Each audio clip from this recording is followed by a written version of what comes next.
No matter what I do, I'll never be like you. Happy or insecure, which one would you prefer? No matter what you say, I'm gonna live my way. No room for second guessing. I hope you get the message.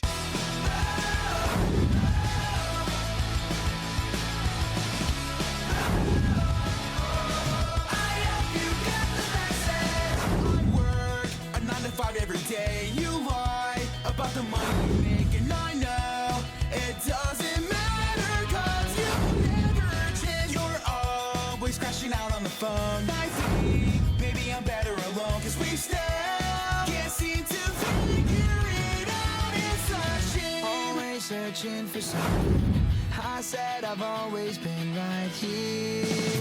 No matter what I do, I'll never be like you. Happy or insecure, which one would you prefer? No matter what you say, I'm gonna live my way. No room for second guessing. I hope you get the message.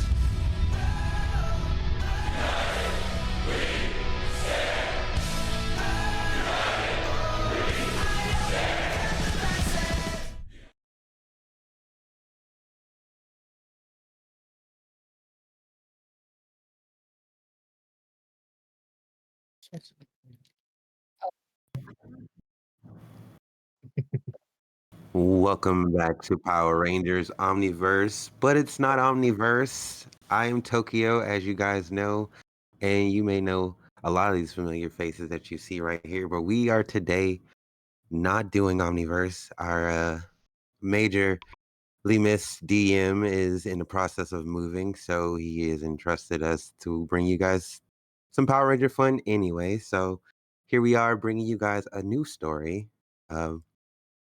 Just until we get back to some omniverse business, we got a new story of some other Rangers in a different universe going through their own issues in deep space. Yeah. You guys know everybody here, but you don't know their characters, but we'll get to know them today. And I hope that's okay with you guys, but we're going to get into Power Rangers Crystal Prime Spirits Yippee! Unleashed Part 1. I hope you guys are excited as I am. Yeah. Okay. The stars glide like silver ghosts across the viewports of the USS Caliburn. 2 years into unregistered space, the ship is finally making its return voyage towards Viridian, the final stop before refuel, debriefing, and rejoining civilization.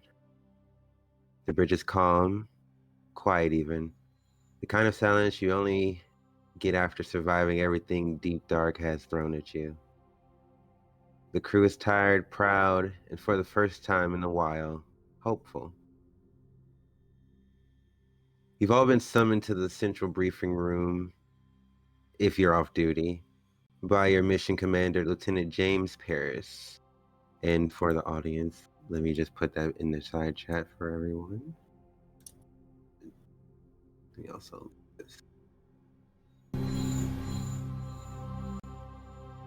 You guys are summoned to the central briefing room by Lieutenant James Paris. Sorry. The bridge lights hum with warm, low pulse. Outside the forward glass, the stars are drifting lazily past the brilliant white trails. The USS Caliburn coasts through its black, scarred by time, patched from meteor storms, and very much still flying. At the front of the command deck, Lieutenant James leans on the holoconsole, helmet tucked under one arm slung over his shoulder, his expression calm, wry, just short of sentimental. All right, settle in. Oh, actually, let me see if I got that picture before I start that. Let me find that picture of the command deck. I think I saved it.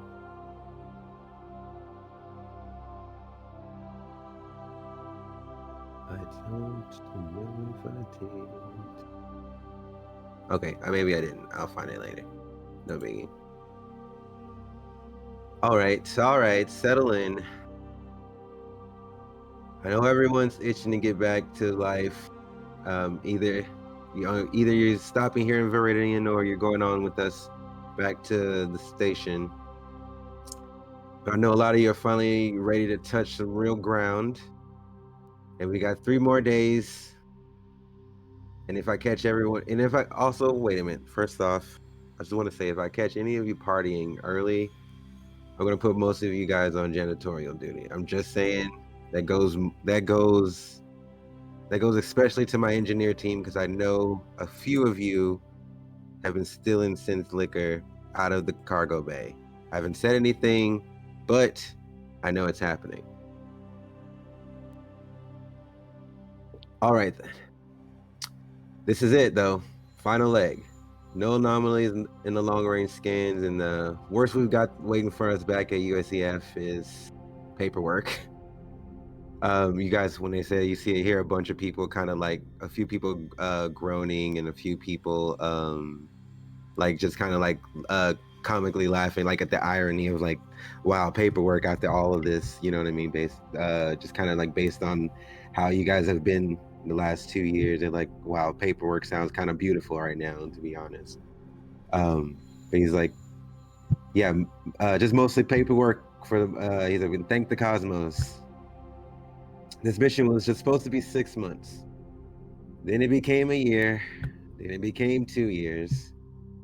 We've been out in the dark for longer than most cadets spend in flight school. And yet every sensor sweep, every jump, every anomaly you've cataloged, we did it. You did it. And made this ship more home. And you made this crew a family. You see him pause for a second. You guys see him turn and kind of glance briefly at the stars as they're passing by the ship. I know some of you left people behind. Some of you don't have anyone waiting back home. And some of you found purpose out here you weren't expecting. But make no mistake, what we've done matters. The work that Caliburn has done will echo through this fleet for decades. And you, he turns around and he points at each one of you. Each of you, you're going to carry that forward. When we dock at Viridian, you'll log this mission, file your reports, and then I want you to enjoy yourself. Walk through the atriums, eat something you didn't grow in hydroponics. You know, just breathe a little, you know. Live wild. You guys earned it. But until then, let's just finish strong. The system's clean, vessels checked, and keep an eye on our containment logs. We're carrying cargo for the future. Maybe even something bigger than we understand. You see him look around and like a smile paints his face. Almost like a proud older brother, uncle, father figure. You've done good. No, fuck that. You've done better than good. Whatever happens next, it's been a privilege. That's all. As he dismisses you guys disperse, a few moments pass as you guys go back to your respective areas of the ship. We will first head over to the navigation in the bridge flight console, where the Caliburn hums under the feet of a sleeping beast. 2 people sit side by side at the flight console, monitoring drift, scanning upcoming jump gates, plotting approach vectors for Viridian. They've done this hundreds of times, but now feels like it's the last one. A minor drift warning blinks, nothing major. The co-pilot notices this, and the long-range sweeper sensors are trying to lock onto something but failing. More than likely, just debris. Over the comms, you hear Lieutenant Paris. Tell me we're still pointing at Viridian, not doing donuts around the gas giant.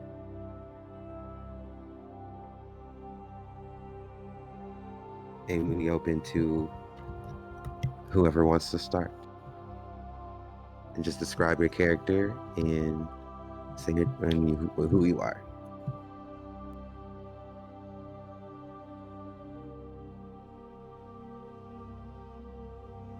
You said Remember, you can go. Wait, No, I nominate you. Yeah. You're the pilot. no, I'm good. No, you're the. Yeah, you're the co-pilot, You're and the I'm telling you to go. pilot. Go ahead. Ah.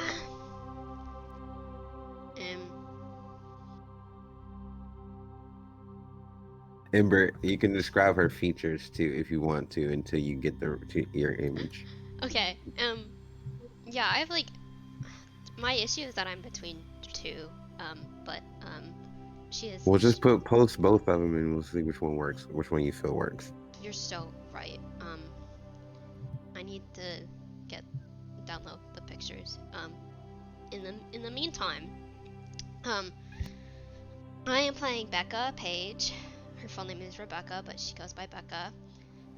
She is half Korean, half white. She is from the planet Nixastros. Welcome back, Dee Dee. She is 22. You can just describe. You don't have to, you can do your base level stuff. You don't have to go too deep if you don't want. Okay. She calls herself an off-brand human. And she has pink hair for now because yeah, she's yeah.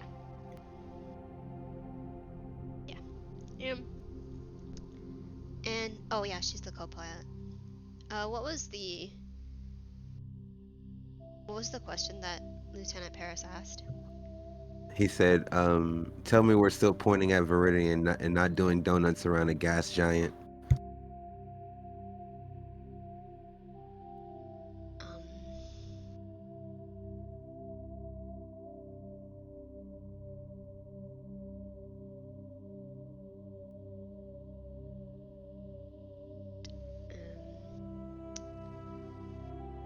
Yeah, no donuts here, eh? Just good old Viridian.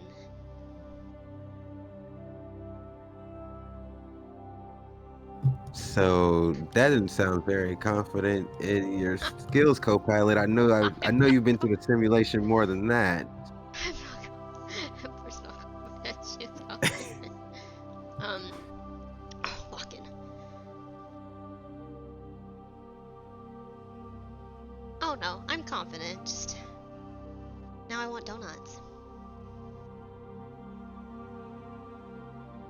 Well, I'm pretty sure there's plenty of donuts in the mess hall. I don't need let's not do any loop-de-loops in this on our way back, okay? Of course not. What about you, Julian? How's everything running? How's the ship moving? The usual. Stabilizer's locked.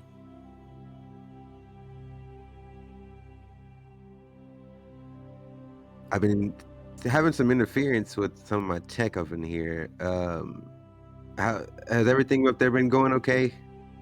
It always goes okay. I use manual, not automatic.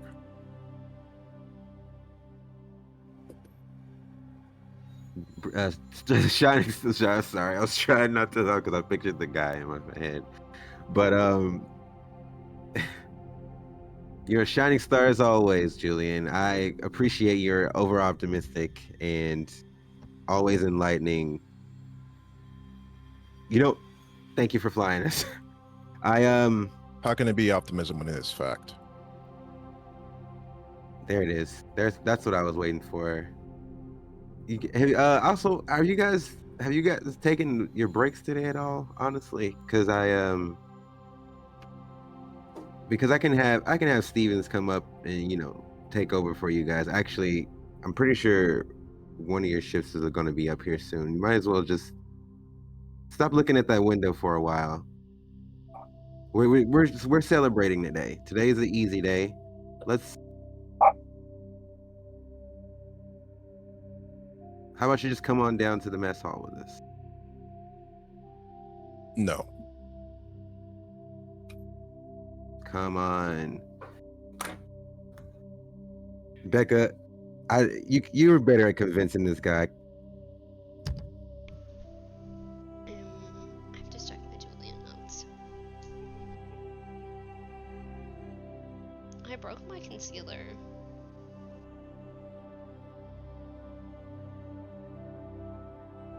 Sorry. Did you?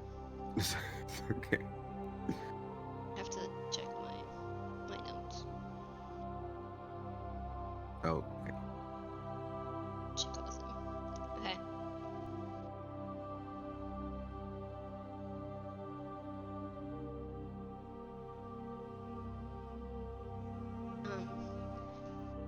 Come on, Julie. You never take a break. Why would I take a break? Rest, relaxation, recharging. That's what sleep is for.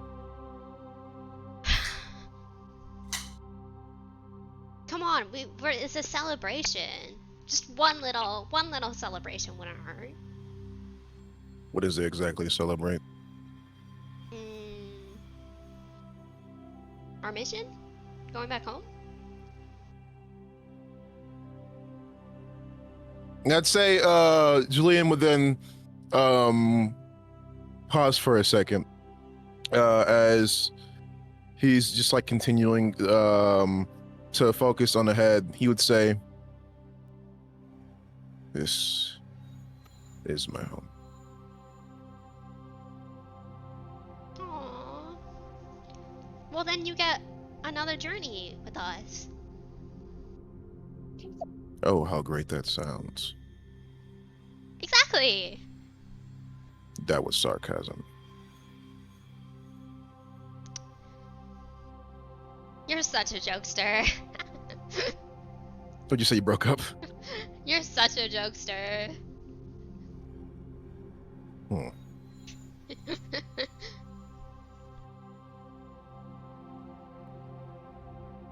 Yeah, I mean, would it help if I just said it was an order? Would that help you do it if I say, Julian, I order you to go have fun with the rest of the crew? No, because given certain parameters, you're not allowed to do that at all. That would be frivolous.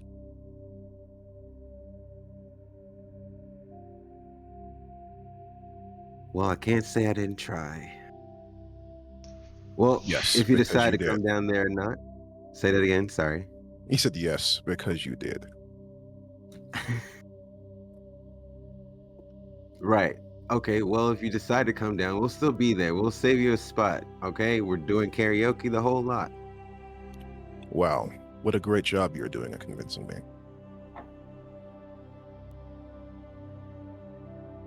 So I'll see you soon. And then you hear the comms cut off.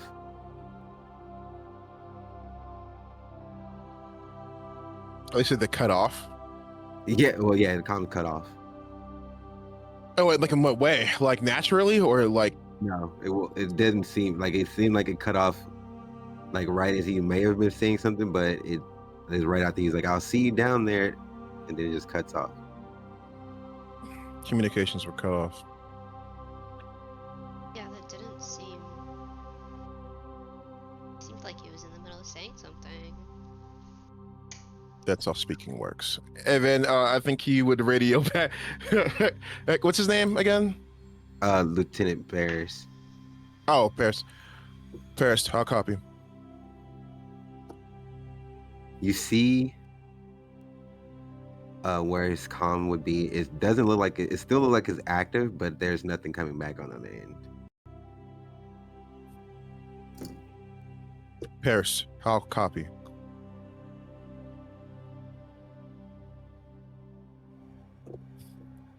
All right. Weird. He hasn't responded back yet.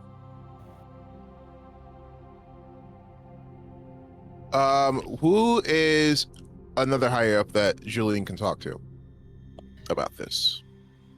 You would know that his like basically his second in command, Lieutenant Alvarez.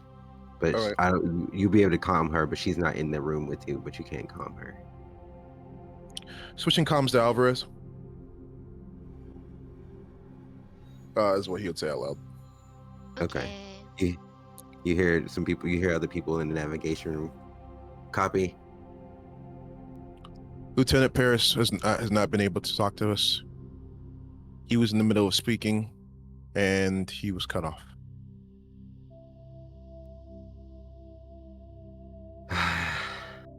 Okay. Well, I was kind of in the middle of something, but I can go check it out. Is there anyone else that can possibly go do this right now? I'm kind of trying to make sure the stuff gets cataloged, actually, but Is cataloging more important than figuring out if Paris is fine? If so, I can do it myself.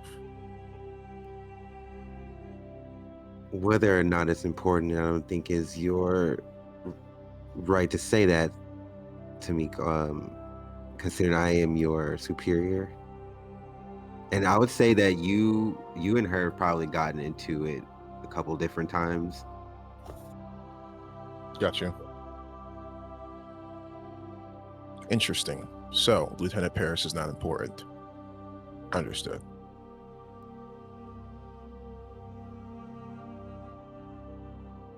That's not what I'm saying.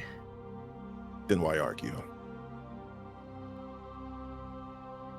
If you think you can do a better job, then do it yourself.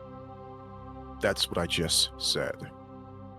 Well, it looks like you found a decision and didn't need me, right? I called you because it was necessary. It's because of respect thing. If only you gave the same back. I will do it. And then I feel, and then I feel like he'd say, over. And then end comms. You hear as coach is like, well, actually, and it just like cuts off in the middle of the income. I find her to be annoying.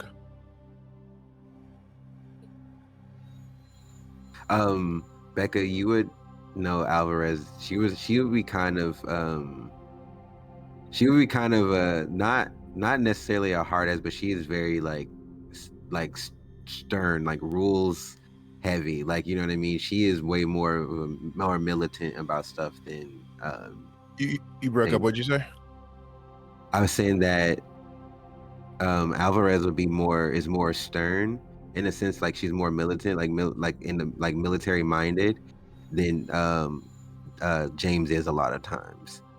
So she's very more like by the book. Like she's probably the one that's like that hands out duties a lot more times than James does, unless it's like special assignments. So you guys would have interacted with her a lot, and that's more of her personality. She doesn't really like. You've seen her in like the mess hall a couple times, but she's kind of she usually like prefers to be by herself. Mhm. You find everyone annoying. Almost everyone. Not me, right? I'm talking about myself. Whatever you say.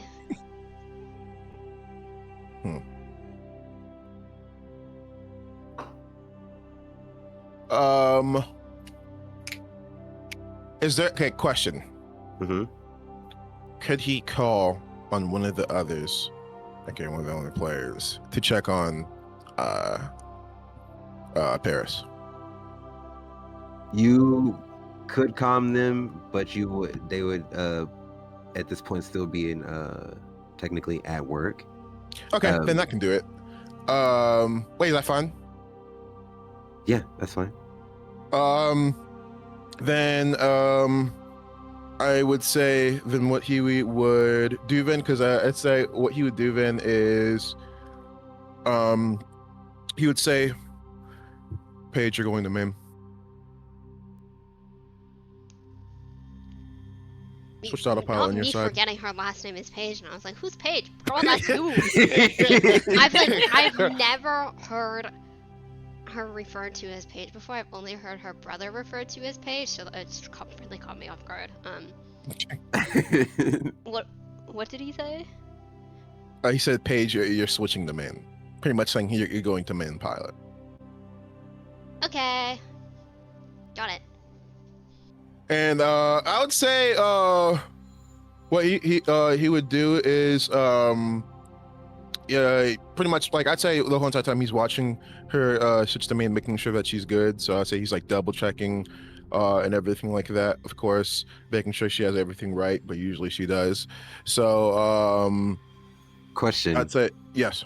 How many times would how often would Julian have let her like actually pilot the ship? I'd say a lot of times. I'd say she's the only other pilot that he can really trust whenever there's backup pilots and everything like that. Yeah. Usually doesn't trust them at all. I say he doesn't have a lot. He never, by the way, he doesn't tell her this at all. He'll Okay. never tell her. That was gonna be my next question. Does she know this? No, she doesn't know this at all. But I'd say she's the only other pilot that he actually has trust in. Heard. Yay. Okay, as you make your leave, we will back up a little bit. We will go back out. And we will hold on, let me go back to this real quick. Let me grab this. One of these sounds. My apologies.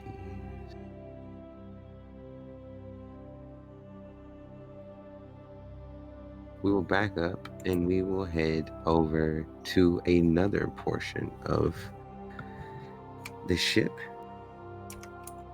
Sorry.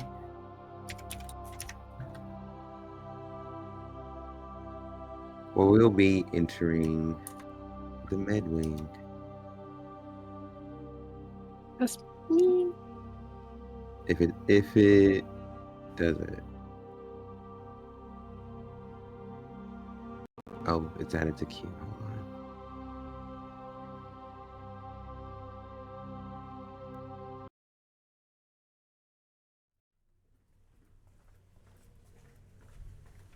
All right. Hopefully you guys can hear that. Cool. All right. As we switch over, we hear the sounds of business as usual. There are science officers and hired-on medical staff walking around assisting crewmates, some either fixing injuries from practice or people who may have gotten injured or just like checking people's vitals and making sure people didn't contract any sicknesses or bring back any germs from you guys' from your last mission. And you'll see this person kind of walking around, keeping her eye on things, but you can see like she's giving out an order here and there. She's like, no. They're supposed to go to Bay 3. You're not supposed to. What are you even doing here? Aren't you supposed to be off today? Why are you even staying around? Just get out of my face, and you'll see this person walking around, giving out those orders, and you will know her to be. Sorry. You will know her to be Chief Medical Officer Christina Graves.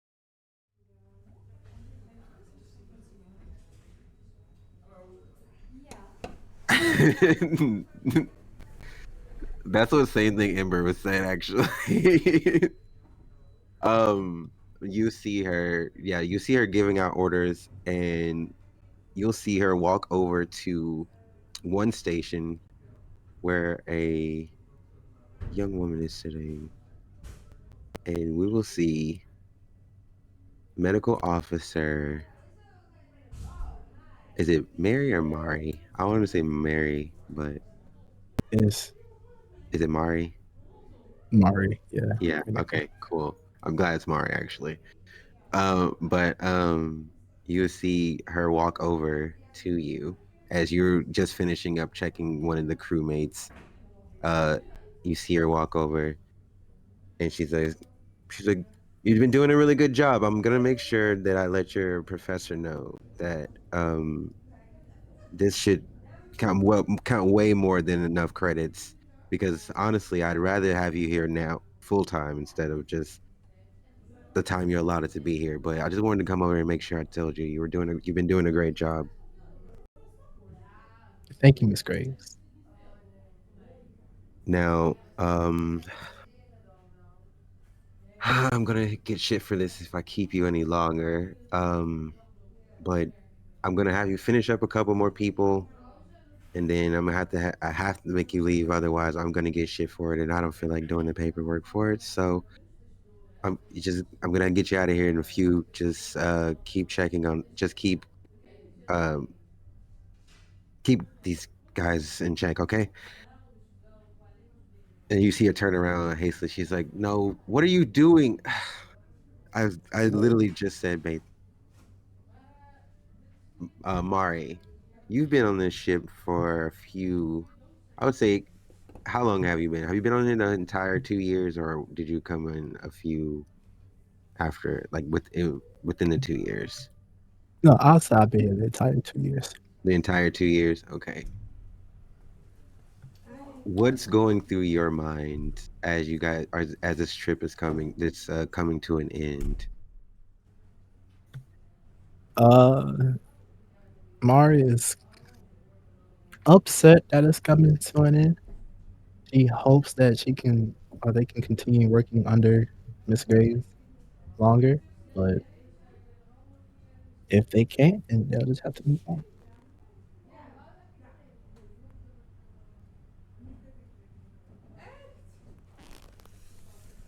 This time you've been on this ship working under her, I say she has taken has really taken you under her wing in the last like year or so. Um, something like you guys had some kind of outbreak in amongst this journey, and you were one of the people that really came through to help and it really showed her like she could rely on you. And so I'd say that you've grown kind of a somewhat close relationship to her in a sense. A few minutes as you're getting ready to pack up and leave, you see this person come up to you, and you've gotten to know this person as well. She's really been more of a more so of a moral compass in a sense to a lot of the crew, and you would see this person walk up to you as you are getting your stuff from the locker and everything. This person would be getting ready to leave as well, and this would be Furia. Furia, you're seeing Mari here, and you've also seen the same growth and same tenacity that Christina's seen. You've kind of talked to her about also trying to see if you can about keeping her on something that you've also um, been wondering yourself as far as like where your journey ends. You've been on this ship as well for about a year and a half. How are you feeling about this coming to an end? Definitely sad. Like, um, probably connected to everyone in different ways, and just feel like that she left home for a purpose and kind of felt a little bit lost now that it's almost completed.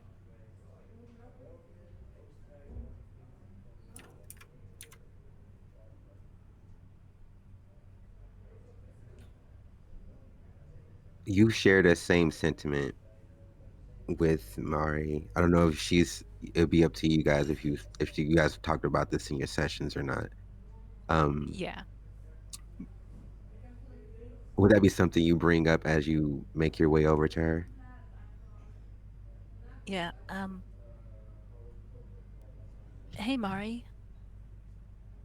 Um, so this is it, right? Guess so.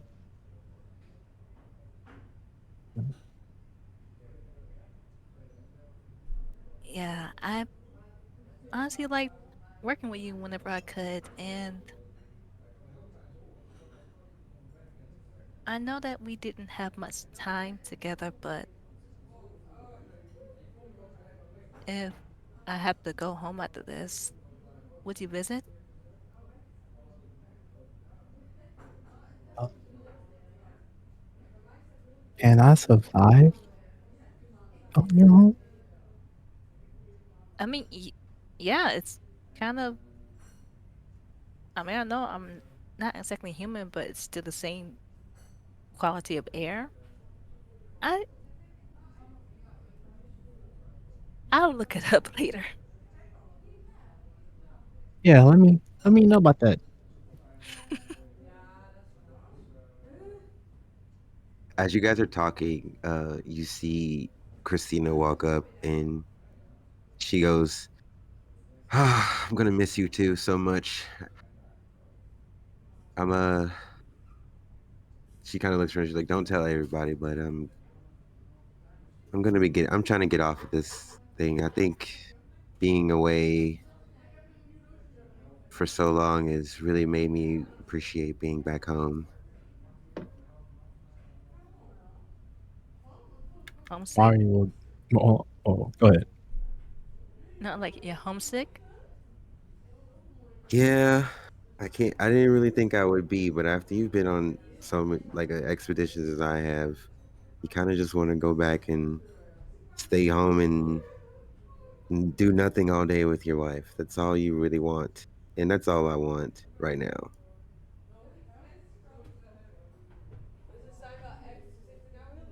One second. Also, Yeah.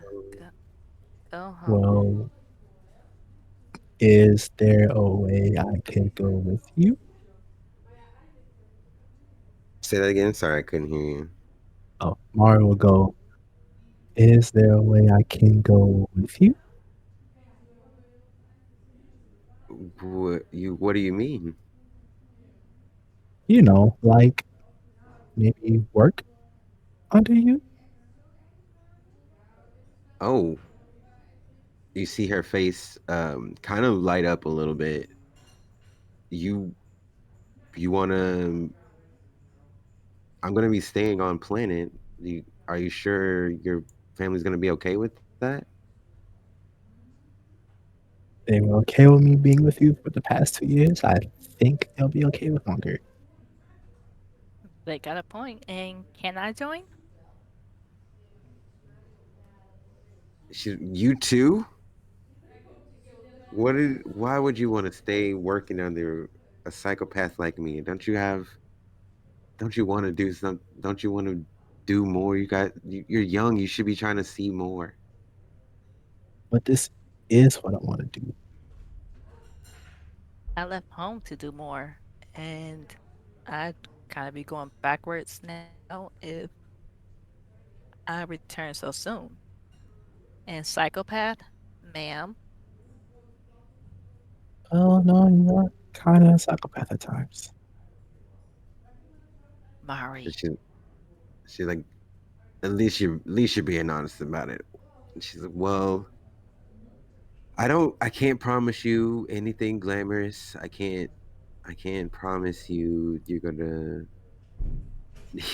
get the pay you deserve, but if you're willing to stick it out, I can see if I can about bringing you on.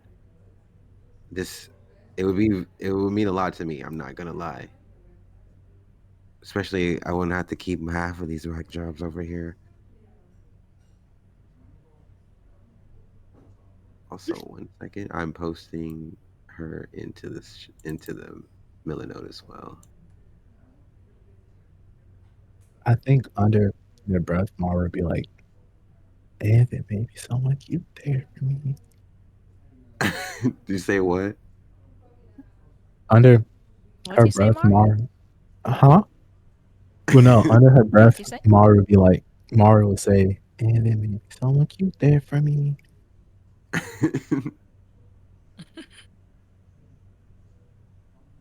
She's like, well, you guys enjoy the rest of your night. I heard they're doing a whole thing in the mess, so you guys, I'll see you there later. Save me a drink. I'm gonna need it after today, and after this news, we need to celebrate. So make sure you save me a drink, okay? I got you. The Yes, ma'am. original. Now get the hell out of here, okay? Clean up, get the hell out of here. She gives you guys both a hug, like she hugs both of you guys at the same time.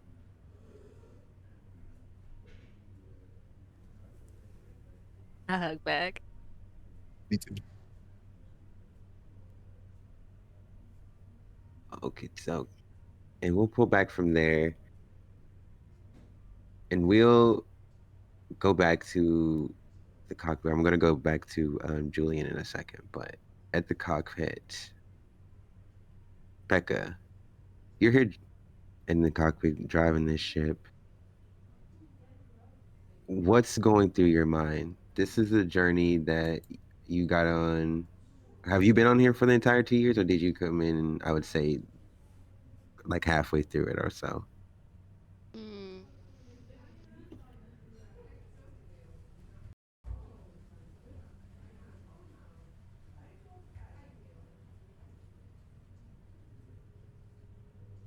I just realized that things are not playing. What the hell? I think for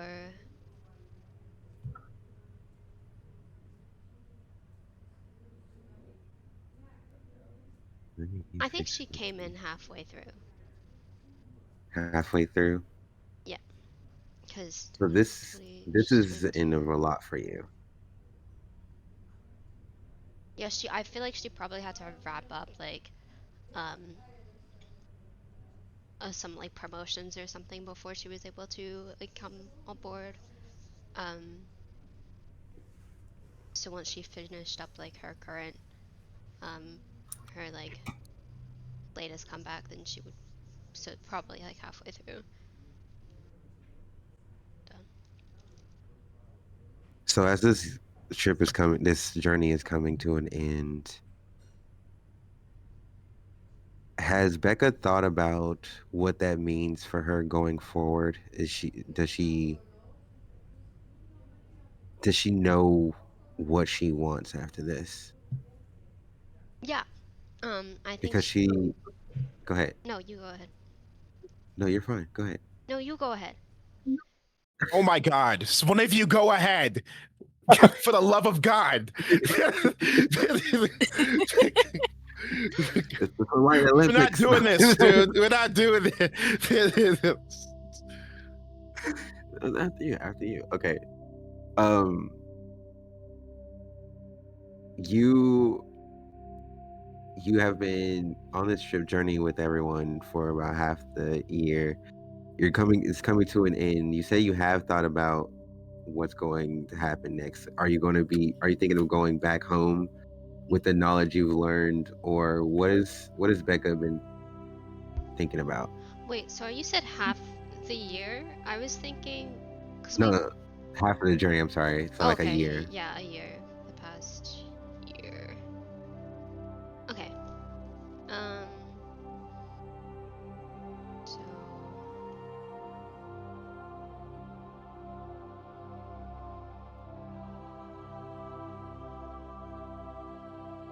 So past.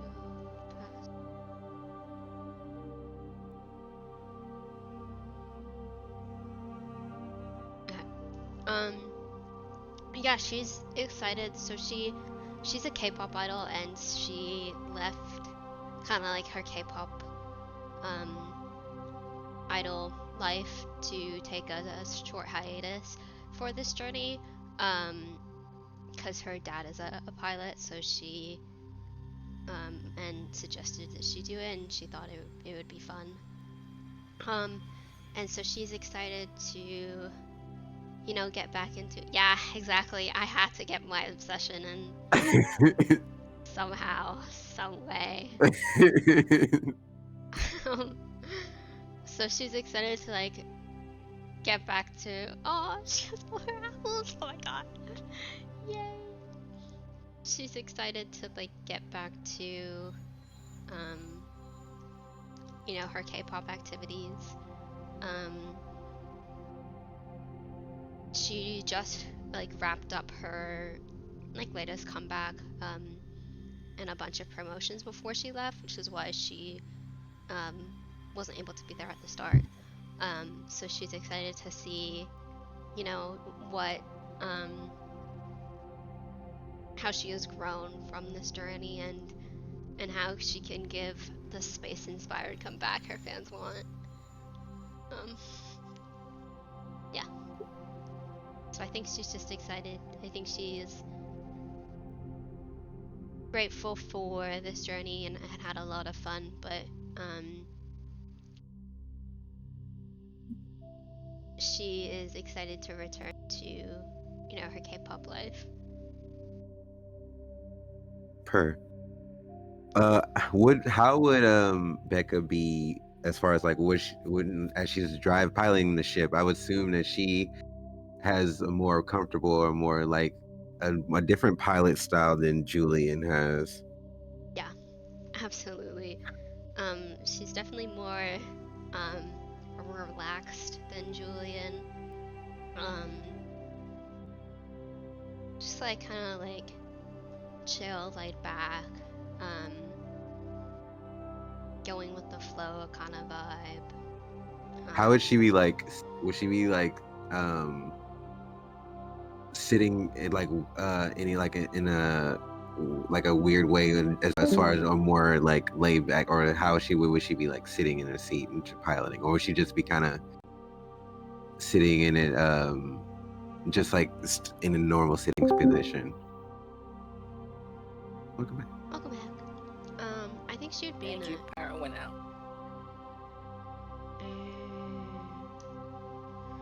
Real. I think she'd be sitting in a normal sitting position. And she would be humming something. She's definitely the type to like hum as she flies. Well, so while you were her as you're sitting there humming to what I would say, I guess you would be humming new music, hopefully. Let's see. Let me see if I got the picture. She would Okay, there he is. actually be humming Me in the Sky from Come From Away, the musical. Her mom is a singer, and she really likes, they definitely share a love of musicals together, so it's kind of Cute. like when it kind of depends like where she is, like what she's doing when she's humming. Sometimes she'll like hum like, you know, K-pop, you know, understandably, and then sometimes she'll hum like musical songs. So because she's flying, she's gonna be humming Me in the Sky, because that's about being a pilot. I love that. A little bit of your mom and dad. Yeah. As you're sitting there humming, you see this person kind of come up and sit in what would be Julian's seat, and you would know that also Julian hates anyone sitting in this seat. Like even when he has to be relieved, he hates it. But you see this person sitting to his seat. Yo. No, he's fine. He's fine. And you'll know him as his name is Casey Rivers. AC Rivers. He's an engineer on the ship, and you know because he has 2 metal arms. He's like, so you see him saying, he's like, so are you getting off here? You going back to the capital city? You trying to let me come on tour with you? Or...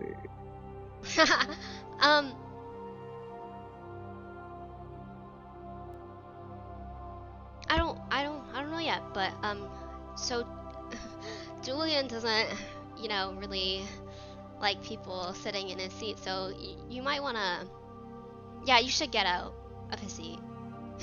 Yeah. Dang, he is. When you say that, it's like he hears it, but he kind of like waves it past. He's like, man, you trying to get rid of me that easily? I thought you wanted to hang out. Yeah, I thought we were gonna go down to the holodeck and watch that concert you were talking about. Yeah, if you get out of Julian's seat. What's the issue? It's just a seat. That's his seat.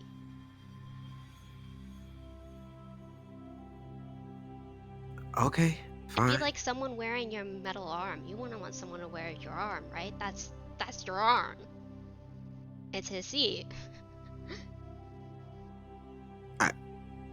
Okay, that makes sense. Exactly. All right. You see, as he's like awkwardly like, okay. He kind of gets up. He's like starting to get up, and you notice that he does kind of like bump the seat a little bit as he's getting up. He's like, I'm getting out the seat. I'm getting out of the seat. Good. Then we can watch that concert later. I was actually trying to see if you were gonna come to, get a drink or something downstairs. Oh, yeah. Of course. Okay, Where the cool. drinks are, that's where I'm at. Cool. So I'll see you when you get off work, or? Sure. All right, cool. All right. All right. I'll see you later. You see him kind of turn as he like walking off. He kind of bumps into one of the other people on the deck, that one of the people who works navigation. He's like, oh shit, I'm sorry. Sorry. Yeah, later. When you get off work, I'll see you. Bye.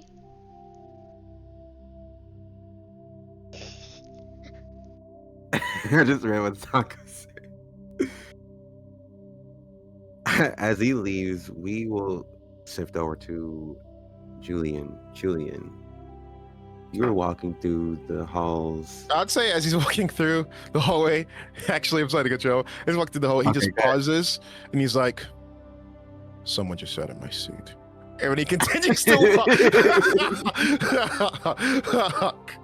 I imagine like he just like in the middle of this hallway, like there's people like going back and forth, like, and then you just like stop in the middle of the hallway, and everyone's like kind of like looking at like they're like walking or like they're avoiding around you, like they're almost like breaking apart. Too. They're like, he's got that. Oh no, you have that look like something happened. You're like, someone sat in my seat. Yeah, that right, exactly, that right there. That's like the most emotion he'll show. I'd say he just pauses and he's like, she gets like literally like that gif, like he just gets almost like a spidey sense. Yeah. Someone sat in my seat. That's so great. As you make your way through this hallway, you've been through these halls more times than maybe everyone here. You've almost like got more of a familiarity in the ship than a lot of the engineers, like as far as like where things are, where they should be, like whether it's you taking account of it because you are very detail oriented, or it's just like you just know, like, but nothing around the ship seems unfamiliar until it's not where it's supposed to be. And just like clockwork, you head down this hall, you make a left, and as you make that left, you see the doors that read Captain's Quarters.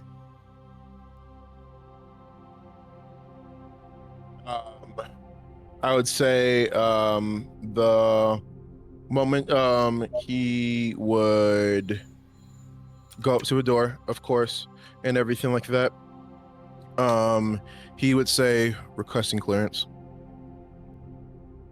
You would see a slot beside the door open, and you would see a scan over your body starts moving over it.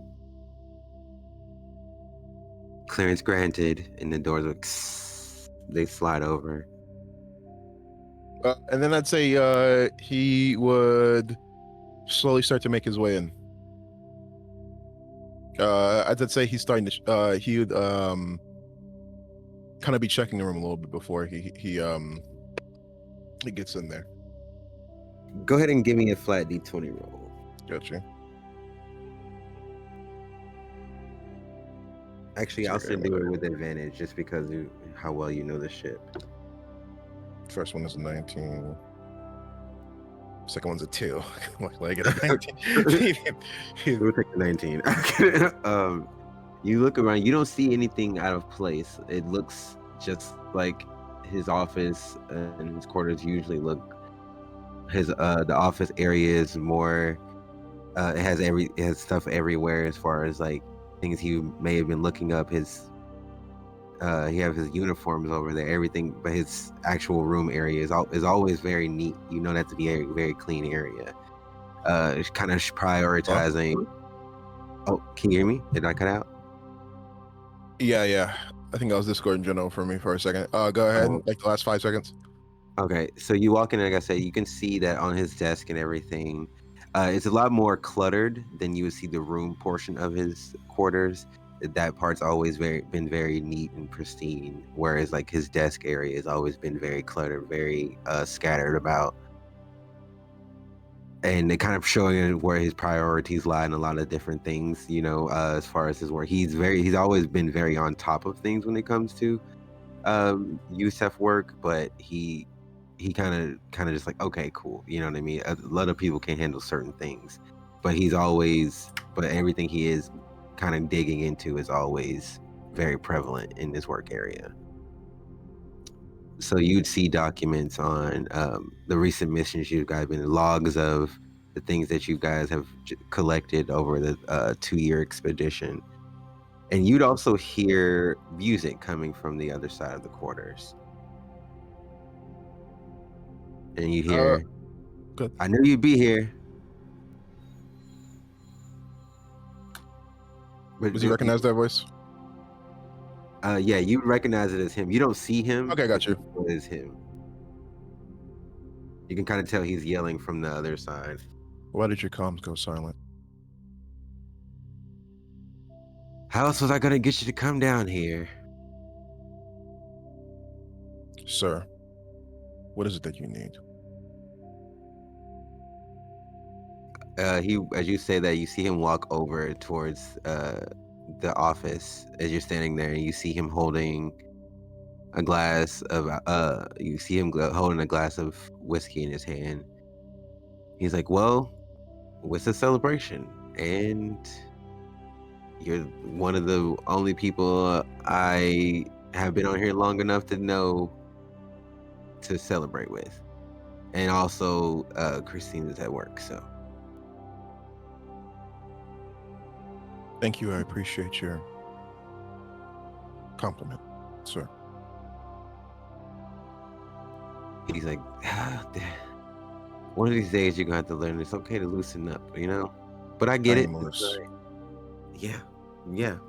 About as loose as Durasteel.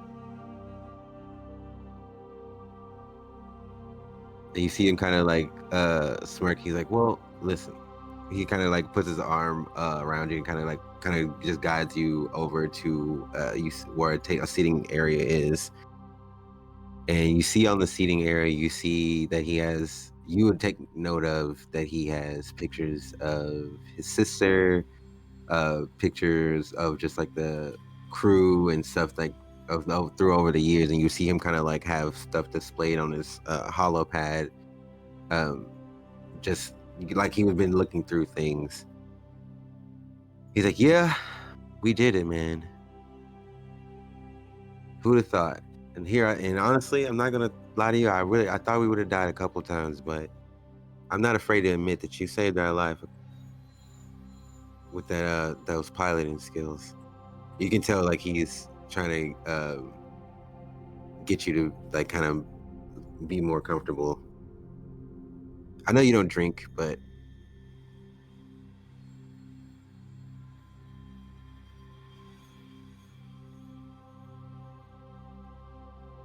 Sorry, did you cut out towards the end? What'd you say? what was the last thing you heard? I know you don't drink, but No, he's just like, I know you don't drink, but he's kind of like oh, gesturing, okay. like sitting down. I'd say he'd look at him. He'd say, "I don't. Clear judgment is worth more than any comfort." And that's why I rely on you to keep me grounded. Because even when we're celebrating, it seems like we're not celebrating. As you can see, he's kind of like laughs as he's like putting the cup down. He's like, well, man, Julian, I wanted to talk to you about something else. He kind of gestures to the chair for you to sit across from him. And I feel like Jillian would just sit down. Great posture, of course, and everything like that. Of course.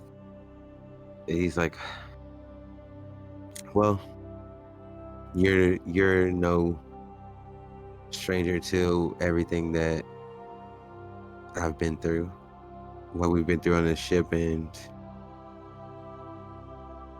well, to cut through the bullshit, they're offering me one of the big jobs, and I don't know how I feel about it. You should feel grateful.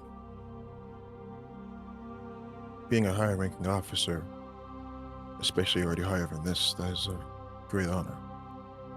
Is that not what you wanted?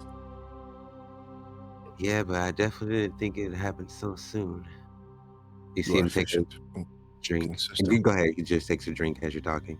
Yeah, he'd say, oh, my bad, sorry, I forgot you. He'd say, you are efficient and consistent. That usually merits trust within other people high up in the USEF. Yeah, but that means I have to give up all of this. He kind of like gestures around. He's like, not basically gonna. If I take the job, I'm gonna be grounded. And that's the part I'm not sure if I'm ready to let go.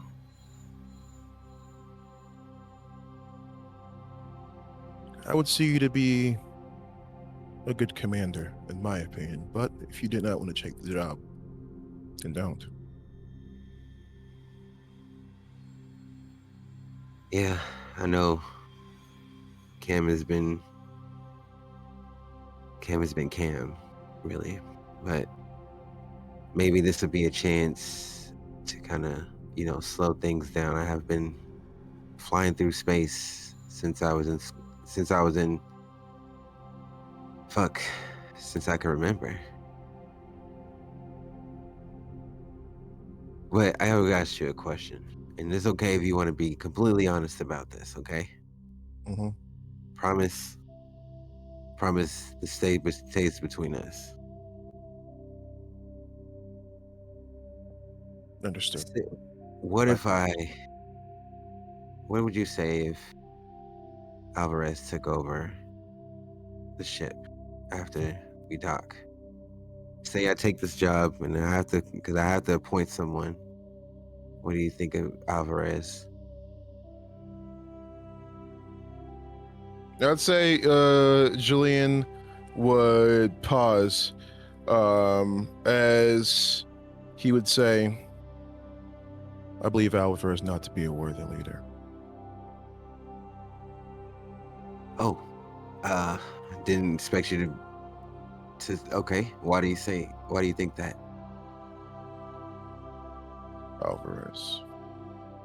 Alvarez confuses rank with respect.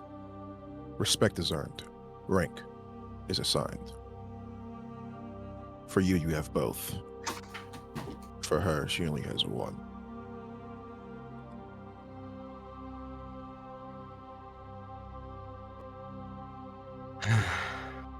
She is kind of a hard ass when it has to be, but she knows. She has strategy. She knows how to get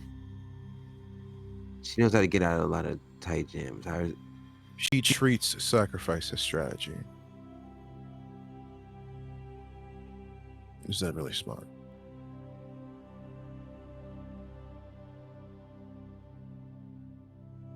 Who would you pick? Anyone If you but were her. me, who would you pick? And I'd say he would look towards him and he'd say, I'd pick someone who is smart, efficient, someone who has the respect of others, sometimes being the best isn't the most optimal thing. I've learned that.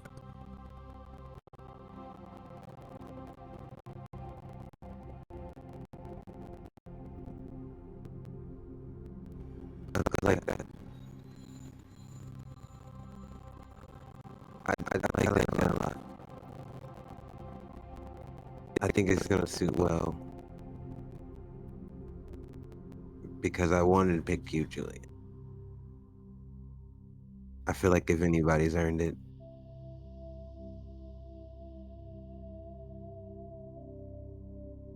you're right about Alvarez. I've seen a lot of changes in her over the last year and a half, and something about her, it just didn't sit right.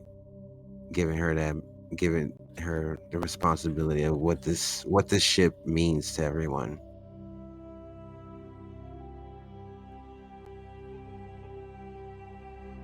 He stands up in front of you. He's like, so what do you say? If I take the job, you take my job? He extends his hand. Yeah, I'd say because he's still very surprised. There's a lot to surprise him. So I'd say he's still very surprised. I'd say he'd get up and you'd say, "Are you sure you want to take the job?" Maybe it's about time I stop flying around and sit stable for a while. I haven't had a proper home in a long time. It's time for some fresh eyes out there.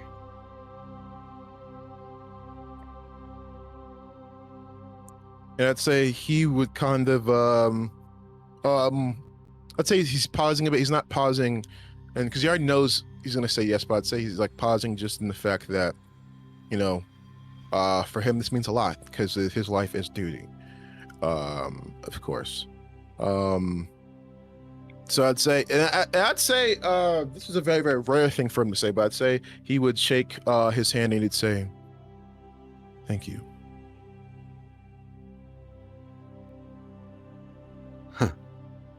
Well, would you look at that? He's like, you're welcome. May I ask you a question? Ask me anything you want, Lieutenant. What is home to you exactly? That's the beauty of it. I don't know. But the best part is now I get to have the adventure of finding it. And it starts right there. He points at this. It shows just like the trajectory of the ship, like the flight plan of the ship. He's like, starts right there. My sister's on Viridian. I think that's where I'm gonna start. I'm gonna take the job. Maybe get a cushy office somewhere on the Spire, and then see what they have for me. It's been a while since I've seen her, and I don't, she's the only family I got left. Aside from you guys, obviously.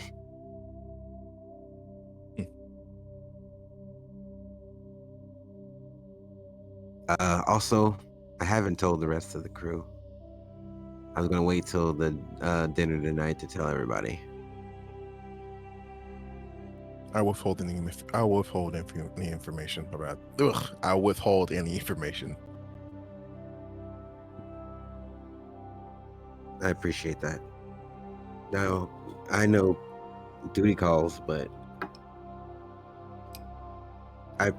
it's been a pleasure on this having you on this ship. It's a pleasure being on the ship with you. I must say the same, sir. All right, dismissed. And I feel like he'd nod, and then he would walk back. Julian, on your walk back, given that you have just had this conversation, and it has been a long 2-year journey for you, what is going through your mind currently? Happiness. I would say definitely a lot of happiness. Yeah, that's what I'd say. I'd say it's a lot of happiness. Also, I think the process of work he's just very, very happy about too. So he's not only happy about the fact that he is going to be the next commander of the entire Caliburn and everything like that. Of course, yeah, I think he's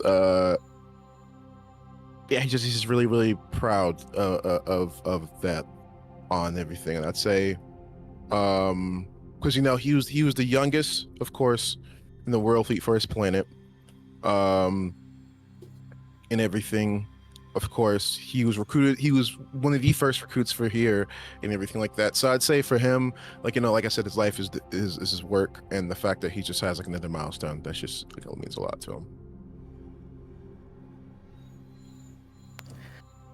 He's happy about the process of recruiting, and just putting stuff together.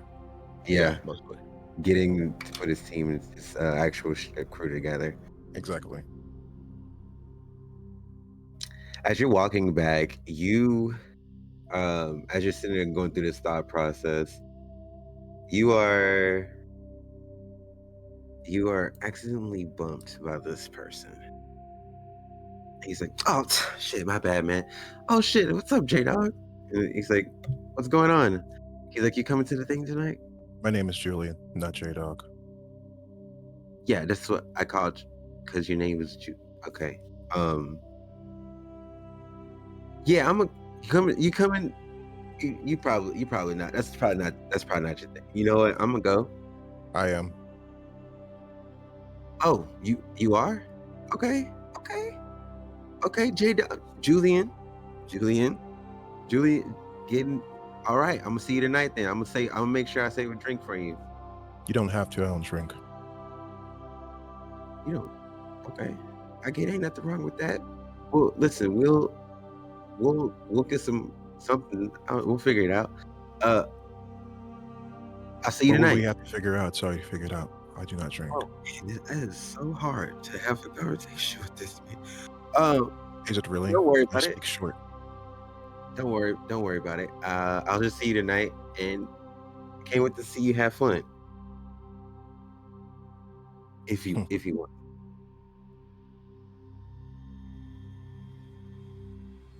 I'd say he just nodded at him, and then he continued to walk away. Yeah, he's like, why did I stop? As you make your way back to the cockpit area, you see Becca there. As you sit in your seat, you immediately know something's off about it. I'd say as he would sit in his seat, I'd say immediately he'd just be like this.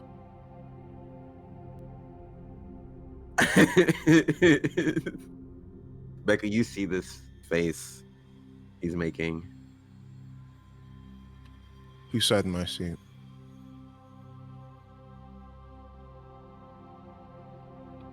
Sorry, what'd you say? Who sat in my seat?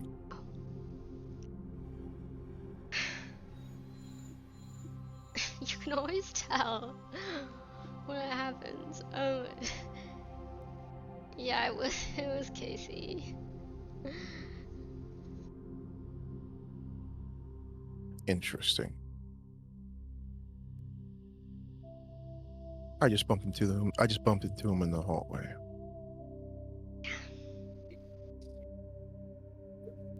This will be handled later.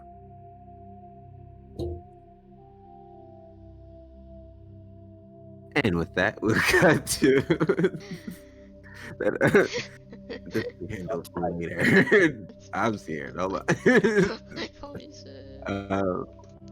Sorry, Huh? I'm sorry for you. Well, hey, listen, sometimes you just bring that on yourself. You know what? I'm just going to change Casey's FC real quick. Hold on. Let me get this real quick. Are you gonna change it to Huh? to fuck Noah? No. Changes it to Noah. You really get killed then. Yeah. So funny. It's actually this is the timeline where everyone got their revenge. on- Oh no. All right.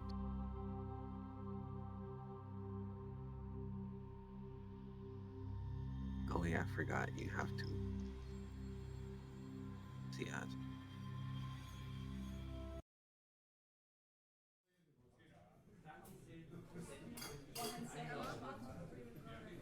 Okay, cool. Okay. As you guys pile in, if you see everyone's piling into the mess hall. Actually, where's my picture at? Sorry. And I completely. Is this it? This thing. Let me make sure this is it real quick. Are you the Zeraito? Yes.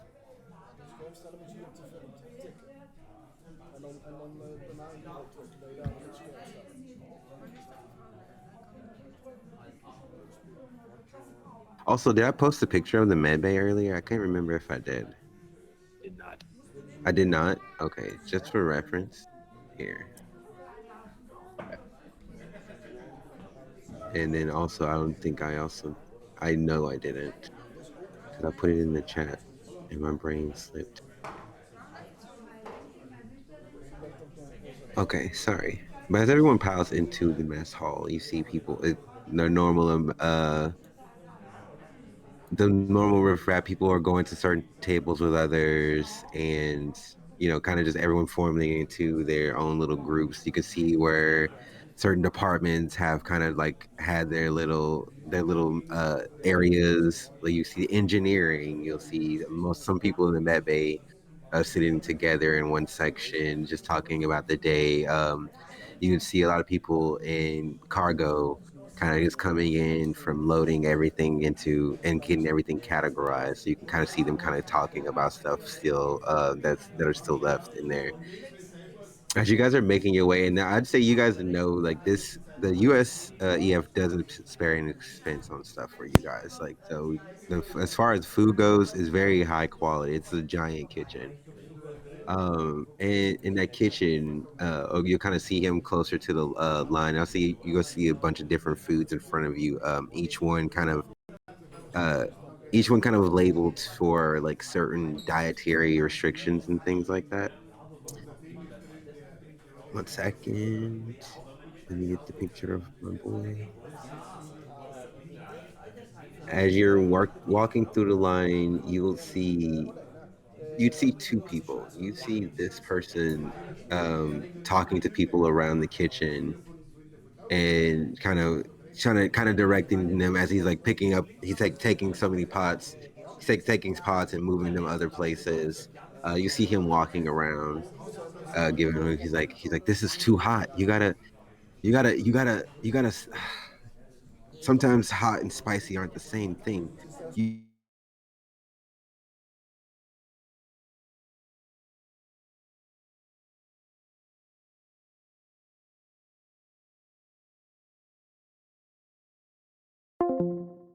Absolutely Hi, fucking how are not. you?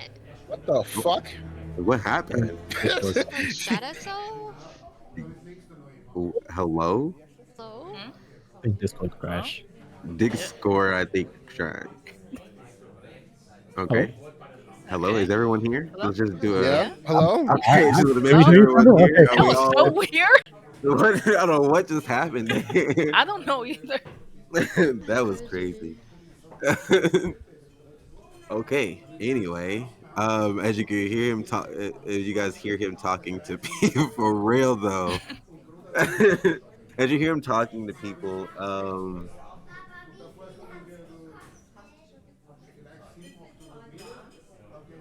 sorry, Dude, you I can't was trying pause to like that. I got work. no, it's okay. I'm sorry. I'm sorry. I'm Dude, trying to recalibrate after that. I was trying to go right back into my brain. Was like, wait, hold on. Let's let's get back there. Okay. As you hear him talking to people and kind of was like, no, okay, cool. So we got two more services to do. So just make sure we keep that stocked over there. All right. And then you hear people, yes, chef. He's like, thank you, chefs. And he walks over to them. He's like, how you guys doing? Who Walks over. would be in line Okay. first? I would say everyone would be in the cafeteria, but who would be there? I would say Mari and Ria. You guys are both coming in at the same time.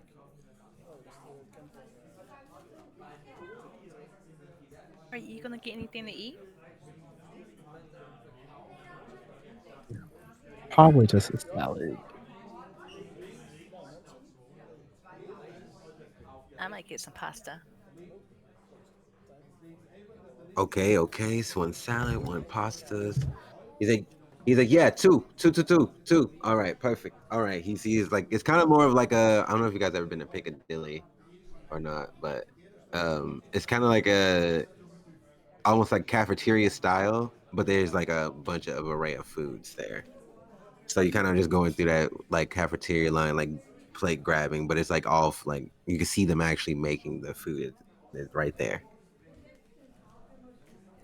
As they're heading through, it's like, so anybody come back with any extra limbs or anything? No.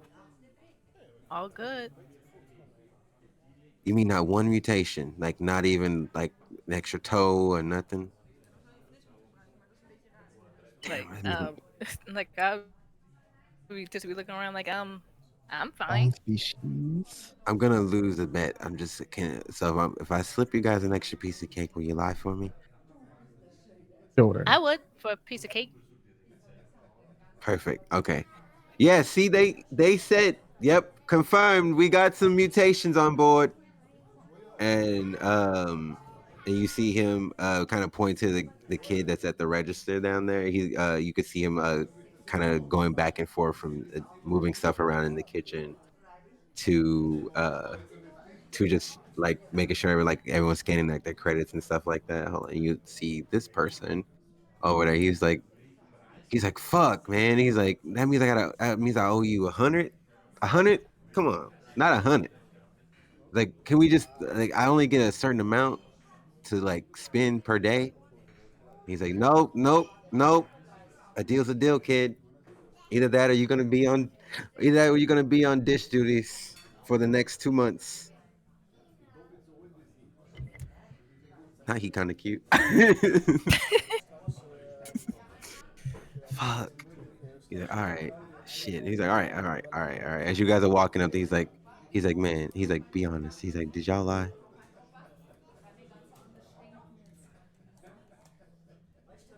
I'm not in this. You can tell me So, though, right? You could tell what's me your though, name? right? Oh, You tell me your name uh, first, and I'll probably tell you. oh. He's like, you see him. He kind of like, oh, you see, he kind of like fixes, like goes like try to fix himself. Uh, oh, my name's Jen. I'm pretty sure I seen you around. Like, I Furia. think. Okay. Oh, I like that. Furia. That's kind of bad though. That's kind of bad. Bad? What's that mean? Oh, that's right. It's an Earth thing. I'm not from Earth. I'm still learning. No, it's okay. I keep forgetting. I keep forgetting that not everybody, everybody that look like me isn't from Earth. You know. I Anyway, bad is a good thing. Bad mean good. That means good. Okay. So like I'm like, dang, you bad. Like that's a good thing. But I'm like, damn, that's bad. Like that's a bad thing. But I'm like, damn, I could be like, you look bad. Like you look bad. Like you look bad. Or then I could be like, dang, you look bad. Like you know what I mean? I'll say Mari taps her shoulder and she goes, you saying you look good. Oh. Thank you. He's like, yeah, no problem, no problem. What? Furia, and what? He's like, oh, and what's your name? Sorry, Sorry. Mari. Nice to meet you. He kind of he's like, oh yeah, y'all good, y'all good. I'm sorry, y'all good, y'all good. I'll see you around, maybe a little bit later. Maybe if you behave. And Fury just winks and walks away. Not if you behave. Stop. Next would be coming in would be Becca. Becca, would you be getting food or would you be? What would you be doing? I assume Julian would be coming in last because he doesn't want to be there necessarily. Um.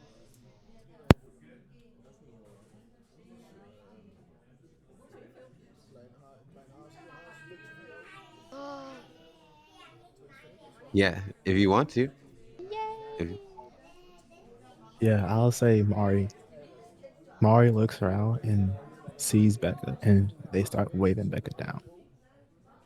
Okay, we'll give her. Hi, Mari. Becca, do you need a bag of? Yeah, yeah, that'd be great. Thank you. I'll say Mari has a bag, and she kind of pulls it out, and she pulls the bag of blood out her bag and gives it to her. Thank you. Welcome.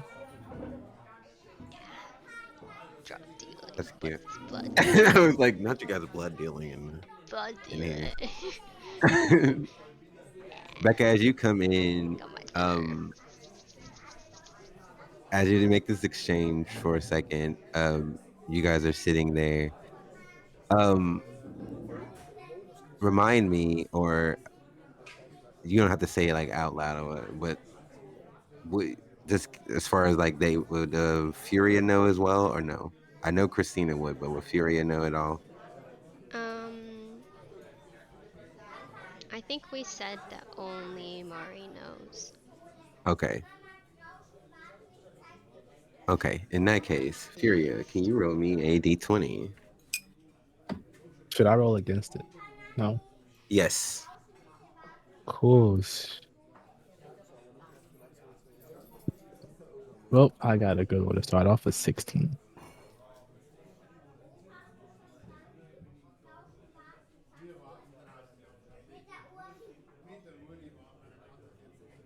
Furia. I think you're muted. Oh, No, yeah, I couldn't hear. What's he saying? can you roll a d20 for me? Got to beat a 16. You got to beat a 16.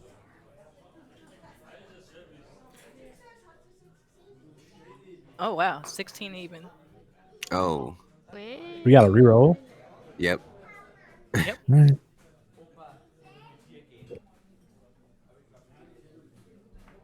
I got a 16 Six. again.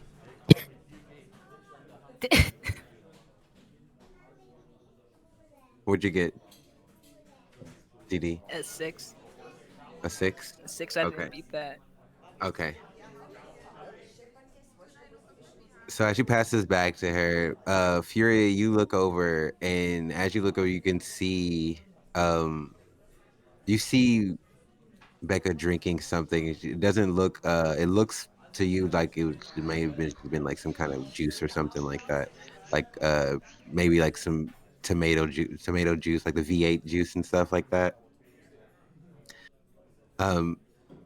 And as you're sitting there, Becca, you feel a tap on your shoulder, and you see Casey sit next to you. As he's like, man, I was wondering if when you were gonna show up. I'm not gonna lie, I was about to start drinking without you. You can't start drinking without me. That's crazy. I was going to. Like, I was like, well, I mean, I guess I'm gonna have to just like down this whole bottle. And Oh she my ain't gonna be here. god! Thank you for the resub, Are we- Christian. 24 months. Shout out to Christian. Hey. Shout out to Christian in the chat. Oh my god, we got because Christian is here now. I gotta scroll up. Look who is. Oh wait! She's gonna come back. Don't worry. Okay. Okay. Oh my fuck! It's the Power Rangers. Yeah, it's us. Yippee! Shout out to Christian. Hope the movie is going well. We miss you. Yeah. Yeah. Okay, I per. don't know why I can't hear the alerts. Anyways. He's like, yeah. So, whenever listen, I know after the little ceremony or whatever, they said we got a little meeting before this, but after that, me and you, I'm gonna beat you this time. He looks over. He's like, y'all getting in on these shots or what? Shots? You think you could drink me under the table? I mean, I'm gonna try. Mm-hmm. I can't listen. Becca puts him away, and I don't know how she do it, but she the champ right now, and I'm trying to beat her. So you gonna have to beat me. It's like a tournament thing. And as he says that, a tournament that you're losing. He's like, well, we gonna see. We gonna see. The first round's on me, so we gonna see. And I'm just saying, if you lose, you got to pay for everything. And as he says that, Julian, you make your way in. What would you be doing as you walk in?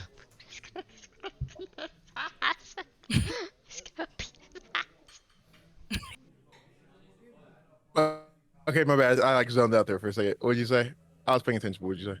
No, I What was was the last saying, as you walk in the cafeteria, the mess hall area, you see the group as they are sitting down at the table. More familiar, they're sitting at the same table they usually sit at. And you see everyone kind of pile in before. You don't see James there. You don't see Alvarez there yet either. Who I see at the table again? I'm so sorry. I'm like going You see in and out. Becca. You're Yeah. fine. You see Becca, Mari, and Furia, and Casey. Okay. He would go over. Actually, yeah, he would go over. As you walk up, you guys see Julian walking over towards the table. And you see Casey's like, "Oh shit, you did show up." I sat in my seat. Huh? Oh. You sat in my seat. I told you he wasn't gonna like it. You shouldn't have did that. Hey, So you were warned. I didn't know it was a big deal. She gave you a warning as she gives everybody else. There are a lot of reasons why that was bad. I'm going to eliminate 3. First, you've shown me that you do not understand boundaries. That will not serve you around me.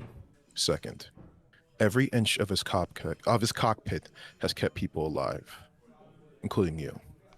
That means you will treat it with respect, or the ship will treat you as a liability. Lastly, I do not forget a slight, and I do not offer second warnings. You're standing now. Make sure you never give me a reason to put you there myself.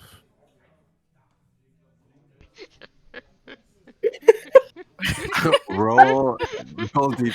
Roll a deep.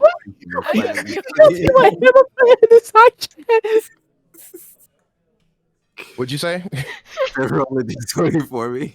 Gotcha. 17. As you're sitting there, as you say that, you see Casey oh, okay. Not sitting, don't sit in your seat. Damn, Robocop, you ain't gotta do that. It's okay. I won't sit in your seat again. Okay? I know you won't. Julian. So Remember? I'm gonna see y'all after the thing. Y'all, yeah. I'm gonna see y'all after. And you see Casey kind of just get up. It's just like He walks around. He walks around Julian. He's like, yeah, I'm gonna just behind him. He's like Mally. He's like, I'm gonna go for after. Furia just gives Julian a look, like a side eye. Julian, There's a boundary. He broke it. what Choices did we of talk consequences. about? Last session, You're what not did wrong. we talk about? I don't know. I zoned out. Motherfucker. That's the counselor saying, motherfucker. Imagine your therapist. Ooh, what's Motherfucker. that? Like, okay, like I would just be okay, that slipped. Julian, like second chances, and he's a pain, but we need him. If he is known as a pain, that means that he has messed up multiple times. That is something that must be corrected. Not wrong How again. about Mari, hush. How about I talk to him before you There's try nothing to kill him? talk about. Not you, him. Once again, there'll be nothing to talk about. He understands the message. Yeah, he's kind of scared. Fear gets things done.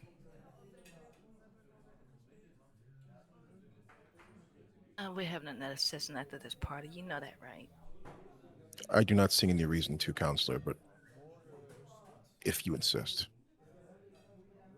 Very much so.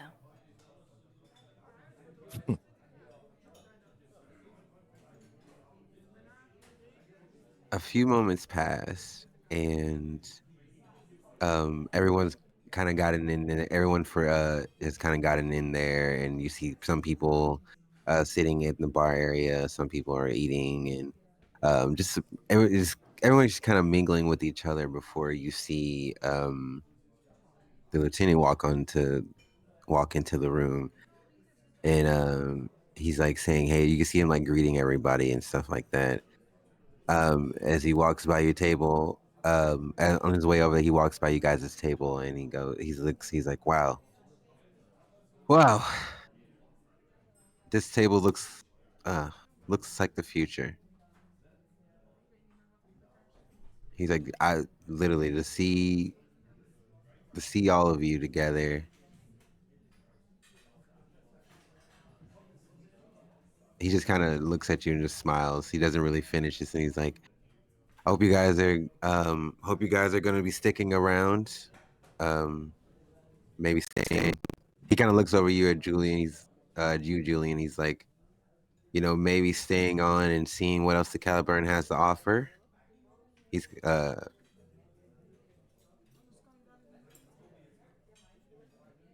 Yes.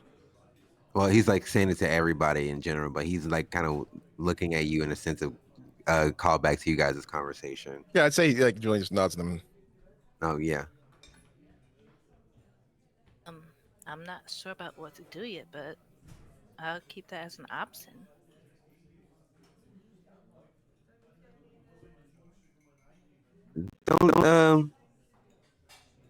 Don't feel tied down to this place, but I'm just saying. I think that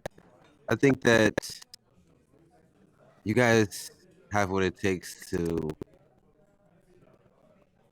You know what? Just have a good night. Also, have you guys seen Alvarez? Thankfully Oh. not. Julian. What? Don't worry, I get it. I haven't seen it since she got back from cargo. I'm sorry, she's probably doing something else. I talked to her earlier, so I think she's just kind of seeing where everything falls. But anyway, I'll talk to you guys a little later. I gotta actually, yeah. And you see him walk over to like this little like the area where usually it's like a little lounge area, like the cafeteria, the mess hall, and like it's attached to like a little lounge area. So you see him kind of grab over and he grabs like the microphone that's there, and he's like, "All right, I know I gave a whole speech and everything, but I wanted to make sure I was before we got off the ship that I was honest about something with you guys, and I had to make sure a few things were in order before I said this." You hear oh, this is the part where you confess your dying love, huh? Um, it's like, it's okay. I told you I'm not interested. You hear the guy from the chef from the kitchen. He's like, I told you I'm not interested. We can't do this in front of everybody. You see the lieutenant goes, okay, Tavor, listen, we shouldn't fight in front of the children, okay? All right, let's just. It's just as they like to joke with each other. He's like, no, but seriously, this is gonna be my last expedition leading this team. I'm gonna be taking the big boy job, and you hear a few people like start like clapping for him, and you hear a few people sell out. He's like, I know, but yeah, I think it's about time for me to let you guys take over this. This is a great team. This expedition has shown that you guys can handle anything that comes your way. A lot of times, even when I'm not able to do it because I've been incapacitated for some odd reason, you guys have shown that you can pull together and make this crew work. But don't worry, you guys are going to be in great hands. I'm not going to tell you who, but just know that the person that's going to be taking over these shoes has the best interest of all of you. But I wanted the celebration isn't just for this coming to an end, but it's a celebration of new beginnings. So we're going to drink tonight and we're going to have fun because damn it, we deserve it. And you see him like crack up with, he has a beer in his hand. He's like, and first round's on me. And then everyone starts cheering or whatever, blah, blah, blah. He walks over to you guys. He's like, you guys be careful tonight, okay? Don't get too wasted. He looks over at you, Becca. He's like, don't get too wasted. I'm looking at you know. We all remember New Year's Eve.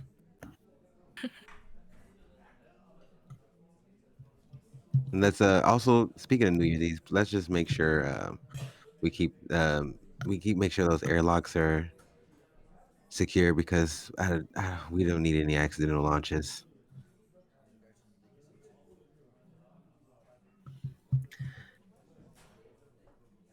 Always.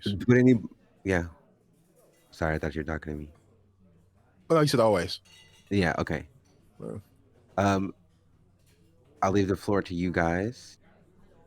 RP, what you will. There are other people on the ship that are here that you guys can talk to, or if you guys want to talk amongst yourselves.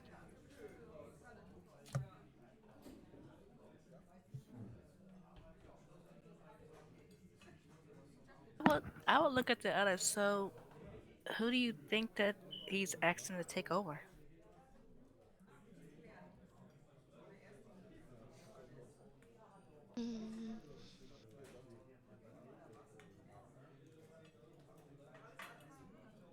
It has to be someone close to him.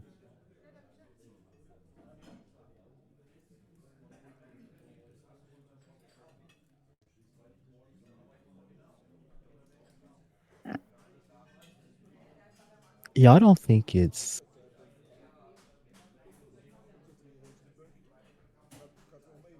What is his name again? Casey? Okay. Casey? No way. No. Hell no. As you say, like as you guys are saying that, it show you can like they would camera pan over the Casey. He's like holding the bottle. He's just like He's like, I'm gonna get like mouthing, I'm gonna get 2 more. God, Like I'll just no. nod my Never head. mind. That no.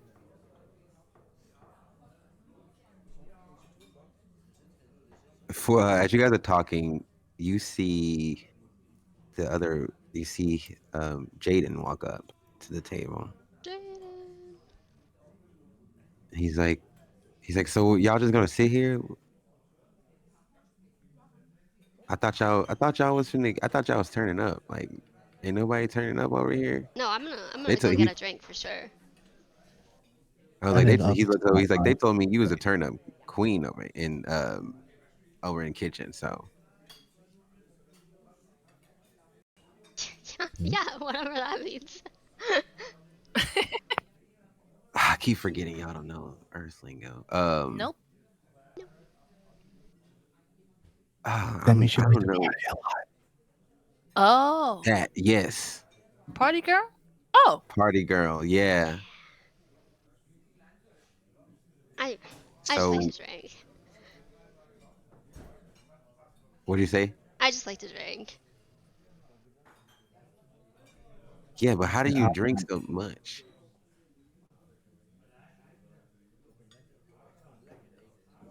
I'm I'm built different, you know. Oh, okay, got you. Okay, bet. Well, we're gonna see. And you see him signal over. Go Oh, ahead. good. You Go can ahead. No, go. you're fine. No, you're fine. I would say Julian's been silent this whole entire time. But I'd say because I'd say he's just been thinking a lot, especially about just everything. And then I'd say Julian would then like almost like a cartoonish way, like um me like shift his head straight towards Furia, and he would say, "Counselor, yes. I would like a session Um. Okay. now. Um. Oh. I would like a Okay. session now, please." Okay. Excuse us for a second, guys. And We'll be I'd say, back. you know this, Julian does not like talking. And he's even like sessions. I'd say, you know. That's, look, like he's just look at that. It's like, what the fuck? Oh, Be back. hey. Wow. Yeah, take your time. I'm so proud of him.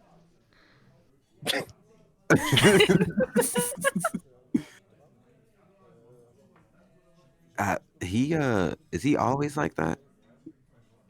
N- No. no, he does not like talking. So this is a huge thing. It's a new Julie. I'm so happy. Well, shit, I'm gonna drink to that right now. Then, and you see him starts pouring like shot in alcohol in the glasses. He's like, Absolutely. well, shit, to We're just gonna new get Julian, I Korea. get. Amber's like, I got this. Don't worry. It's fitting because she likes like she loves beer too. Like that's her favorite one. So she's like me for real. Cheers. Cheers. And we'll cut away to Furia and Julian. As would you guys? Where would you go? Would you go to the med bay? Would you go to another secluded area of the ship? Where would you take him? um. To like a secluded area.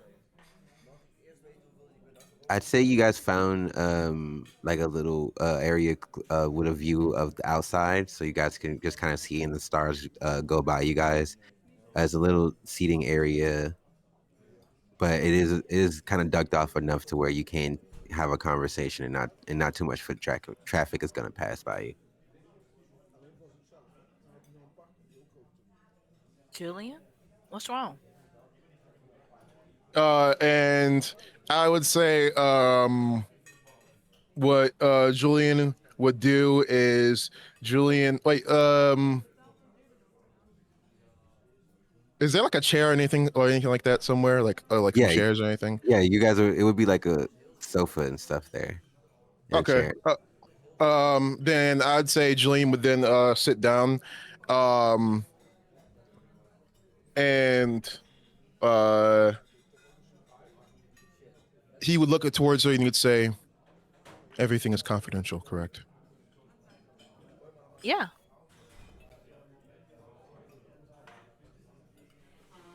It is Paris. He told me that he intends on making you the next commander.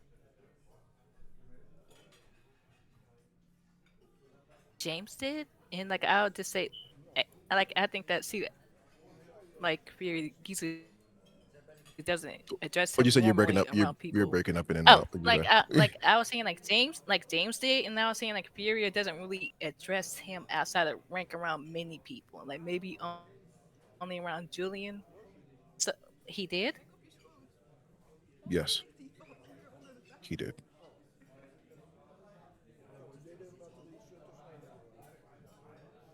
How do you feel about it? Everyone is celebrating yet. I feel nothing. Is that normal? Um, Honestly, could be like a state of shock because that's a whole lot to take in, especially after our last mission. And do you not see yourself as someone who's prepared for that position?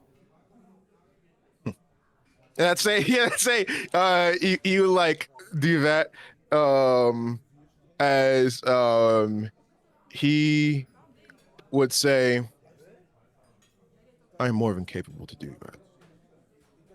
I can assure you. I just, I don't know how to feel, especially now. This is everything I thought I've ever wanted before. Especially with the others, I didn't get it at first. Everyone talks about going home like it's a finish line, like everything waits for them out there. But I don't have that luxury. Duty is all I've known. The work is my home.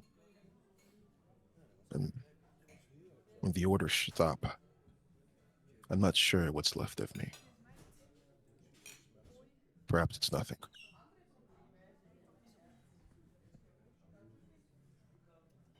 May I share something with you? Yes. I've definitely been there. Back home, it was just all violence until James found me. I was destined for a different life. To he saw my possibilities. Um, my dream was helping more people, and I'm here now. And it's just like, let me guess, you feel like it's strange to be at this certain calm or peace, and everything else is the unknown is a little bit scary. I don't know how I feel. How do you live with quiet when all you've known is noise? It perplexes me.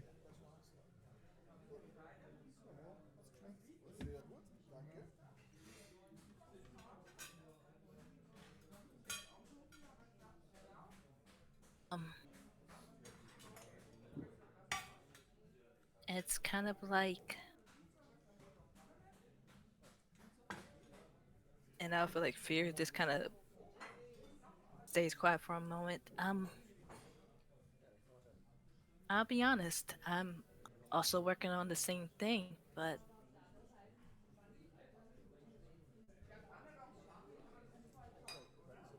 sometimes you have to take one step at a time. And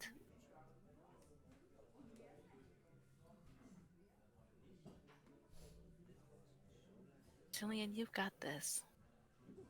I don't trust many people, but I believe that you have more than it takes to lead. And James is a great leader, but I feel like you'd be able to do a lot more.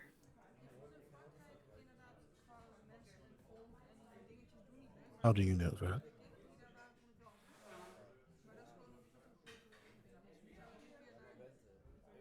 I've seen great leaders in my lifetime.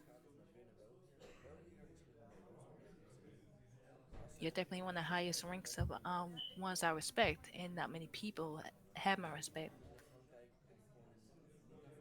And besides, you really trust Alvarez to be the damn leader? Because I sure as hell don't.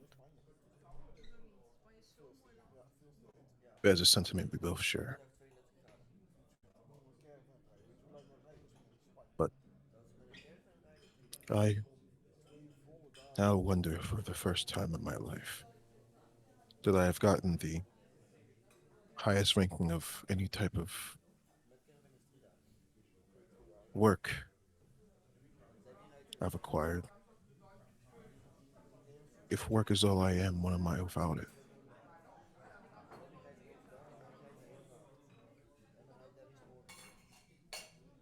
Julian, you are more than your ability to work.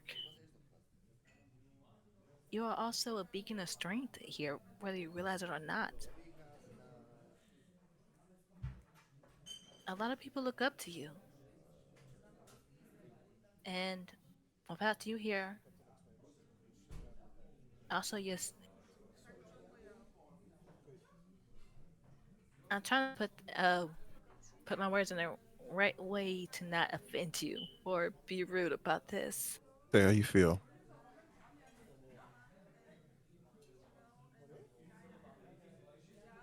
Who's the counselor now? Because I'm not, I'm not good at that. Um,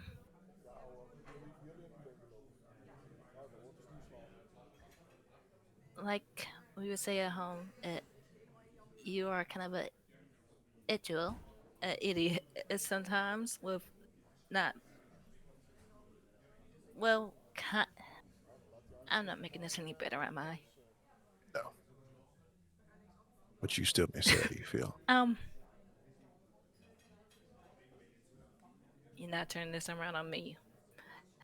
Whenever Anyway, a lot. Anyway, see, there's a laugh.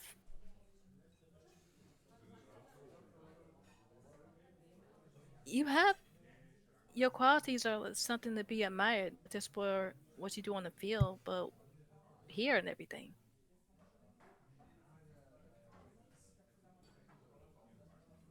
And also, it's a little bit scary to currently look in the present, but you truly had this.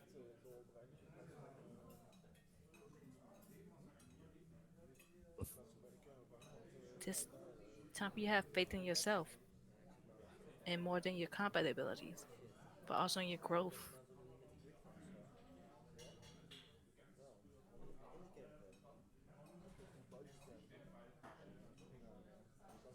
Hmm. It seems. It seems you are correct. Aren't I always? Don't answer that.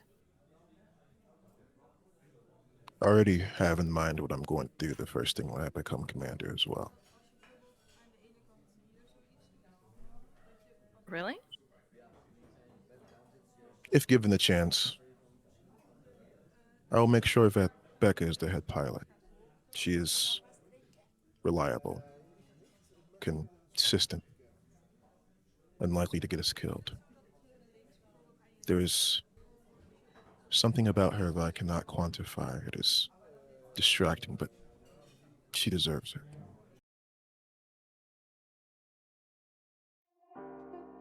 I agree. Want to go back to the party? Yes. Thank you. All right, let's go. Of course, we're friends, right? No. And then he would get up. Oh my god! Oh wow! That was wild. It was so wholesome until he said no. Actually, no. Don't get it twisted. No, oh my god, that's so funny. As you guys make your way back to the party, the celebration,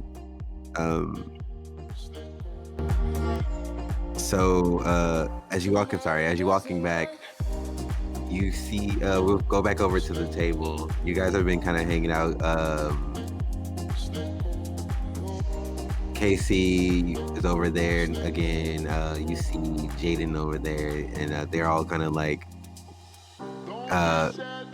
connect, like.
I apologize in advance.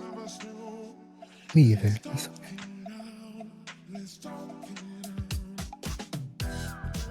And she takes your hand and walks you over to the dance floor. You see. Wait, where the fuck is this picture? Okay, here it is. And then this person walks over and she's like, I'm so proud of her breaking out of her shell. And she's like, good to see all of y'all. Well, most of you. She's like, yeah, some fucking speech he did up there. Just motherfucker just dropping the bomb on us like that. But I can't say I didn't see it coming. Well, in case you didn't hear the news, this is gonna be my last trip too. Is it? Yep. About time I get out of the sky too and start doing something of my own. Gonna be opening up a practice back on Viridian. And I'd say she's probably patched up Julian a number of times and everything. So I would say Julian would nod towards her and he would say, "Your work will be missed. Thank you." She looks over to you. You can see her face kind of softens, and she smiles. She's like, "You too.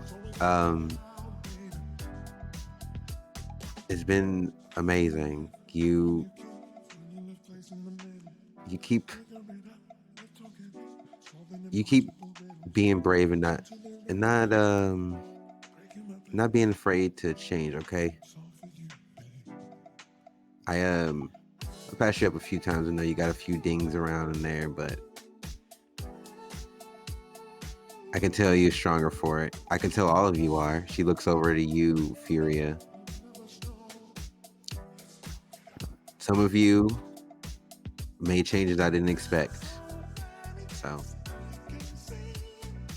whether what happens next, we continue to work together or not, but it's been amazing. Now, listen, I don't want to have to have 30 plus of you stuck in my med bay in the morning. So please take care of yourself tonight. That goes double for you too, Miss Page. Who, me? Of course. You too, Doctor. I believe you guys are probably in the best hands with Julian here, but he needs to get loose a little bit too. It isn't I just totally agree.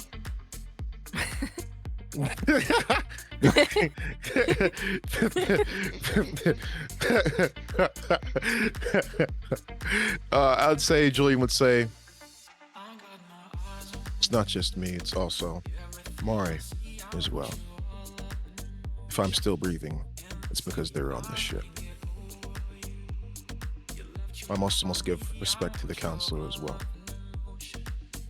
I'd say Julian would just nod towards you when he says that. I just raised my glass to him in appreciation for just drinking it.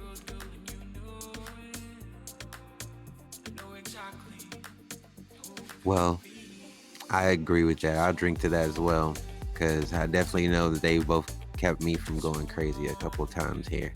So I'll drink to that. You see her like raise up her beer, and before she like kind of just downs the rest of it, she's like, "All right, I'm going to go lay down and watch the rest of Grey's Anatomy. So I'll see you guys tomorrow when we land."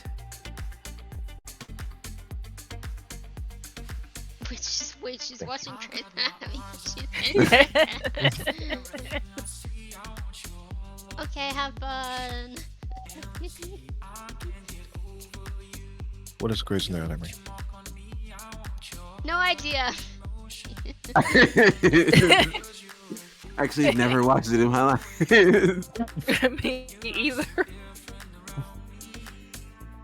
Y'all never I'd watched say, Grey's Anatomy? yeah, I'd say you guys would know, well, at least Mari and Furia would know that she talks about it a lot, but whether y'all seen it or not, it's up to y'all, but she talks about it all the time. Mari has definitely seen it. She's definitely seen it. I was always invited, but I always said no. I always said no. All right, let me get this real quick. I have like 4 windows open, so sorry.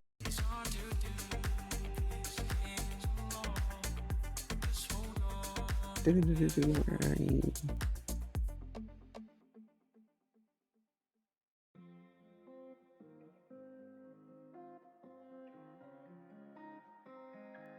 We're gonna fast forward. You guys have you guys have turned in. Your shift's been over.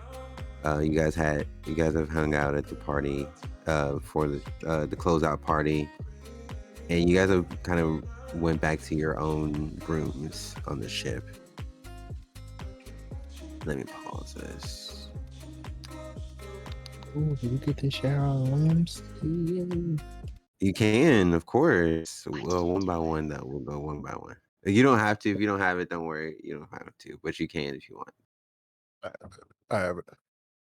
Okay. Yeah. If you want to just describe it and then do picture later, it's fine. I'll be right back in like 30 seconds. You guys go ahead.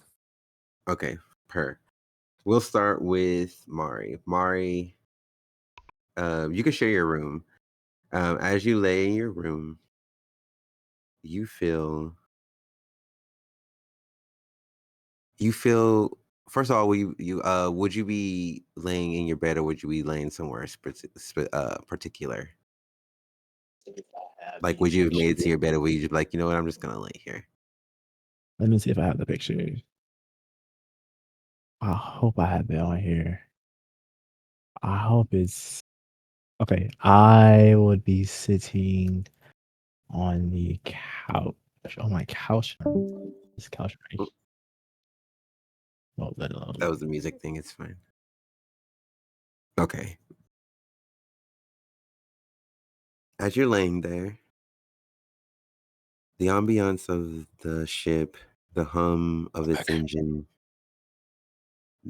welcome back. The atmosphere feels grounded. It feels like you are in a state of center. And as you can feel like every bit of the texture of the couch, you feel something grasp you, almost hold you.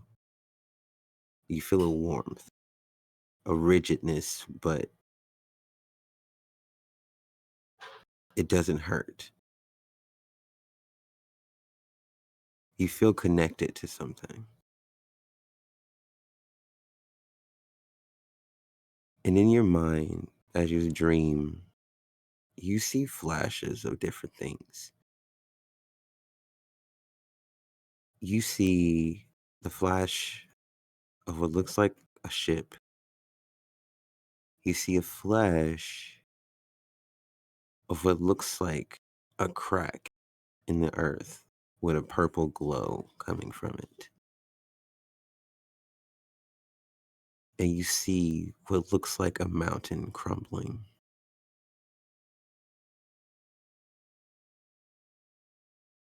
And the last thing you see before you're jolted awake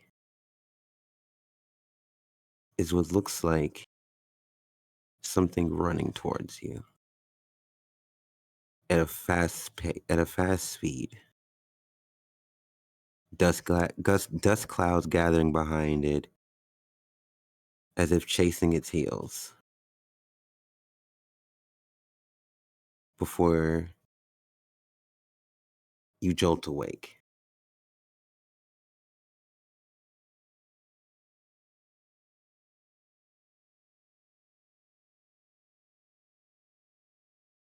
We go over to Julian. Julian, you can share your room as well if you like right now. Let me get a million down. But Share what you would like to share. yeah, I'm gonna share. Oh, I want to give that. You didn't drink. You didn't indulge in anything, but you did retire to your room. What the hell? Continue. Okay. Right. You're fine. You're fine. You're fine. Yeah, ignore me. I'll just stop. I was saying what the hell with that. I was saying what the hell with someone else. No, you're good. You're good. You as well in your dream, you see flashes as well. You would see flashes of your home. You would see flashes of your family.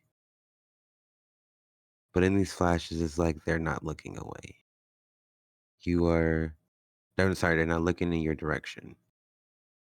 You are there, on a beach, and there seems to be water, tides, waves crashing every which way. None of them are hitting you. None of them are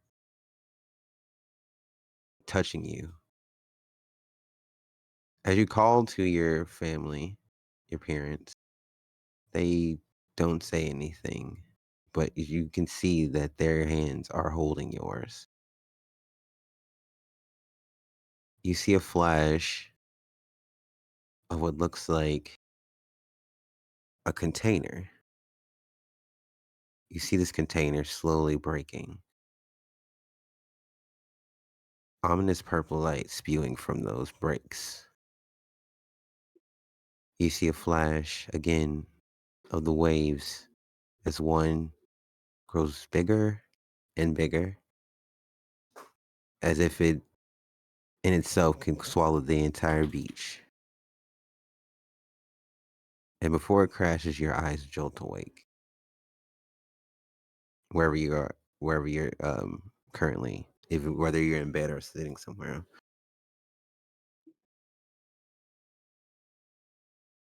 Next, we'll go to Furia, the character. That was great. That was perfect. We'll go over to Furia. Furia, if you have a picture of your room, you can go ahead. Yeah, go ahead and put your Here it bed in is. there. Oh no, not both of them. Furia, just like the others, your dreams, they break and they come in flashes. But as you lay in your bed, you don't feel that same sense of warmth. You feel static. It feels like tiny bits of electricity tickling up your arm, jolting throughout your body, but it doesn't hurt. As your dream flashes, you see a purple sky crackling with thunder, lightning striking, purple bolts hitting the ground below, some almost slightly missing you. As you sit there, you feel like something's watching you. But every time you turn around, there's nothing there. Your dream flashes back to you standing in a field with yellow sparks dancing off the top of the field's roses. And as you look up, you see a purple bolt of lightning coming right at you. And before it hits you, you too jolt away.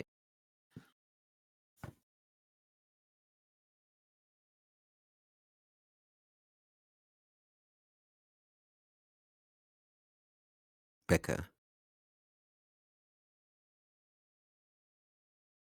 Yours was you seen a purple crack in the ground.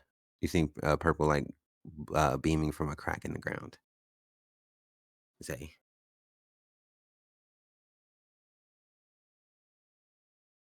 Uh, Becca, sorry. If you have a picture, it's okay. If you don't, it's fine. I do not. I can't find one. It's that okay. Yet. It's okay. If you do, we can just post it later. It's fine. Sorry. No, don't apologize. You're okay. Nobody should apologize for anything. You guys are fine. You guys are amazing, right? You're wonderful. As you sleep, as you lay in your bed, the comfort of your bed, while it feels the same, you seem to feel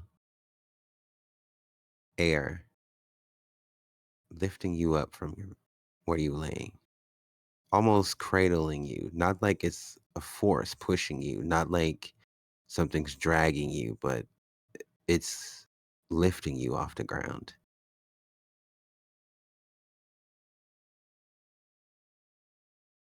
As your dream flashes, you see yourself flying over a horizon.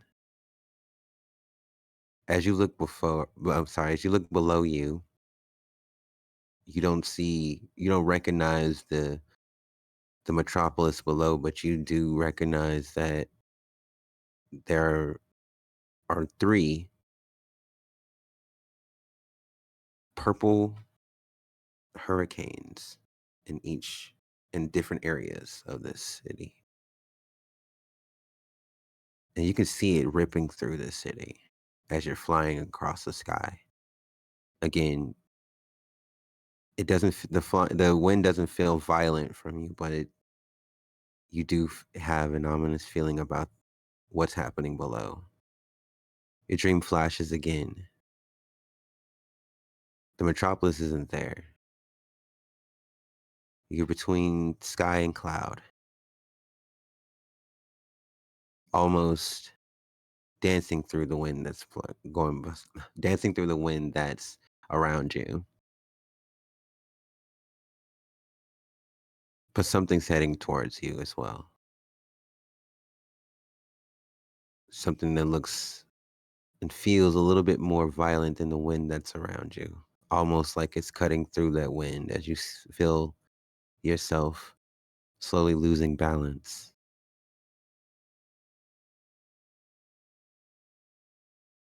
And as you look over to it, you see what looks like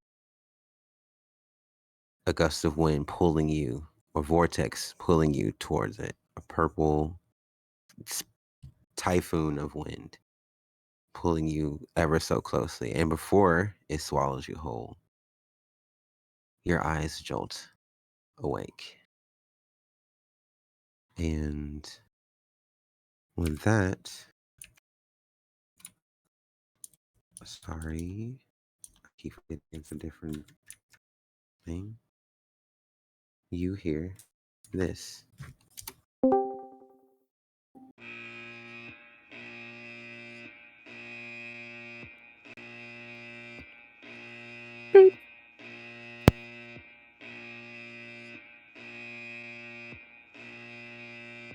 As you hear, all ship personnel, please head to evacuation. All ship personnel, please evacuate immediately. I repeat, all personnel, please head to evacuation areas immediately. The ship is under attack. God damn. As each of you feel a rock of the ship, as something hit, as you can tell something hit. Not dangerously rocked, but you can tell you are under attack currently. Shit. I don't know if that thing really looped it or not, but it should have. I don't think so. I don't think so either, even though I pressed loop. I will start with Furia. What do you do? Sorry, I'm trying to get this up. You're good. Oh, give me a second. Be right back. Mm-hmm. I'll definitely like jump out of bed, but kind of forget to like change out of like pajamas and just rush toward the bridge. Sorry, say that again. Like I would just definitely like jump out of bed, kind of like definitely still reeling about the dream, but like forget to change club out of pajamas and just like run straight like towards the bridge. As you walk into the hallway, you see several of your crewmates. Some of them that aren't actually Yusef officers, but some of them are just civilian crew that work there. You see a lot of them running, some of them with belongings, other ones helping guide people towards certain areas. As you can see, they're like, "Okay, people, come on. Okay, I need to get you guys this way." He's like, you can see people who are actual officers or soldiers in Yusef. You can see them walking towards, they're running towards certain areas with weapons in hand. I'll try to stop one of the officers. What's going on? We're under attack. We were everything. They just came out of nowhere. I'm sorry. I gotta go. Be careful. And you see him. You see this person running down the hallway. And you say you're going towards the bridge. Yes. Okay. As you're making your way down, you pass by Mari's room. Mari, as you awake to the sounds of the siren and that coming over the intercom, what do you do?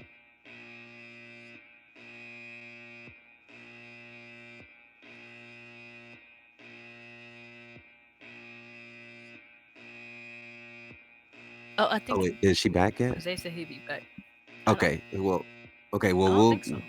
Okay. Well, we'll say you I heard go my by name Julian's this room. Huh? Oh, there it is. Okay. Oh, he just got back. Okay. They just got back. Okay. All right. Yeah. So, Mari, you just awake to this, and again, you heard the announcement of them telling all civilian personnel to head to evacuation center now, saying that the ship is under attack currently. And again, you also just felt something hit the ship as well. As you're making your way out of the room, you see Furia. What do you do? Well, before I run out the room, I'll say that Yeah. Mari grabs a bag full of like health stuff. Your med supplies and stuff. Yeah. Let's say, y'all say you grab a couple like first aid things, maybe a couple of med packs, maybe a few like quick shots, like something like antibiotics and stuff that you can give somebody on the fly.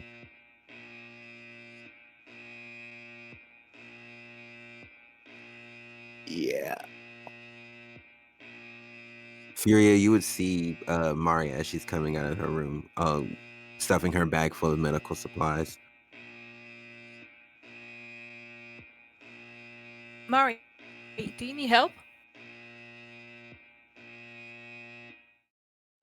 No, I need to know where the injured are though. Again, you would see, just like in case you weren't here, actually, you might not have been here, but there are people that are people that work on the crew, that are on the crew, that are running past you guys, as well as people who are soldiers. They're running past you guys in the opposite direction with weapons in hand. I swear.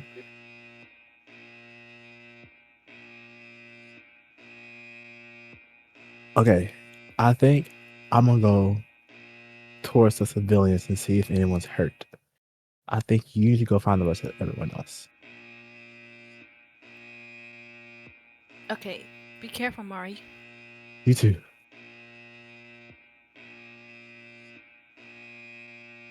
So, Mari, where are you going? Mari is going towards the civilians. Not the soldiers, but the civilians, where they're going to. Where you are right now, there is no one hurt that you can see. You're just in the hallway near your room. So are you going to try to go to a specific place? You haven't seen any injured people yet. So that means that at least where you are, they haven't either haven't boarded the ship or haven't made it to the area you were in. Oh shoot. And we're personnel. Damn it. Well, that's what I said. I guess we're going with the soldiers then. So wait, are you going with the soldiers, or are you going with Furia, or are you telling Furia to come follow you? I just want to make sure I'm clear on what you're saying. I'm going with Furia. Okay. Furia is going towards the bridge. Okay. As you guys are making your way towards the bridge, you go through the hallway. You're trying to help you. I don't know way you guys are helping direct people towards the evacuation area, which you guys would know that the main area that people are evacuating is close to the hangar bay, where some of the smaller ships are. Where the case you guys like have to go on planet or stuff, you guys don't take the full. You guys aren't going on the entire ship. You guys are taking like drop ships or like you would know like a few officers have personal ships that are docked in there that they take during planet when the guys are planet side. So you know people will be going. That's where you will be directing everyone to. As you guys make it to the next, are you going into the next room? You open the door. As the door slides open, you see it slide open, and let me make sure I have this here. Thank you for being patient. You see. Hold on, that's not the right one. Well, actually, yeah, there it is. Okay. You see what looks like two figures standing around a group of people that are on crew. They aren't hurting them. They do have weapons in their hands. And this is what they look like. You see them kind of just standing there. They're kind of just pointing the weapons at the people. They haven't really shot or hurt anybody. You see them kind of like a few of them. Maybe it's like you see three of them. I would say you see three of them, and they're one of them's not pointing the gun at people. He's kind of like searching through people's belongings as they're leaving, as they're like running past. He's like grabbing crew and searching through their stuff and kind of like throwing them aside. But you see three of them that look like this.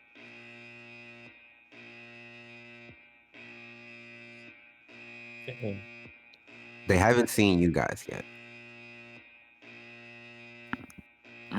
Okay. And I would would say kinda like have my hand in front of would. Mari.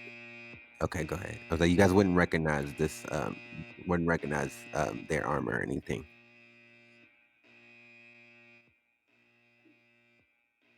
Mari, let's not go. I don't trust him. Do you? Not a bit. As you're standing there, you hear one say, "Yeah, it's not here. Don't worry, I'm still checking. I'll let you know if we have anything." And you see the person that's talking. As they're talking, you can see like the white part of their mask like glowing as they talk. And you can see as he throws this person's stuff aside, and he kind of like pushes this a bit. Like you can see like they're kind of just forcing their way, forcing people to grabbing them up. We're gonna go Let over to Julian real quick. I'm coming back to you guys. We'll go over to Julian. Okay. Julian, you awaken to the same thing. You've just heard the same message, and you felt the ship itself. What do you do? Julian, check the status on everything. Say it again. Sorry. You check the status on everything. You pull out your hollow pad, and I'd say you as would he's have. doing this, Right. as well, he's like getting up and he's already getting dressed, and everything like that. Okay. As you're doing this, you bring up the hollow pad and you're looking at. You can see, just from what you had, because you have access to certain things. You would see that the ship is under attack.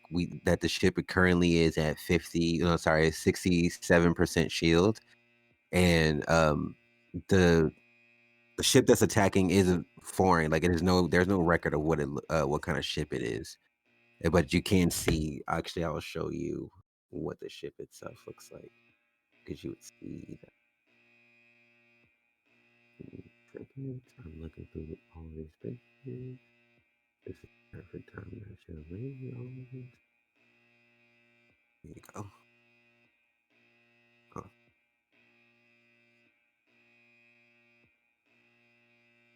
and you see a few of these ships, like even from your window of your room, you can see them like flying around the ship, and you can see that there's already people. There are already people out there combating those ships too, as well. I'd say while this is happening,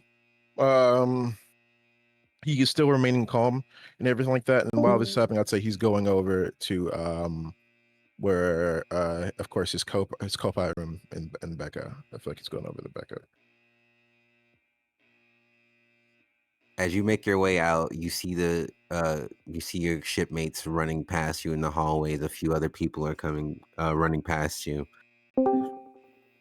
And I'd say as they're running past, I'd say as they're running past him, how are they running past him? Like, are they frantically running past him? They're definitely like a lot of the ones that you would know, like I said, to be civilians who are just working on the ship. They are running by. Like, got you. Then I'd say they're holding stuff. They're holding like their belongings, trying to get. Then I'd say as they're running past him, he would stop them. He said, "Seal medical bay. Nobody gets in or out without my code." Now.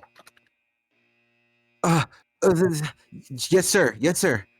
Also, cut the external lights. If they can't see us, they cannot hit us. Now. As when it's like when he's walking, I see he's like walking and talking during all of this. As I'd say he would like whatever they have like to communicate. I'm not sure what it is. Whatever, it could be a wrist thing or an earpiece. Yeah, okay. You would have like when you're on the ship, you have like personal comms. Gotcha. Wherever you would say your personal comms. Okay, then I'd say for his personal comms, he would say damage control report. You get back. This is a 54%. All right, comms, listen to me. Jam their signal if you can. I want them blind and deaf. No one leaves their post at all. As I'd say, he'd finally make his way to like Becca's room. As Becca, you wake up to the sound of the alarm blaring, the message going across the PA system. However you woke up, because you are drinking hard. I don't know if Becca gets hella hungover or not, but you're waking up to this after that dream as well. And would Julian, would you like knock hard or anything? Like, how would you? Yes. He'd knock hard whenever. You would hear the banging of your door immediately after. Oh boy. Yep, be right there. And she'll like hurriedly get ready, throw on whatever, and then rush out. As you make your way out of the door, you see Julian standing there in the doorway. As you can see, people on crew and shipmates on the crew, and they're running past the door frantically. Some with weapons in their hands, others going the opposite direction. We're under attack from an unknown enemy. Okay. Our position is needed now. Yep, let's go. You will take the helm, evasive pattern Delta. Can you do that? Yes. Good. And I'd say as like they're walking and everything like that too, he would say, our crew relies on us. Our crew relies on us heavily right now. Your flying is above standard, so I trust your judgment. I know you'll get the job done.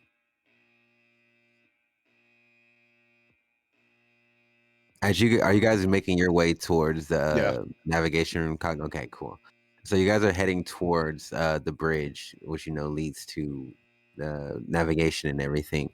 So as you guys are making your way there, you also run across Mari and Rhea, and you see them kind of crouched behind one of the doorways. And at this point, the doorway has closed, but it is motion censored. So as the two of you see Julian and her walk up, Julian and Becca walk up.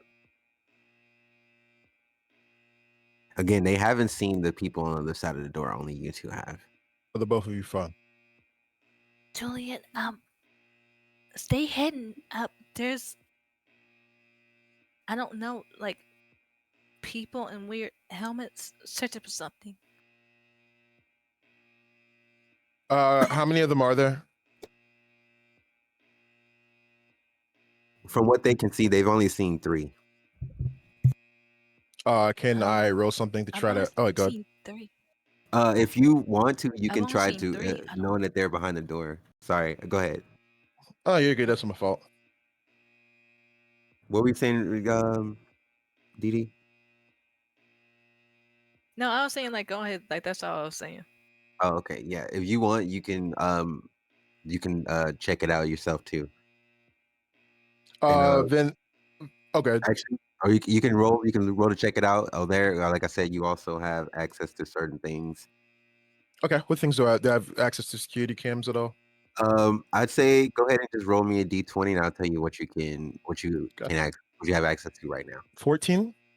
14. You can definitely see most of the cameras. A lot of the cameras aren't working. You would notice that the camera to the cargo bay isn't working. You notice that the one to the bridge is working, but it's kind of going in and out, and you can see figures there.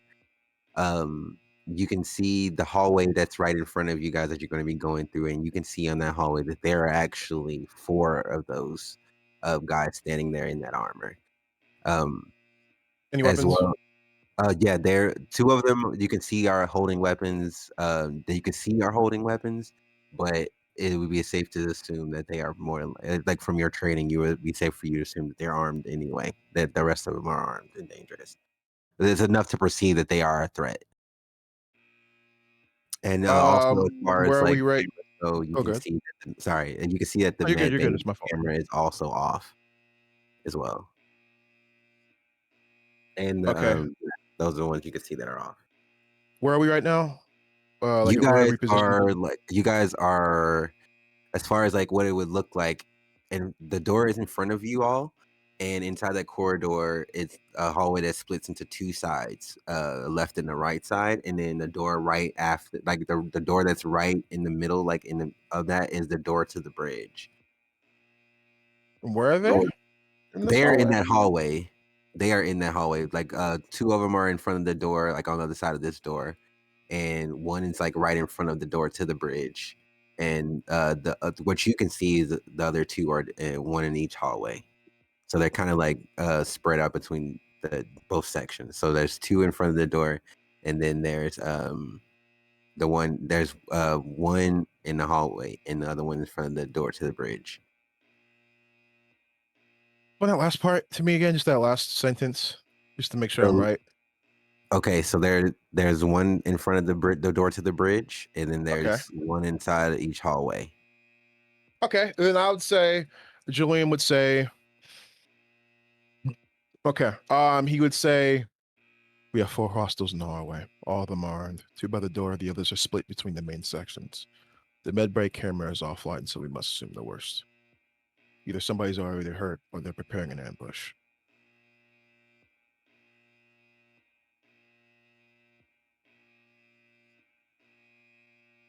What do you suggest we do? Becca, can you lock any of the doors? Wait, what did he ask? Look for tech. Can I lock any? Can you? Yeah, lock down any of the doors. Can I lock down any of the doors? I'd say go ahead and roll a d20 for me. Yeah, Thank you. my necklaces fell.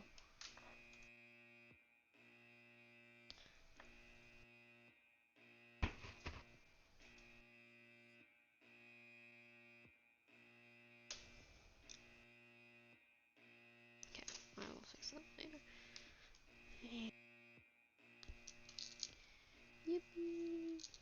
Where are my purple dice?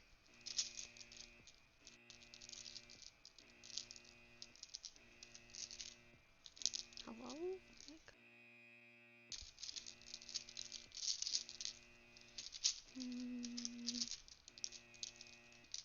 Am I stupid? Oh, here it is. It's at the bottom. That is a 10. A 10. You would notice that you don't have access to certain doors to lock them. You can lock the door in front of you and the one behind you, but you can't lock any of the other doors in the hallway. Okay. You said one in front and the one in front and the one behind? Yeah, the one that's separating you guys from that hallway where the enemies are, and the one that you guys just came from. Okay. Okay. So wait, so which one is the one that's separating?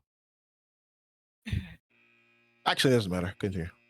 Yeah, you basically think of it. You guys are in one singular room Yeah, at this yeah. point. Yeah, I got which it. is- Yeah. Yeah. So no one can get in or out that part. So anybody Perfect. that's on the other side of that behind you guys, they can't make it to the bridge, at least without trouble. Okay. I can only lock the one in front and the one behind. I can't lock the others. Good, that's all we need. Becca, on my go, you will lock down all doors. I do not want them doubling back. Then he's going to look at Mari. He's going to look at Dusk. And he's going to say, between the both of you, which one has better combat experience?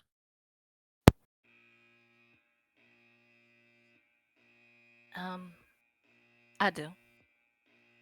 Good. Mari, I need you to do me a favor. Yeah. Do you have access to any lights at all? And he's asking, like, can he shut off any of the lights? Was he have the ability to do that? I have access to my stuff. What'd you say? Hila. That's in Tokyo. Do I have access to lights? You can roll for it Okay. because you might have. Let's go ahead and have a. What lights are you trying to cut off? Just for my own. All so of I them can keep in the track. hallway. Okay. All of them in the hallway. All right. Let me roll. What did I got a 14. a 14? You have spent some time with Christina a lot, Lieutenant Graves. So you would have had a few times where she would give you her password to stuff, so you can do stuff for her. And so you remember her login and be able to kind of get clearance to do certain things. And controlling the lights is one of those things, but you can't. So you can get the lights in this room, in this hallway that's in front of you guys. Let's say, yeah, I can turn the lights off. Good. Better. He says he's good. On my mark, he will cut out the lights in the hallway. It will be the same time, of course, that you, Becca, will close all the doors. We will move under cover of darkness. After that, me and you, Dusk, we will neutralize both targets. They're near the door. After that, we'll go out there every two. You two will have our backs. And I'd say just Can as you a do heads that? up to Mari, Becca, you guys would have. I mean, you can before this for sure, but if you want that, but for sure, you guys have had some kind of basic training, especially being on the ship. You guys have had some kind of basic combat training at the least. You might, even if you're not in a combat role, you've been given some sort of combat training. So you guys are able to defend yourself, but I would say that they probably have more experience, but definitely you do have experience. Just wanted to give that tidbit for you guys. All right, so Mari, she's going to be cutting out the lights, right? And just give me the plan. I just want to make sure I know the plan. All right, so the plan is Mari's going to be cutting out the lights. Becca's going to be closing the doors. Both of them are going to do that at the same time. While that happens, of course, both Dusk, Fury, and Julian are going to neutralize the two targets in the hallway and then move on to the next two targets, while, of course, the other two are watching their backs. All right. Okay, so let me get those rolls from those so we can see if you guys can get those lights in those doors perfectly. You are able to access them, but we'll see if we can actually. Let me roll. Is it just a flat d20? Mm-hmm. Actually, I would say with advantage for both of you. Ooh, yippee, Okay, yippee. so my Let me get first my roll other was a purple dice 9. out. Okay. 17. 17. Damn. Do too well. My dice don't like me today. I think they need a break. 12. A 12. Mari, you. I'll start with Becca. Becca, you. He gives you the signal, and you lock down the door behind you guys. The one that's in front of you guys. It doesn't lock completely. You can tell it won't let you. Like every time you try to press it, it kind of like undoes it. Like it's glitching out for some reason. But you are able to at least cut the sensor off of it, so they won't be able to trigger it after you guys go inside. Mari, you are able to cut the lights off in the hallway, and as you do, you hear them, and I was like, "What the hell? We lost lights inside the hallway outside the bridge. Anybody on comms can take care of that." Now, I'll leave it to you guys to go what's next. But before we, as you guys do that, who's going next? Sorry, I'm getting ahead of myself. My brain is moving faster than my mouth. Next player they're playing. Go ahead. Yeah, next part of it, just neutralize them. Neutralize the two. So how are you moving into this room as a unit? Wait, room? I thought we were doing the hallway. Yeah, that's what I mean. The hallway. The next. Oh, okay. Next. Yeah, it's gonna come from behind them and try to sleeper hold, choke them out. Furia, what are you doing as you walking into this room? Julian, go ahead and roll. I'd say what he does. Julian's gonna make sure that he grabs his weapon first. Actually, he's gonna try to choke him out with his weapon. Make it easier. I'm gonna roll for it. Okay. You can give me 17. Okay, cool. Perfect. We'll say +2 because you are trained. Furia, what are you doing? At 19. I actually was thinking of doing the same thing. That's fine if you want to do the same thing. So D20 plus 2. D20 plus 2. Oh my god. 7.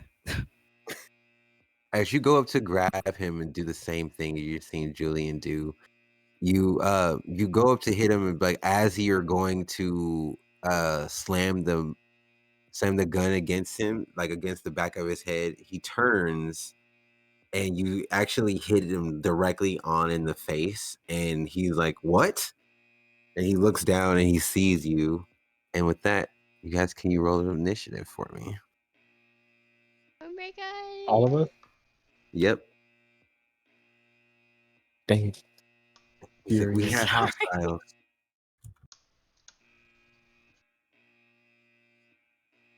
And be aware you guys are fighting with no lights. Can I see in the dark?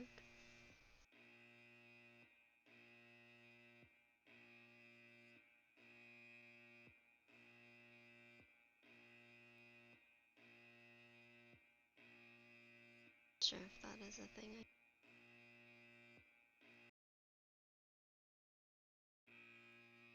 I feel like you guys know in Baldur's Gate when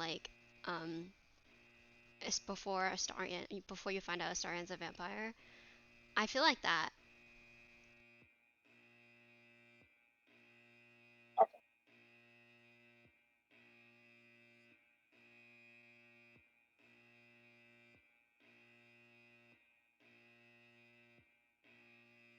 How come?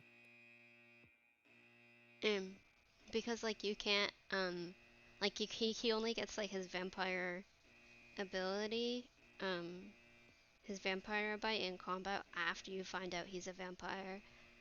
So I feel like that And also, it's really obvious for him too, just like it's obvious for Becca. So I just feel like that.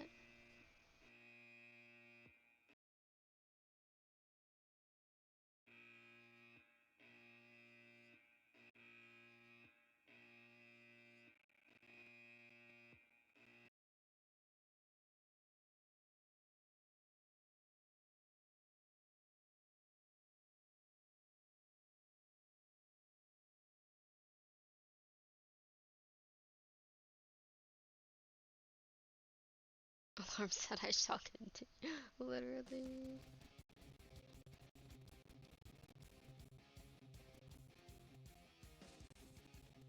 I actually really love playing Julian.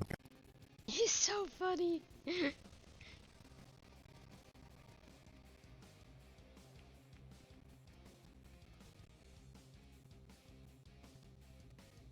Right? No.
Sorry, I just realized that you guys didn't hear anything I was saying. Sorry, so sorry. Yeah.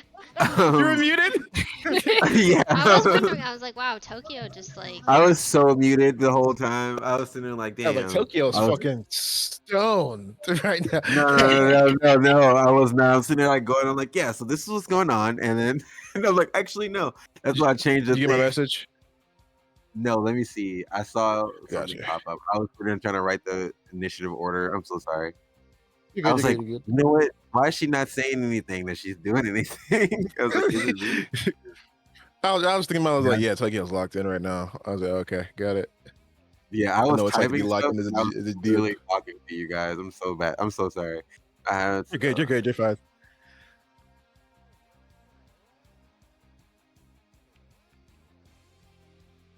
okie doke.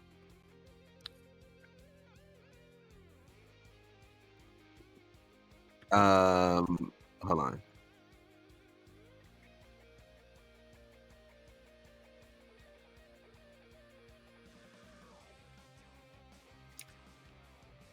ChatGPT is stupid. All right, so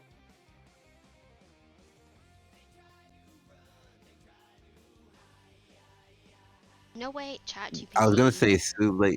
Sorry. Sule is first. So one of the people is knocked out because Julian knocked him out. Mm-hmm. So you guys only have 3 of them, but the only one that you can see right now in front of you was Sule. You can see both the one that's in front of the bridge door and the one that's in front of Furia.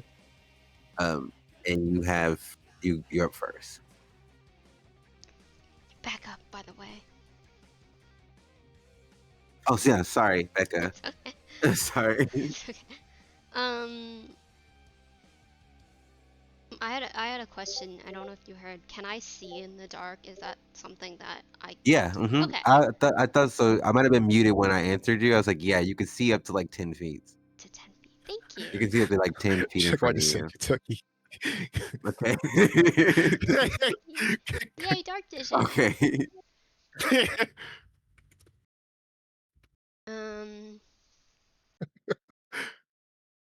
Okay.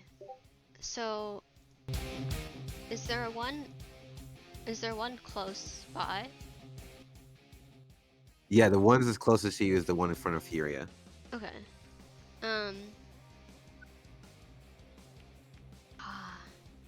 Do I know if anyone else can see in the dark? You don't know. No. Okay.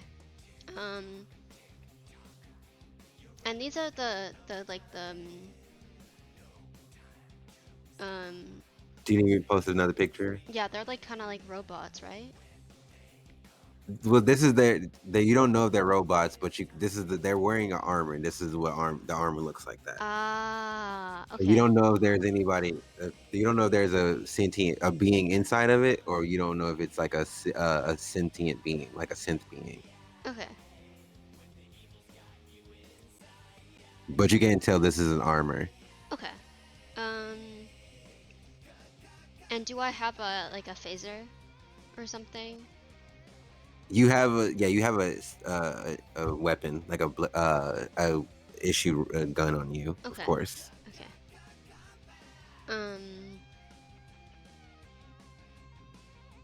I'll This is some probably cool ass armor. I'll probably just move up behind him and try to knock him out. Okay.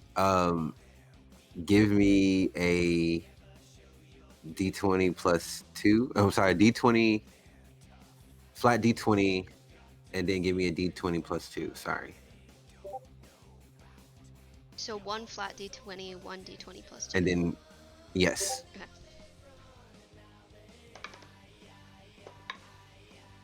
Wow. I see. My dice want me to fail. That is a 2 It's a regular thing. and a 6. A 2 and a 6. Okay. As you go to walk up to this, which one are you going after first? Let me make sure I know. The one. Which one are you going after? The one in front of Furia. The one in front of Furia. Okay.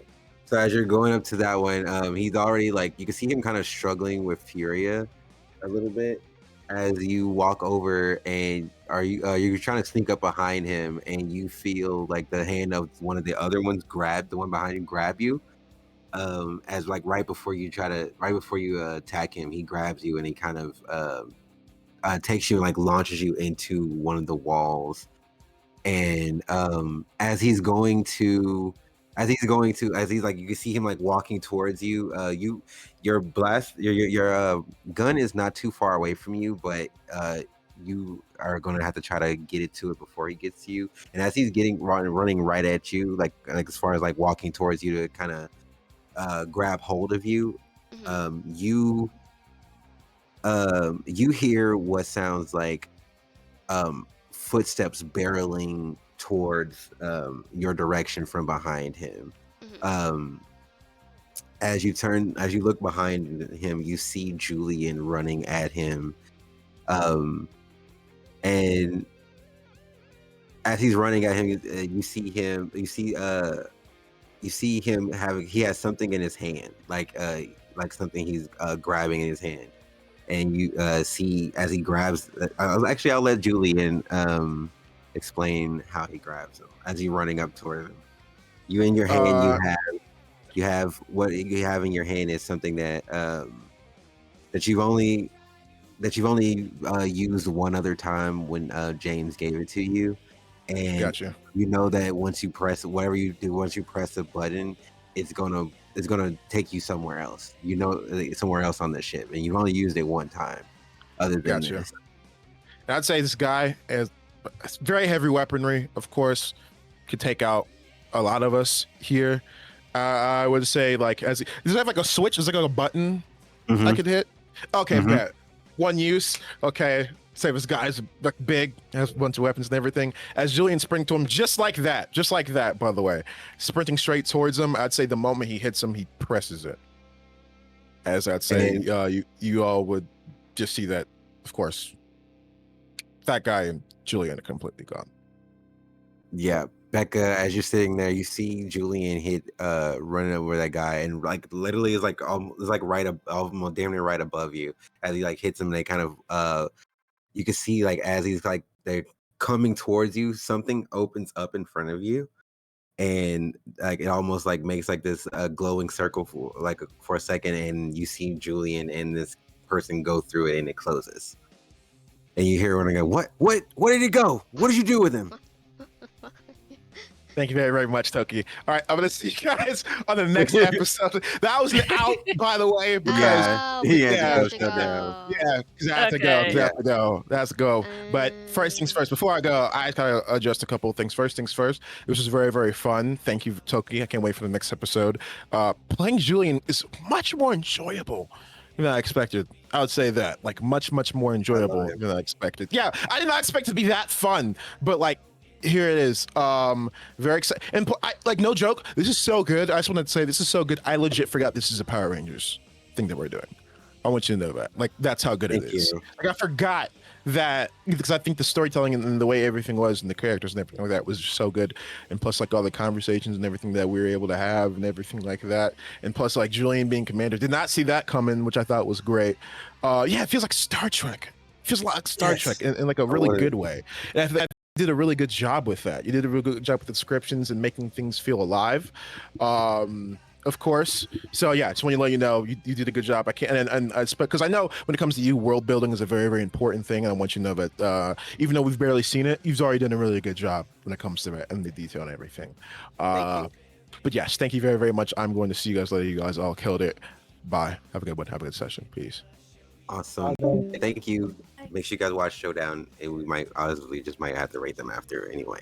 Yeah. But don't fret because fight's not over. But we will say that it takes him out of the fight, and it would take one of the people out of the fight. And let's see. We'll say these two. So now it's only two versus 3. Oh wait, damn it! I forgot to change. How do we do that? Hold on, it's not that. Hold on. Just because I want to give her justice.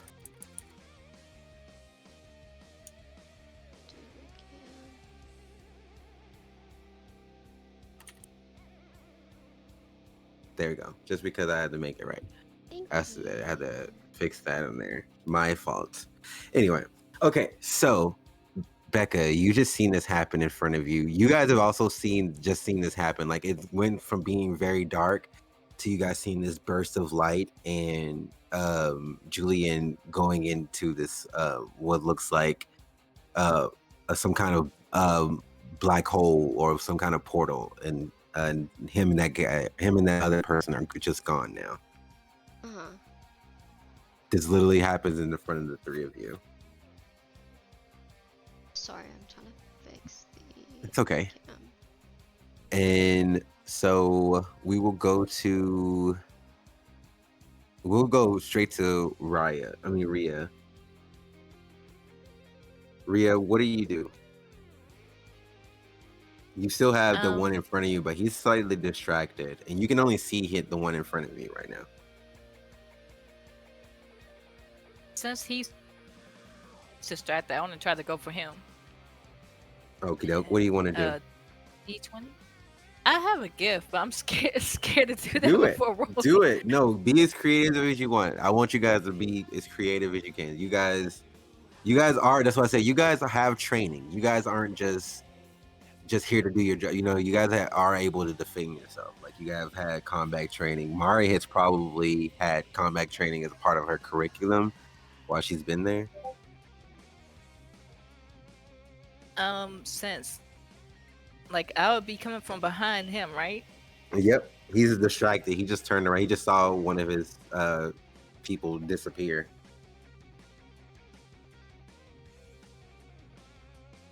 I'll go straight for him like this and D20, a flat one.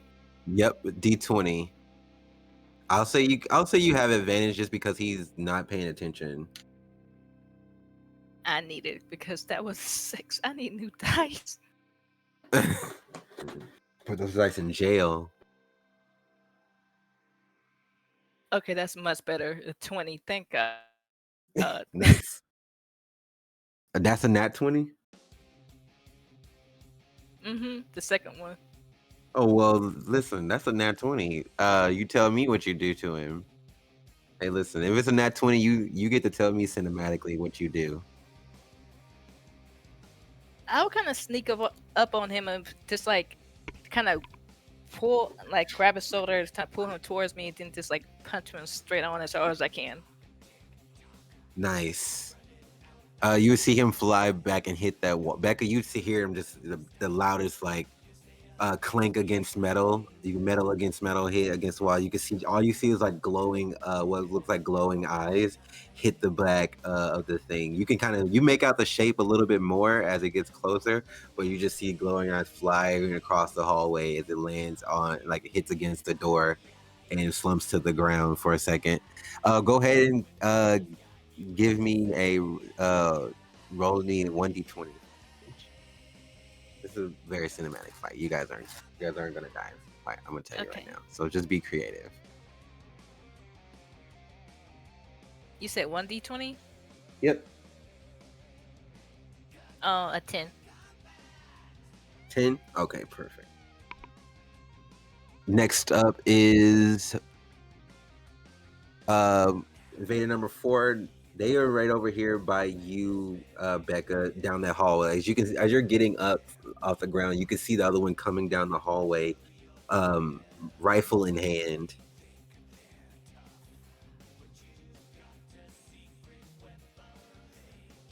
Oh, did she leave?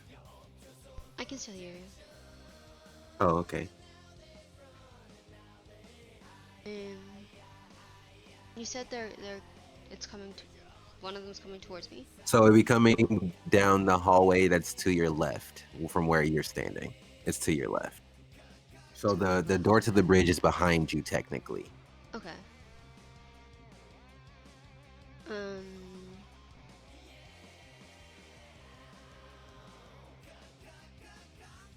Yeah. And you also have the guy that's there, that's on the ground too. If you want to attack him too, he's an invader 2. Okay. And who's the one The one that's that Didi coming just towards hit. me? Invader 4. Invader 4. Okay. Again, you can see him because you can see. You have dark vision. Yeah.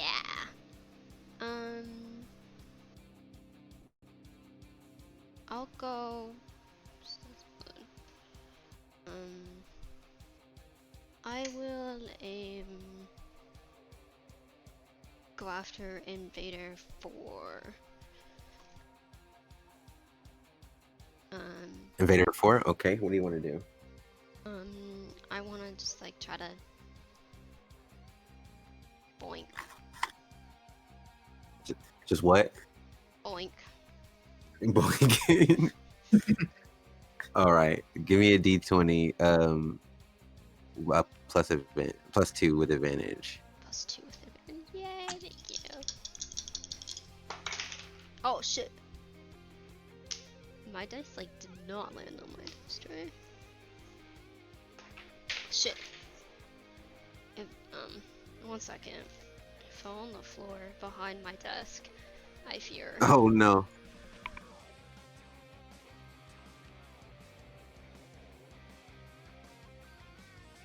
Oh, I got it. Luckily, it was pretty easy to reach.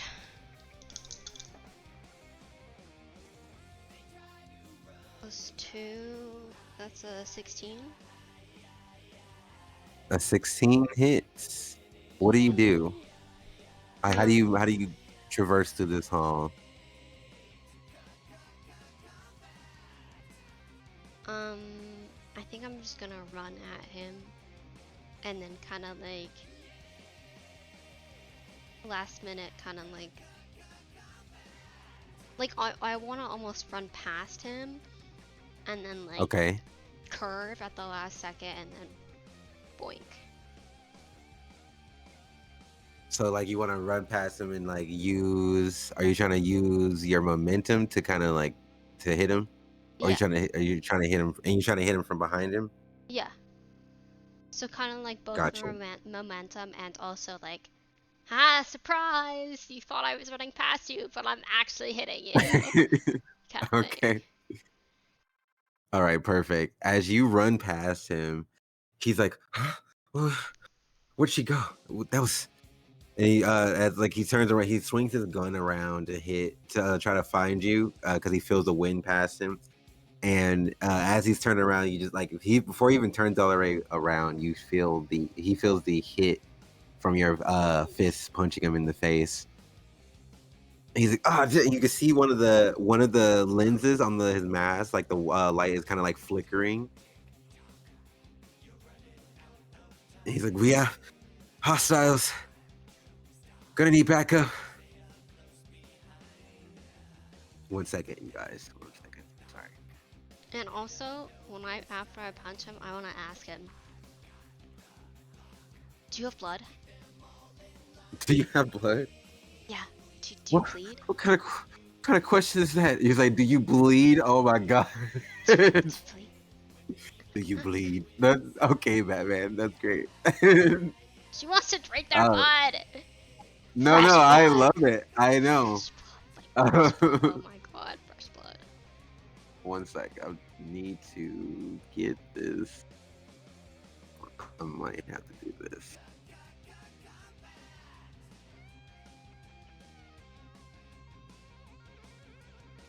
Hold on.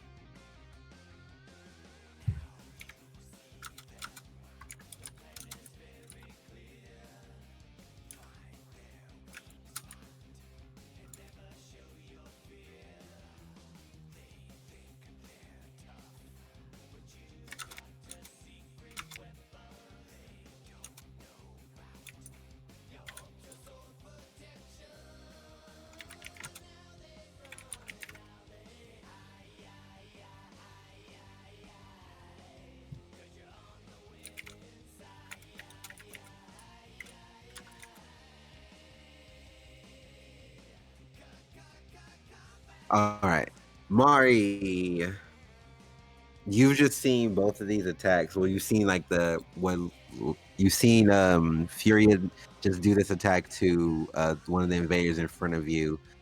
You see when she knocked him back like that, one of their weapons fell in front of you. Is your turn to react? Huh? I said, of course I take the weapon. Okay. You pick it up and you can tell this is like a foreign weapon. Like it definitely is not one that you really come across, but it doesn't seem too hard to understand. I'm actually don't even have to roll for that. I'm just gonna let you be able to use it. That's kind of ridiculous right now. Who do you want to go after? Who's the closest in front of me? They're both at the same distance away from you right now. I bet. They're both I'll closer take- to the door to the bridge, but also Becca and Furia are that direction. And remember, you can't really see that far into the hallway. You can see what's in front of you, so you can see Furia's outline, but you can't really see Becca. I'll take the invader towards Furia then. So that's what, 2? No, 4. Say which one? Which invaders towards Furia? 2? They're both technically by Becca, but she just hit 2. I'll take 4 then, and I don't want to do this. Give me a D20 plus 2.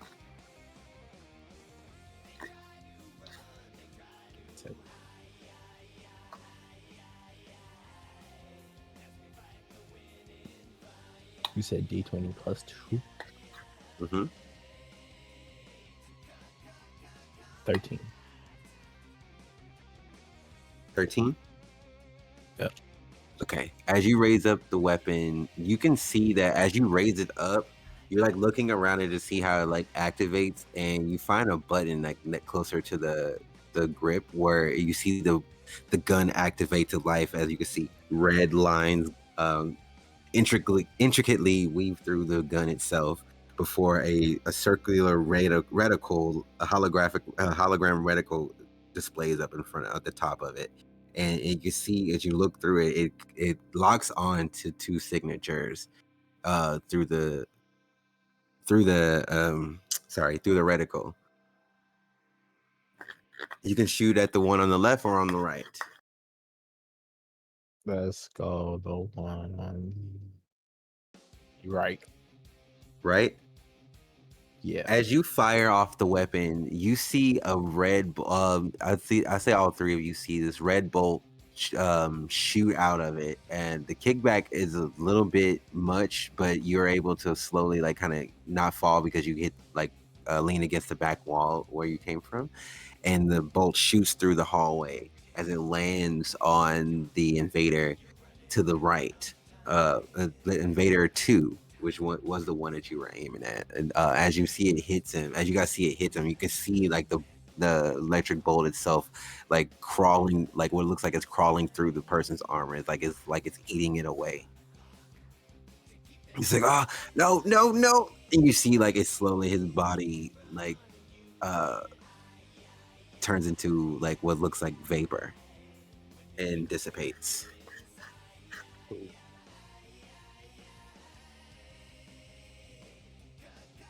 All right.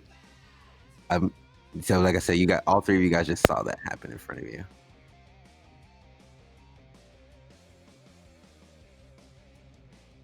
Yeah, basically.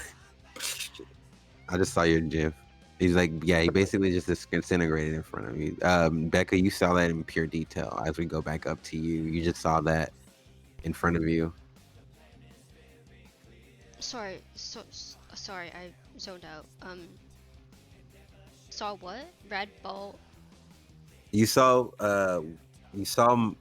Mari pick up this gun that was previously being held by one of the invaders.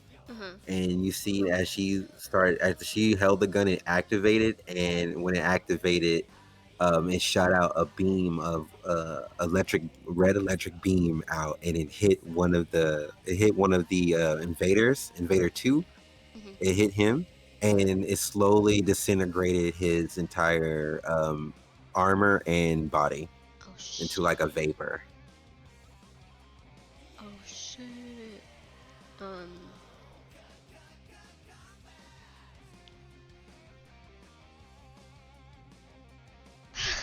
Oh shit.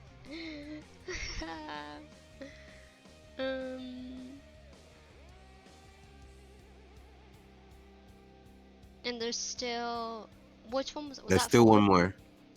That was 2. That was 2. Okay, so there's 4. Mhm. Number 4 is left. Okay.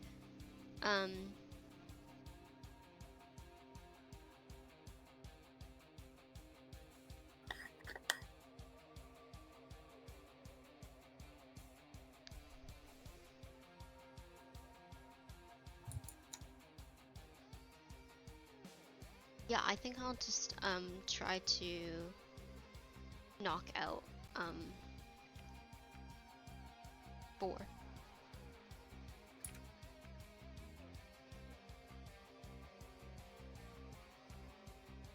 You say you're gonna try to knock out 4? Okay. Yeah. How do you want to do that?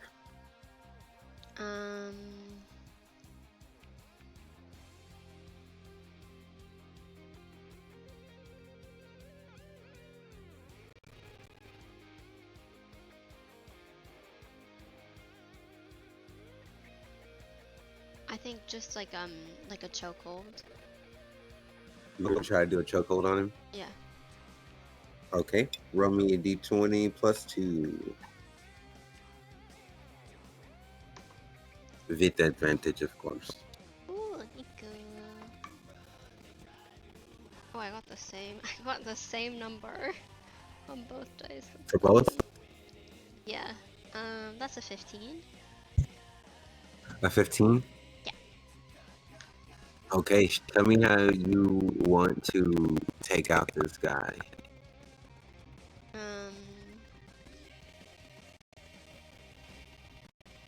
think I'm.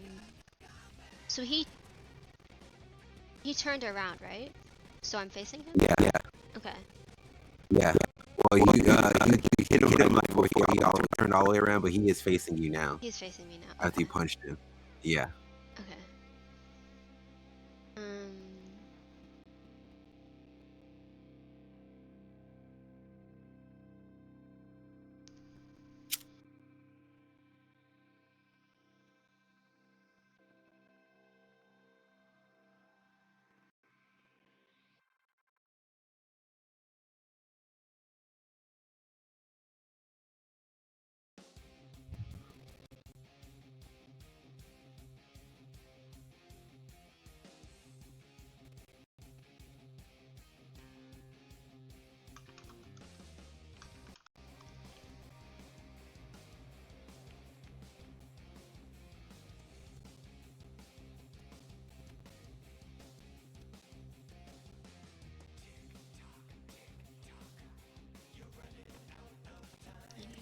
Find a visual.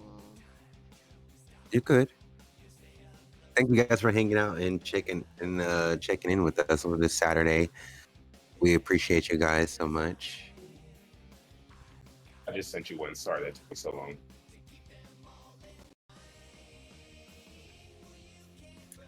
Some of these games are so fun.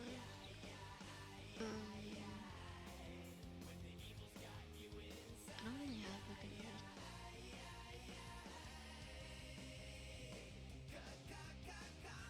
Okay, wait, I guess this works. I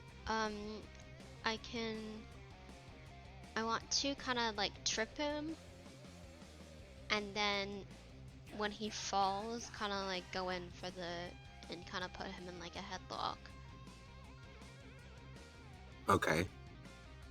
He sees you staring at him. Question. Would Becca find any of this slightly entertaining or fun? Yeah, she finds everything Yeah. funny. Okay. It's like so So, rare for her to like take something like actually seriously. She finds everything funny. Okay.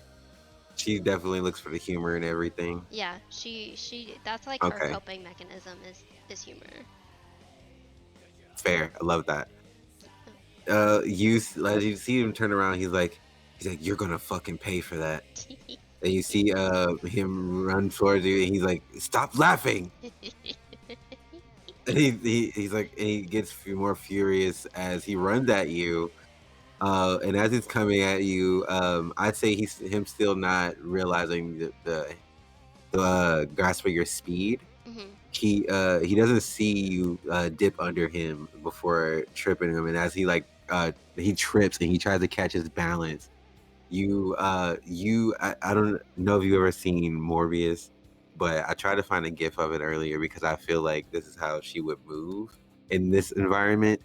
But if you've ever seen how they move, and I think it's really cool how they usually make vampires move or whatever. How you see like the smoke, kind of like the smoke trail of the after image of them when they're moving around, because they're to show that they're moving around very fast, but it's like almost like a trail because it's like trying to keep up with itself. I always think those are really cool when they do stuff like that, and that's how I imagine she moves around him at certain points. And she grabs onto him, and she grabs like how would you grab? How are you trying to grab him? Just chokehold him, or are you trying to like grab him sleeper hold? You said right from behind. Yeah. You grab him in this sleeper hold. Would she say or do anything as she's grabbing him?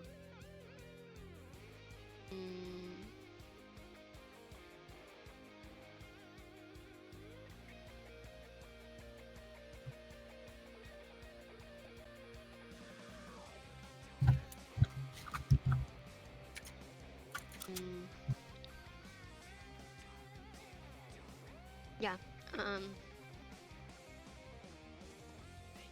I was gonna bite you, but I think it's time for your nap. I love that. Hold on 1 second.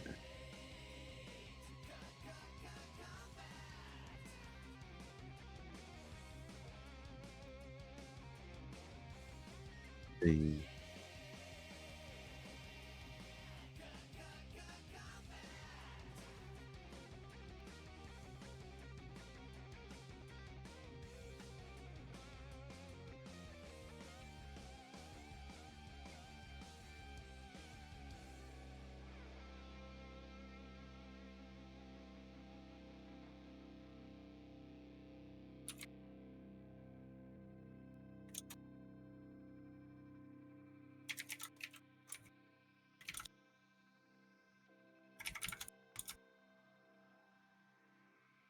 Sorry, I am trying to make sure he knows what happens.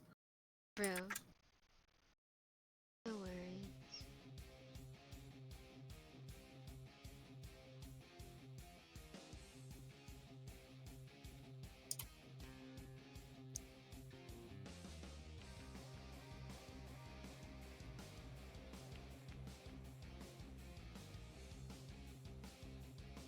All right. So as you do that, you see him like fall to the ground slowly. He's like, what are you? And you see as he falls to the ground, the lights on his mask completely dim out. Like they go from glowing to not. Mm-hmm. And I would say as that happens, you guys kind of regroup right there in the hallway. The lights are still off. As you are, what do you guys want to do? Do you want to proceed through to the bridge, through the door, or do you want to do something else?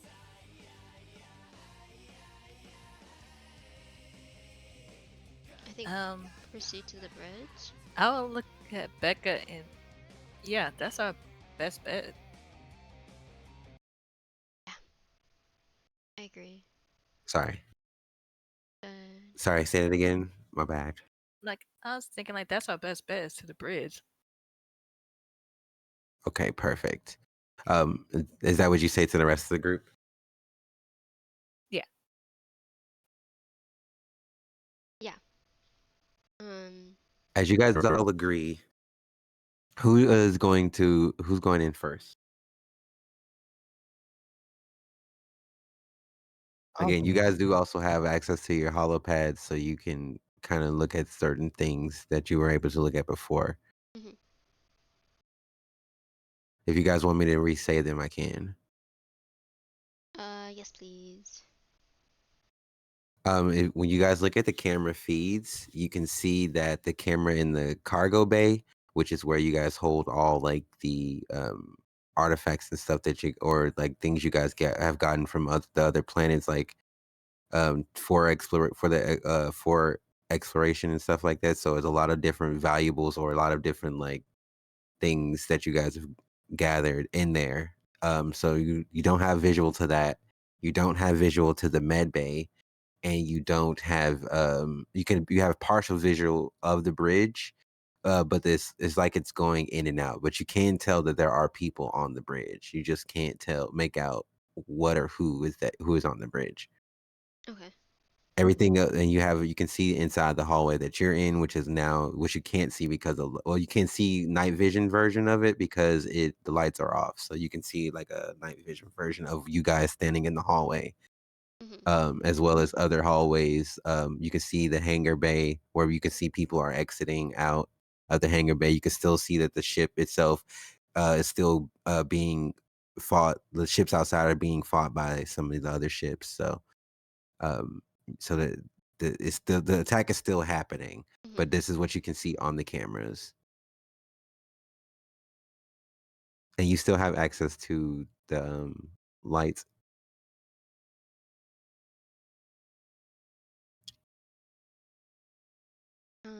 Okay. I can go in first. Okay, how you want to proceed? Mm,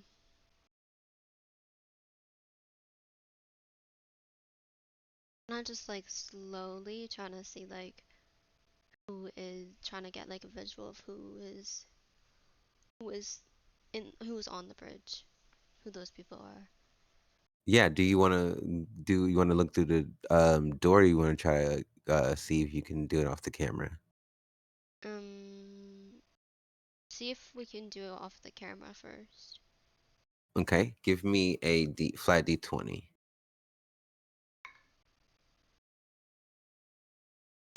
That's a nat one. And that one? Yeah. All right. Well, you don't really make out anything as far as what you look at, but you can also roll again if you would like to try to check again. Oh, yes, please. Much better. Use the right dice this time. That was 15. As you're looking at it the first time, you kind of like you're like, oh, it's so fucking choppy. Like you're like looking at it, but you kind of focus in on it a little bit more, and you can definitely tell that there are at least 3 USEF officers in there, and at least 2 more of the people you just fought. Mm-hmm. You can tell that like right beyond the door is what that they have them kind of at gunpoint. You can see that they're kind of talking to one singular person, while the other 2 officers are kind of just like kind of like in a submissive seating position where they are. I'll point it out to Mari and fuck. Rhea. Yeah. Yeah. Yeah. As she shows this to you guys, she shows you the exact same thing. You guys can see that there are at least 2 people on the other side of this door with guns drawn, and they seem to be kind of holding 3 of the officers. From what you can see, 3 officers are in there. Seems to be talking to them, or they seem to be talking to one individual. You can't really make out who this person is, but you can tell that they're talking to them. But they do have their guns drawn on them.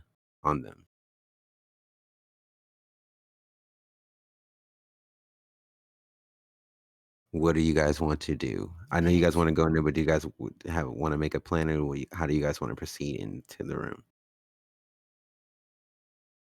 Yes. Mari, what do you think? Um,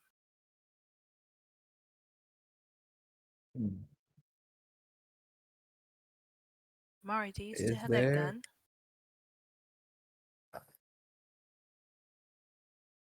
Mario, this one?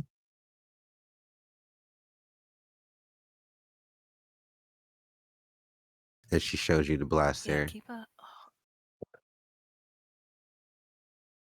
Would I recognize it? Like the technology?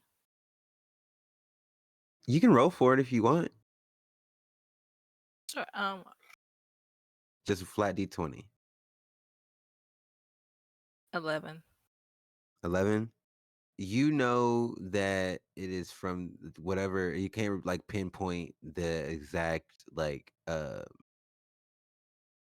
place you like where you've seen it, but you know that it is somewhere that you've seen technology like this used a lot in the DECA systems, and you know that place to be kind of like a Badlands kind of thing. Like people get into some very dark stuff there. I don't know the exact location, but that type of weaponry is from a rough The DECA place. system. It's like nothing good. The Deca system, nothing good really comes from there. Oh. That is not good.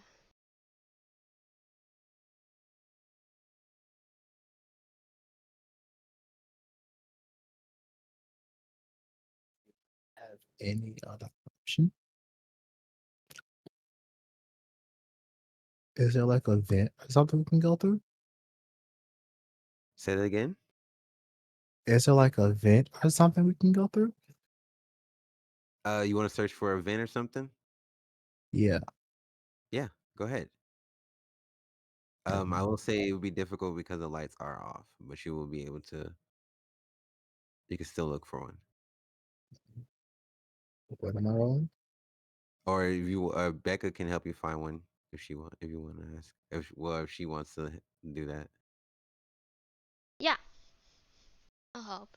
you both can roll for it. What's the roll? Just a flat D20. I got a 2. I won't make you. You're not. You don't have to roll with advantage with disadvantage because she's helping you too. Oh, What'd you get? I'm sorry. I got a 2. My dice are. I got a 13. A what? 13. As you're looking around, you're kind of just like following the lighting, the emergency lighting on the in the hallway as it's like blinking around, and you're just kind of looking, and your eyes slowly pick up what looks like a small vent above the door that you could possibly reach if someone helped you up to it.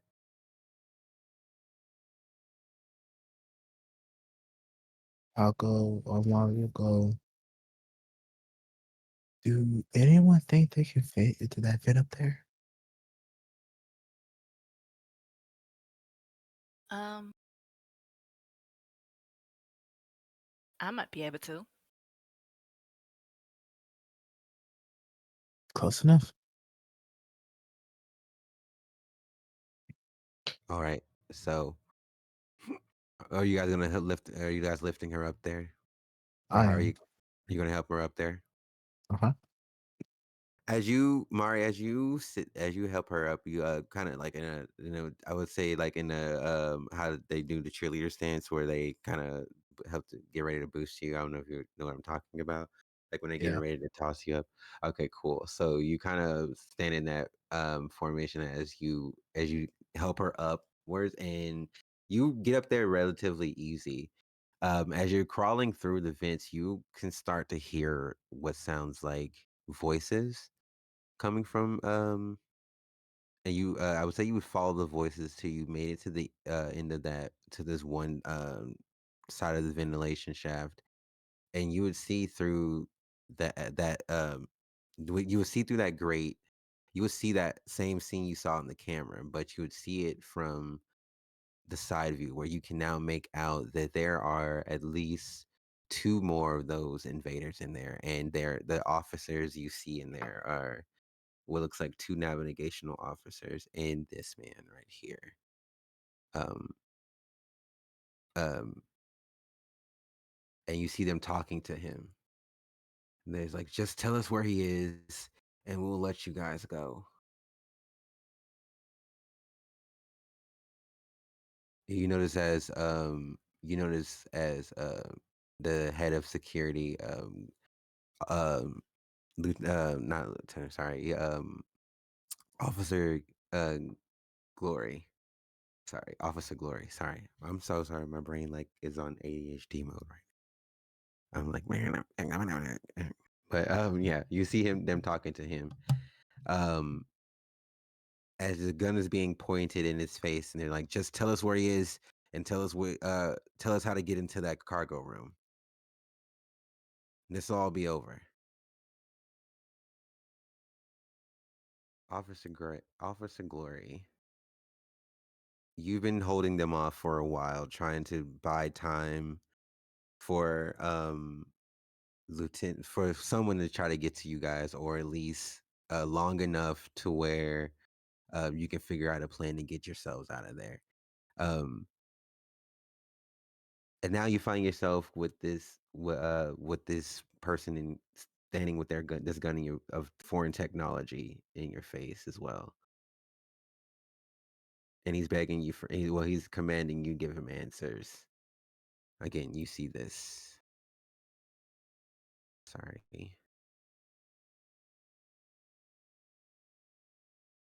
You see this person standing in front of you, well, two of these people standing in front of you with weapons drawn in your face.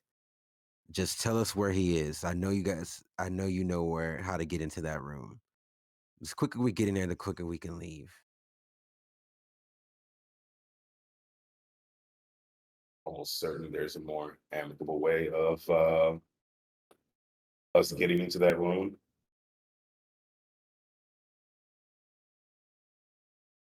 The only thing we need from you is clearance. Once we get what we need, then we'll leave your ship out here to die. It doesn't matter to me. Just tell us how to get in there. Okay. So what you do is reach around your partner there, make sure you spread the cheeks wide open, and it'll help you guys go fuck yourselves. What does that even mean? He's like, I think he's insulting us. What? What do you mean he's insulting us? Rhea, you see this unfolding in front of you. What would you like to do? They don't notice you're there. Actually, go ahead and roll for me as well, Officer Glory.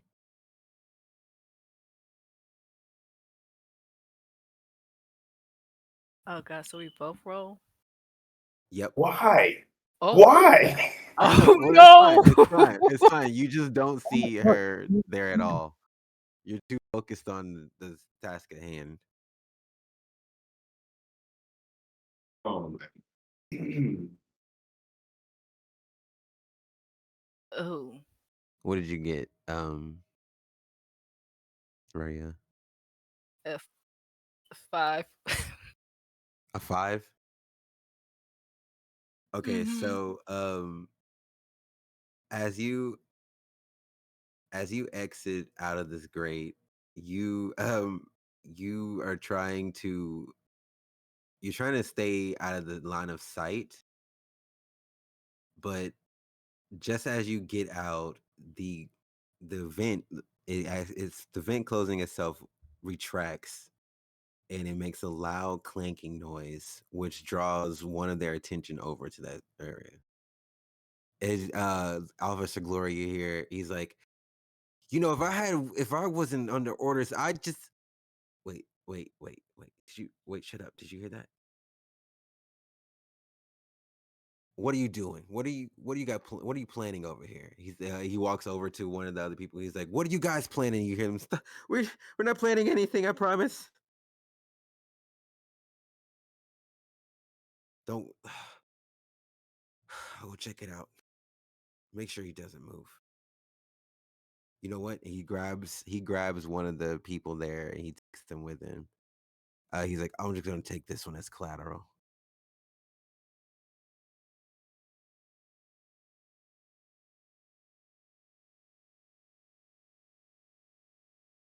So as he's walking over there to you, right now, you see he's walking your direction. You know, it's only a few. It's not going to take too long before he sees you. On the camera outside the door, Becca and Mari, you guys see him walking in another direction, which you can only assume that he may or may not have seen Furia already.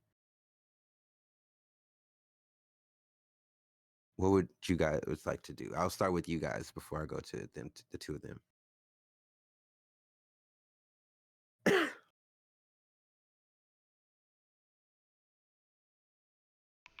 Okay, sorry.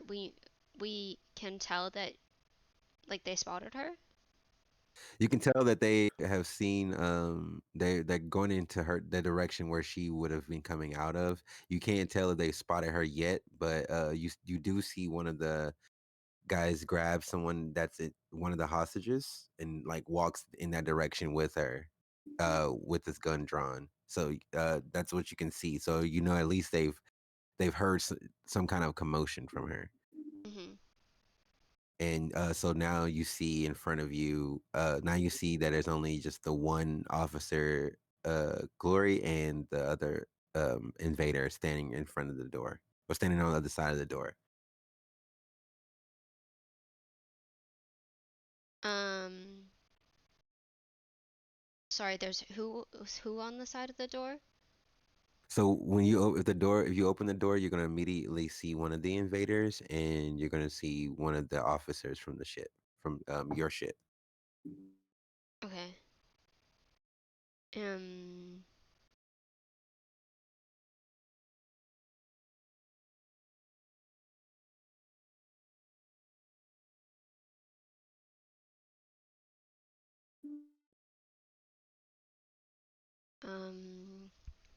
I will turn to Mari. Do you have any ideas? Oh, um, we still have that gun, huh? Yep. Ah, shoot. Let me think. Let me think.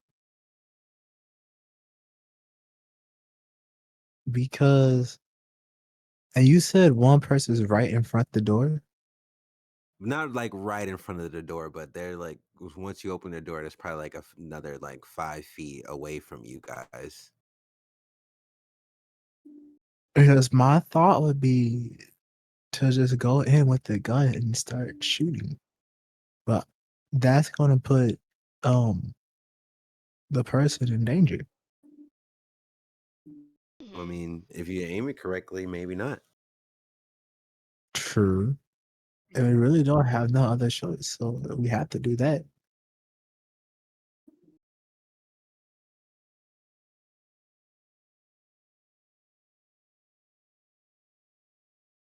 Yeah, we gotta cause a distraction. So yeah.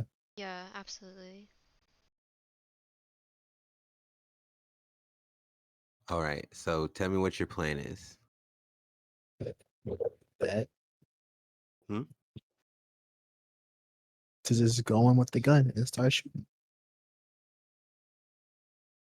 Are you shooting directly at the person on the other side of the door, or are you just shooting wildly? That's why I'm at like, the I just want. person on the other side of the door. Okay. All right. So are you okay? I'm just assuming you're the one shooting it. So give me a D20 plus 2. Gotcha. Let's see. Let's see. Ooh, nat 20. Okay, perfect. All right, we're gonna come back to that. Give me 1 second. Um, Officer Glory, you've heard the sound as well, and you know that you just saw him take off. One of the invaders take off with another one of your shipmates to check it out. There's only one in front of you remaining. Would you like to do anything?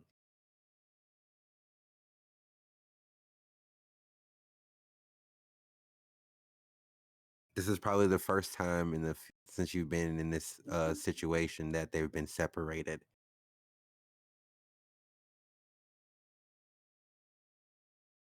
Sorry, who's separated? The two invaders are separated. I'm asking Kofi if he wants to do anything since this is the first time since the first time he's seen the two of them separate instead of being in front of them with guns drawn. Um, so So they've kind of been on guard on you guys. So this is the first time you've seen them split off. okay, so one of them is away from us, and the other one, like, is their Yeah, gun still drawn on me? split off. Their gun is drawn. It's split between you and another one of the hostages. The other invader has taken one hostage to go check out the sound you just heard. Okay. Um, do I have anything on my person besides like my bare hands? Um, I'll let you roll for that. Go ahead and just roll a d20, and I'll tell you Okay. what based on what you got.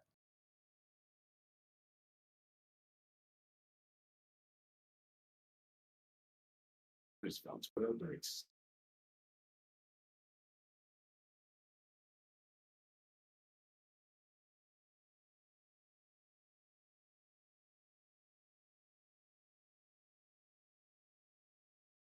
okay, a good 12, I guess. 12. Yeah. You wouldn't have it on your person, but you do like right before they came in, like before you guys kind of gotten corralled right there, you were able to definitely grab a blaster, like a issued pistol or something from another officer who was actually shot before the. So you were able to like kind of secretly grab that without them knowing. So you've had it this entire time. You just haven't had a time like a good an opportunity that wouldn't have backfired on you. Okay. And like are my hands bound? I'm pretty much like Nope, you're not. Your okay. hands aren't bound. Like they didn't. They're not bothered tying you up. You can tell they're like they're not. They're just they've been just trying to get information out of you for the most part. They haven't really, besides like the couple people that they killed going in there. They haven't really um done anything else. Okay. Um so in the moment where he points his gun away from me, I'm gonna try to like move up to him quick and put my gun to his head, tell him to drop it. All right, go ahead and give me a D20 plus 2. And also, I'm just gonna put this back on because no sound is freaking me out. Just so y'all Literally, I feel like I'm know. insane. I'd rather have this playing. I'd rather have this playing because it's kind of freaking me out to have nothing go. I Yeah. got 11. 11. All right, describe how you do it. So like the moment he like looks away, um, I'm gonna like kick his gun and take it, throw it on the ground away. Like I'm gonna throw it towards, like I'm not really paying attention, but I'm gonna throw it towards like the rest of the group incidentally, and I'm gonna take my gun, kind of like put him in a chokehold, and put my gun to his head and try to call for his partner's attention. As you call over, what do you say? Hey, loser! You see the other one turn around. He's like, huh? Hey! And then he immediately raises his gun towards the other hostage in his hand. He's like, put the gun down. That would be an unwise decision. See, I've been watching the two of you, and I think I understand something about you guys. You want to live really, really bad. Me, I'll blow this whole ship sky high, hostages and all. Try me.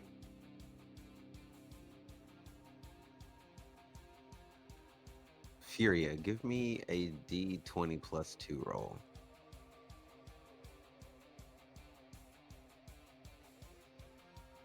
Oh my god. 9. This is a bluff, by the way. Roll again. I know. I got you. Roll again. I'll say you have advantage. He's not really looking your way anymore. 13. With a 13, you have an opportunity to attack this person. And he's still holding a hostage.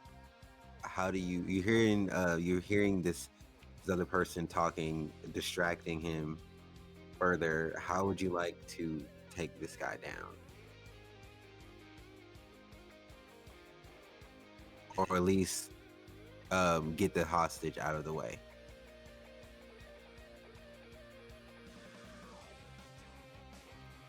So you have a chance to do either or.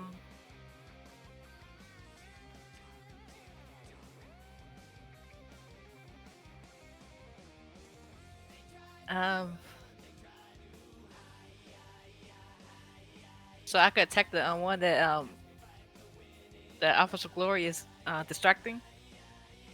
Yep. Or you can, but he is also holding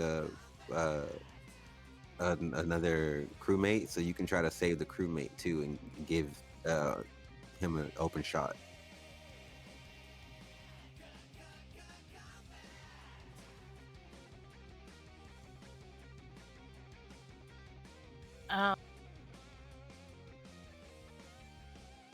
I would attack him from above, from the vent to try, and then try to have Glory help me with the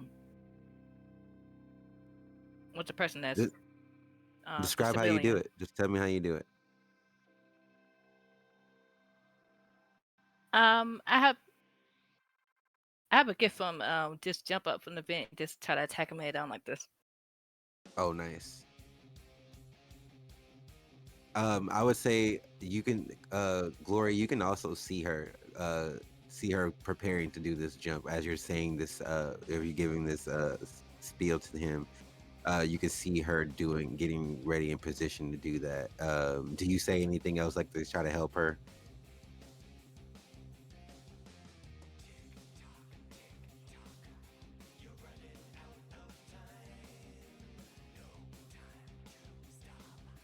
Kofi? But I'm sorry, what was that? I was saying you could see Furia. You could see her coming out of the vent or like getting herself in position to attack him from above. He hasn't seen her. Um, and I'm saying, would you be doing anything to help keep him distracted to where she can come down and attack him? Yeah. Uh, no, you really don't understand. You see me? I hate my job. I really, really hate this job. These officers, these cadets, mindless. My superiors, brainless. This entire fleet, it goes sky high. Come on, let's play chicken. And he would be pressing his gun into his like partner's helmet further and further. And as you're doing that, you can see her signal you that she's ready, and then Furia, you jump off of that area, coming down in the same motion you put on the GIF. You extend your leg out and come down powerfully. Are you coming straight on top of its head? Is that what you're aiming for? Yeah, straight on top of his head. Okay, and it's almost like everything happens in sync, slow like as you get up there, as he says, "Let's play chicken," and then you can see that the invader is like he's gonna inch to move, and then you come right down on him with your foot. As you hit him, he collapses like right under the weight of you from your foot and everything, hitting straight towards the ground. Push the officer that he's holding, is she is like kind of launched forward towards you, Glory. What do you do as you see her coming towards you? And you're still holding one of the other ones.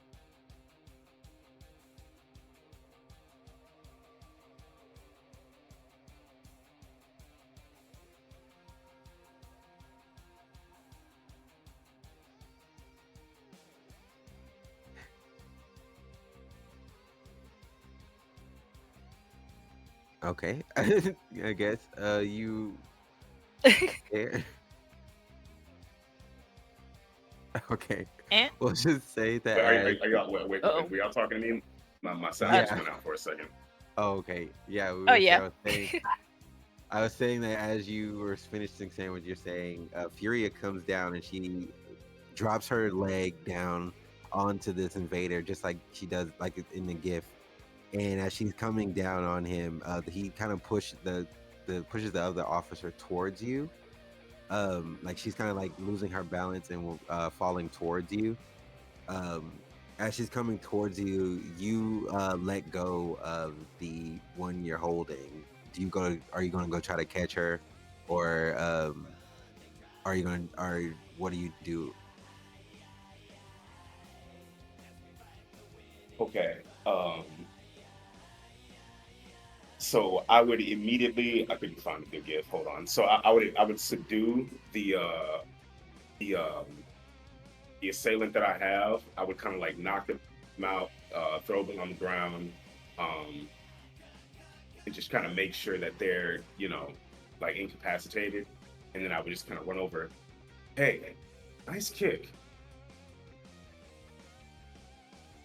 Thanks. And that as you run over to her, you throw the other one to the ground, and as he's falling to the ground, the door to the bridge slides open, and as it slides open, you see Furia, you see Mari come in, and Mari immediately shoots the rifle, and as it's flying through, like as you're like walking, like it kind of like goes like right in between the two of you as like you're running over, like, oh hey, nice kick.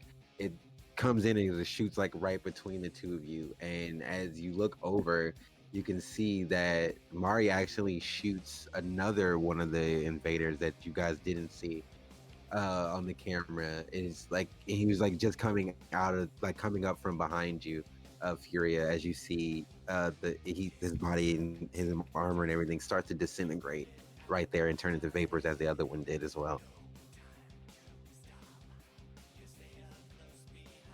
Holy shit! Thanks, Mari.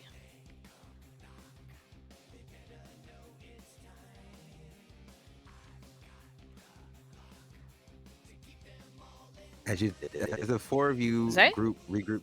Oh, Zay, are you there? So they're muted. They're muted.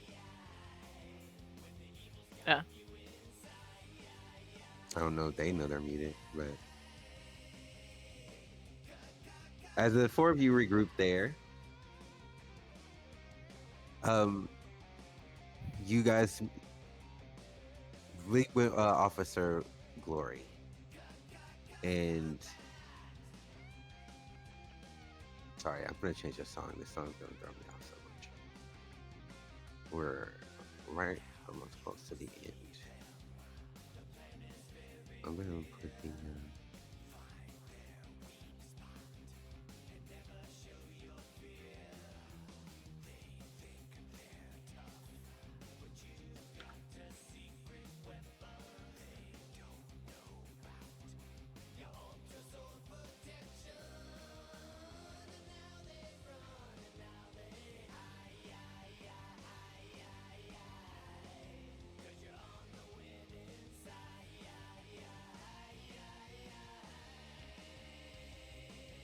okay. Oh my god, did you really just do that?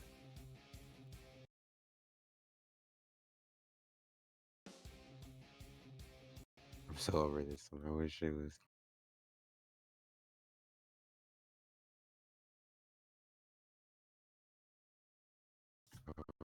Anyway, you guys regroup here with Officer Glory. Getting the other two out, they kind of run to safety.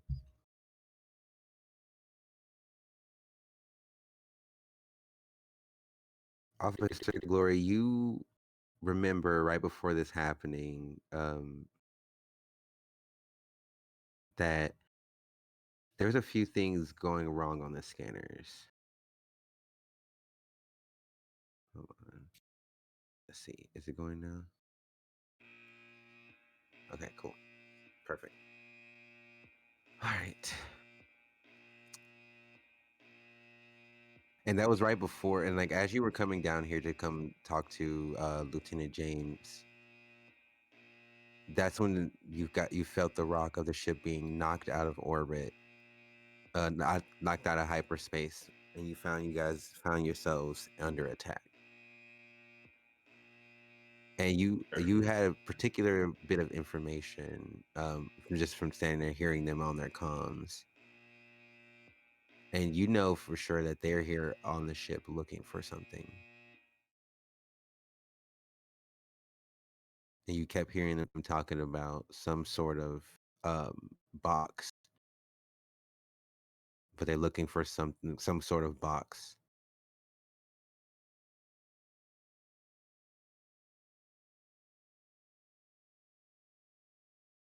As you are here with the others, would you share that information with them? Yes. So before everything went to hell, I called some communications. Whoever's doing this, they're on the ship. They're looking for a box. I couldn't imagine what box, a black box, a reaction. I'm not sure. Can't be looking forward for anything good.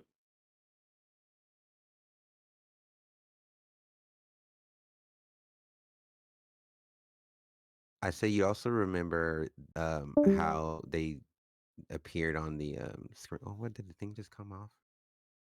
How they appeared on how they didn't appear on the scanners until after the attack. Like it seemed like they sort of glitched out. like the scanners kind of glitched before the attack actually happened. Hit us with some magnetic pulse, some jammer.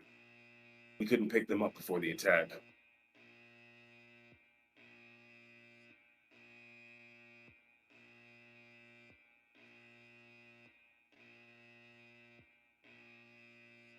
This is you guys' first time hearing any of this information.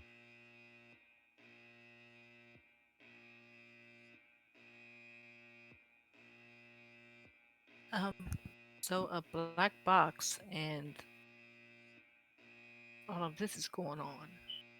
I've never heard of this.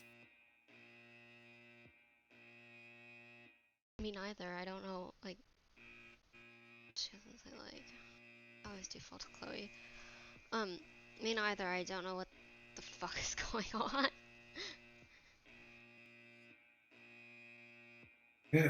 Yeah, no.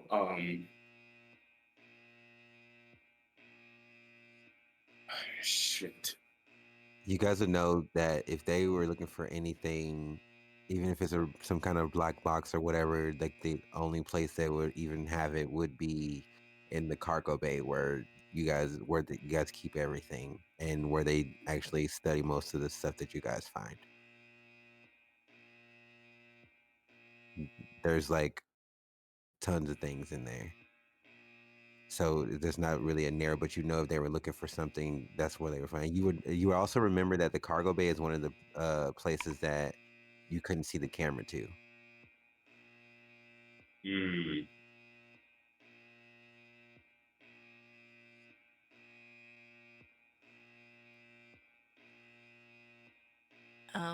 Well, the cargo bay might be the best bet. Or like snapping, like pointing her. That's a good idea.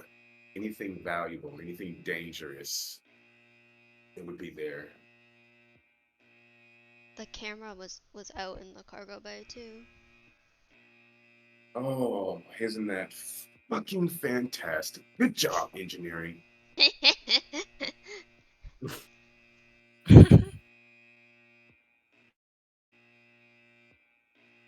When he says he's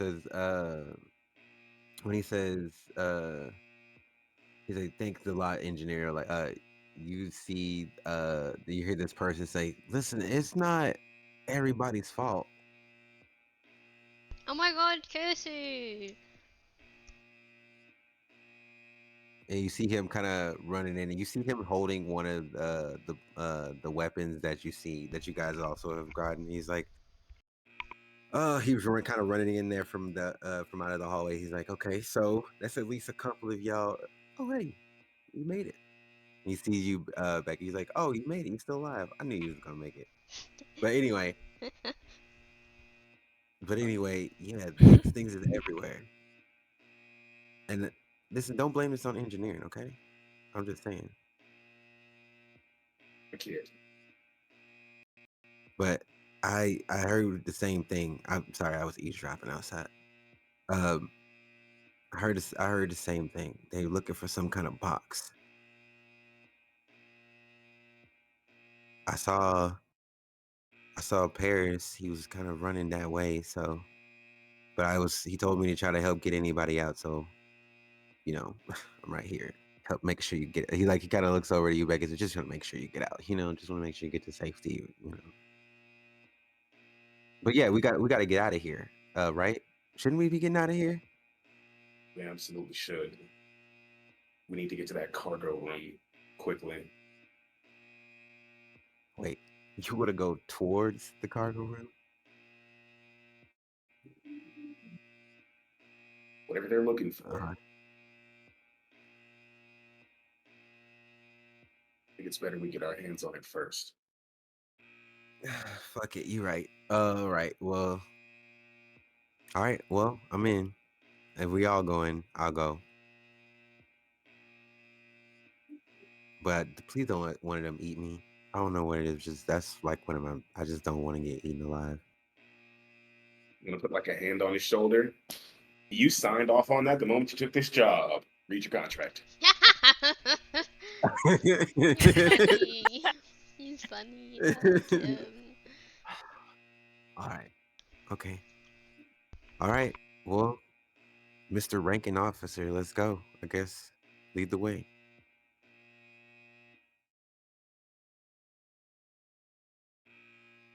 Do you take lead in, as far as walking towards the cargo, going towards cargo? Which one of you is the fastest?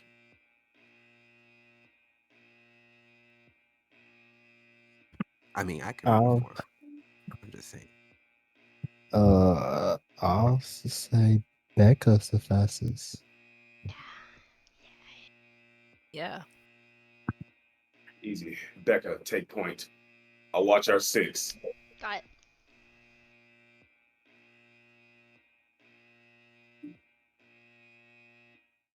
As you guys make your way through the corridors, it almost seems like there's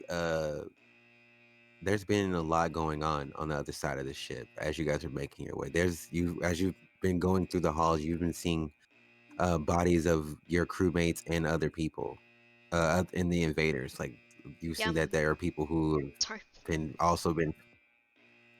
huh? I said yum. Sorry. Yeah, Becca, would you Yeah, try to you sneak a said bite at somebody?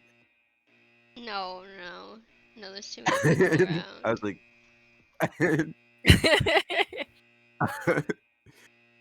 so as you're walking through, you guys, like I said, you guys see bodies of your shipmates. You see bodies of some of the invaders. And while this is happening, you can hear over the comm, ship shields, 34%.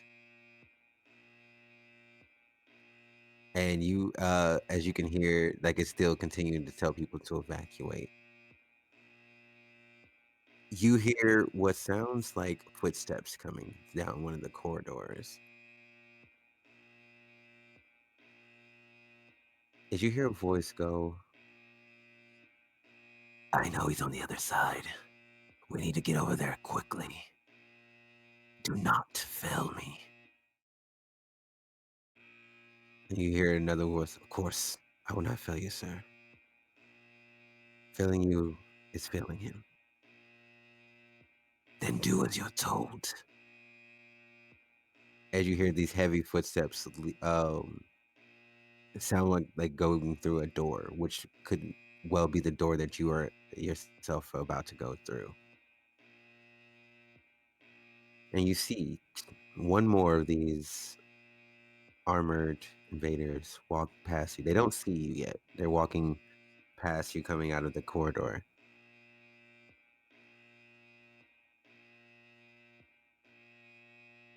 Who would like to do something? Again, you only heard the two of them talking. And you see one walking out of the corridor. Again, he can't see you guys. You guys are kind of leaned against the wall.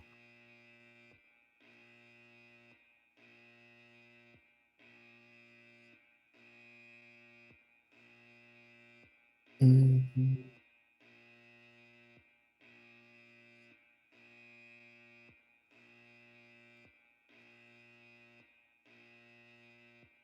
You said he's leaned up against the wall.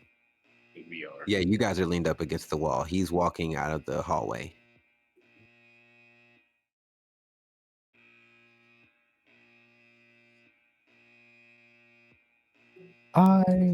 What? Yeah, either way, he won't see you.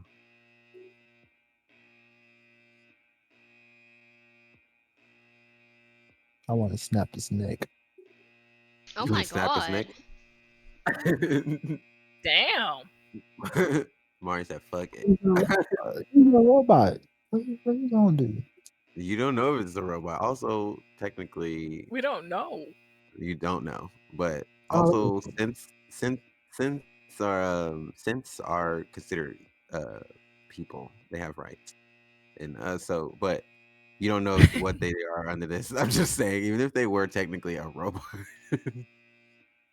Anyway, go ahead, roll me a d20 plus 2. Also, you have advantage because he can't see you. I put my That's another nat 20. Oh my god! All right, Hitman, explain yourself. Tell me how you take this guy out. Hold on. Let me see if I had the perfect gift. He's like, shh, shh, shh. Go sleep, go sleep, go sleep, go sleep.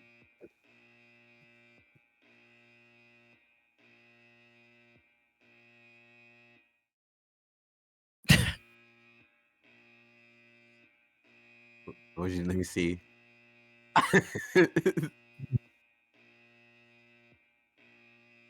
Describe it. You just walk up to him. How you how do you creep up on him?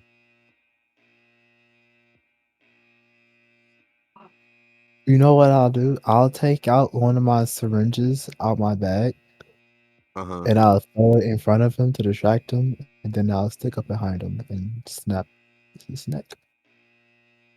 And you guys see Mari do this. You see her distract him as the guy's like, "What the hell is that?" And you see her jump on his back and snap his neck. And I would say for Furia, this is probably the first time you've seen her be this aggressive. I just look at them wide eyed like, okay, we might have not to piss them off. Mari? Maru will look back and goes, "Sorry, that was from training." Oh. Damn, I don't want to go to training Okay. with you. I don't want to go to training with you. I don't. Right? Yes, so you hear. That's a You different training heard than I him did. say. Casey's like, "Yeah, I don't want to go." Yeah, I'm just gonna. Yeah, I'm stick to engineering. Dale walks up to the body. He like checks it, and he like shakes his head. I give it a 92. Would he have been one of the combat instructors? Former combat instructors. Or Accident with a student. We don't talk about it. oh no. Now we don't talk about it. Oh, That's God. even worse. This man's a criminal. He's killed someone's child already. They looking at Um, they signed that paper. that's oh my god, not they signed that paper. Sign that paper. Completely not liable. I signed the paper already. Okay. Beyond this door is the cargo bay. You guys know that the cargo bay and the hangar bay are like make up big parts of this ship, and they are connected to each other. Um, as you're looking through the door, you don't see anybody on the immediate opening of this door. As you walk in, you're greeted by a rafter. The rafter, then you can look down into the cargo bay. You see nothing but crates and setups for studying a lot of the materials and stuff that are inside the crates. You see there's some workstations that have either been destroyed, or you see them see people like kind of looking them over. You can see that there is quite a few of those armed invaders, as well as this person kind of walking among them, like looking at things that they're holding, and kind of like judging whether or not this is what. And you can see them also like passing over this device over the crates. Let me see. I don't know. I had to label this better. To be honest. Let me find this. I just saw him just a few minutes ago. Okay. Let's search that now. Damn it, did I not? He's so upset if I did it. Oh no, here it is. Okay. You see this person walking amongst them.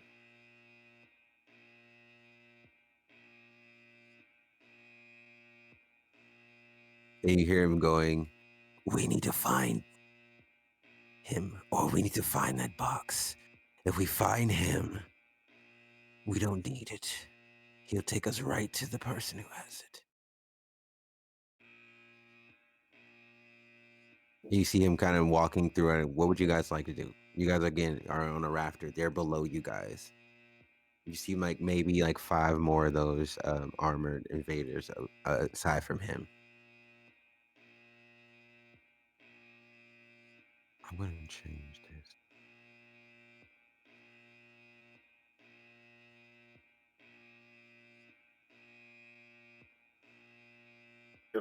There's like a floor ceiling separating us.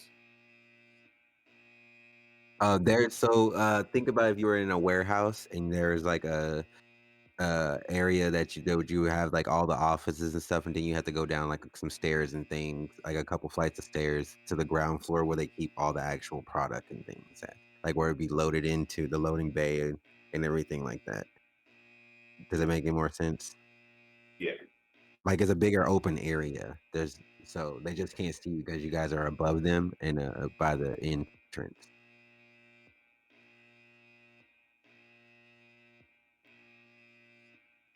Not cold. Cold. I'm gonna stop this. I know it's going to. My microphone fell, but it was sounding terrible. Sorry, Can what we did you say? try to like? Can we try to like ambush them like death from above ×5? If you want. I'm just playing this because it's that I think it's good. All right. Who keeps turning on the disco sounds? Sorry. Yeah, you can try that if you want. You want to plan it out with the team? Okay. So Gale is gonna go. Well, we have the high ground. Try to jump them all. We're gonna take them alive. We're to interrogate them for information. To find out what their goal is, what they're looking for, and who has this box or whatever the contents of this box they're looking for. Yes, we have the high ground. Any questions? Anyone? Find you one and jump. Let's do Explain it. that again. Okay? Sounds good. Mari said, "Explain that again." So we're basically going to take them. We have the high ground. We're going to pin them down from above, and we're going to interrogate them. Okay. We'll all have to jump down at the same time. If someone's restraining another, you could be shot. You all have to get them at the same time. Nobody can miss. Do you understand? I mean, can we just shoot them with the blasters? Shut up, Casey. Casey, That shut up. might kill Okay, them. sorry. Am I averse to killing them? No. But I'm more inclined to get as much information as we can. We can put it to a Alright. vote. No, obviously I've been outvoted. Okay. Superior officer or not, I'm all about democracy. All right. Everyone get in position.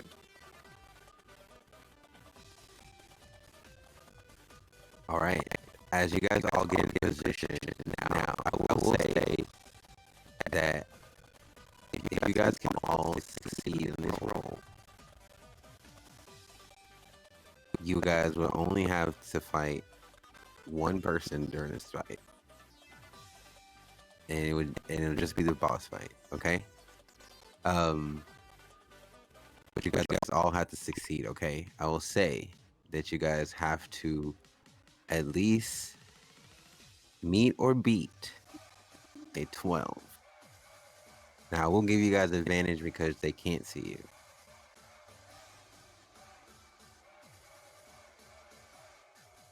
Go ahead and get So- mine out of the way. Okay. You said meet or beat or 12? I Yep, knew it. D20 plus 2. Oh, +2. It wouldn't have mattered. But go ahead and get that. But you have advantage. Like I said, you have advantage. Oh, we have advantage? Plus. Yeah, because I they got can't see you. 19. Advantage? Okay, Oh, thank God. nat 12, 20! Thank you, dice. Now, I'm sorry, what did the two of you Dirty guys 20. get? Dirty 20. And what did you get? At first, I got Zay? an 8 with it and advantage 30. Was it with Nice. +2? Yep. Then it would have been a Mhm. 21. 21. Okay. Mhm. Definitely everyone got the threshold, so I will let you guys explain how you guys attack these guys from below. I'll say Becca, you can go first since you got a nat 20. Oh, I don't want to go first. Okay, well you don't have to go first. Yeah. That's fine.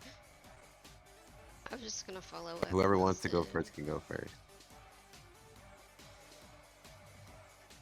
I'll say since I got the lowest score, I'll go first. But like I do it without really communicating that I'm about to go. And then I just drop down and I get one, I successfully subdue him. And then the other four just looking at me. And I don't know if y'all have seen that scene from the Justice League where Batman is falling and he says, I could use some assistance. Now would be good.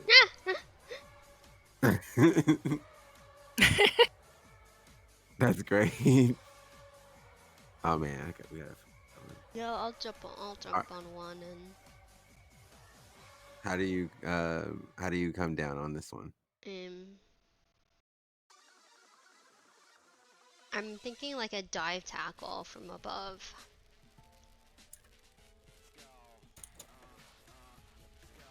You said a dive tackle? Yeah. Okay. Dive tackle from above and then just do what I did last time, kind of like toe curled, knock him out. Oh, okay. Nice. Oh wait, I thought that was you pressing the Assassin's Creed one. But okay, cool. As you jump down, you're diving straight at him, and then like as I see him, I see the one guy get knocked over by Officer Glory. They look up, and then I see the rest of you jumping down. And the first one that like he kind of looks up, he's like, "What the?" And he looks up, and then he sees you. Like I would say he sees you coming at him, and he just sees like this giant grin on your face as you're like flying at him. Yeah. And lands like right on top of him. Surprise!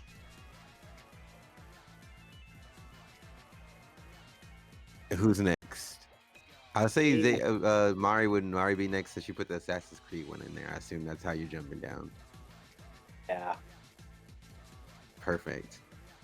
Very much parkour style. You kind of just you get a little bit of distance and you jump off just like that, landing on the two that are behind their the person in charge. And Furia, how do you come down? I come down like this towards one.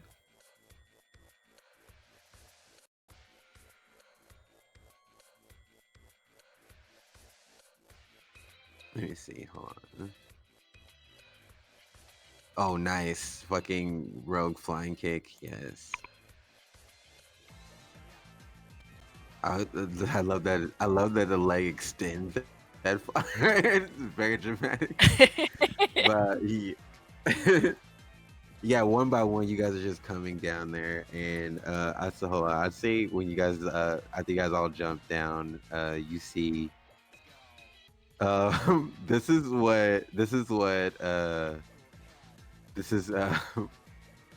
this is Casey right here. He's like, all right, we got this. Okay, we're gonna jump. Just see the jump. We're gonna just jump right on top of him, and this is how we're gonna do it. And you see him jump off like that. I don't know if you can see that gif I was just putting in the side chat, but that's what he's doing the whole time. He's like, okay, everybody's just jumping off. We can do this. All right. And you see him jump out. You hear him coming down. He's like, I shouldn't have fucking jumped off. And he lands right on top of one of the guys. He gets it. He's I mean, yeah. See, that's how you do it, right there. That's how you do it. You did great. Yeah, no. Nice. What? Nice job. Yep, I knew it. I knew it the whole time though. Can we just don't? Let's just don't do it Mhm. anymore. There's And as you someone guys behind stand there, surround, and he's like, I'm good. I'm good. I'm good. Possibly good. Oh, There's someone behind you, Casey. Hmm? There's someone What'd you behind say? you. There's someone behind behind? you. Haha, made you look. this is not time. I give that one a 99. That was fun. This is not the time. Okay. It's always the time for jokes. And you hear, what is the meaning of this? And you turn around and you see that person standing there, the one that was barking orders at the others. Who the hell are you?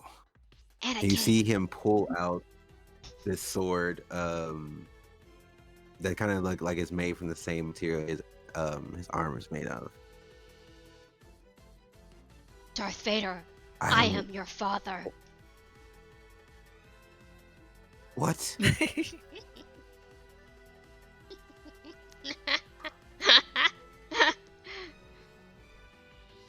You don't know who Darth Vader is?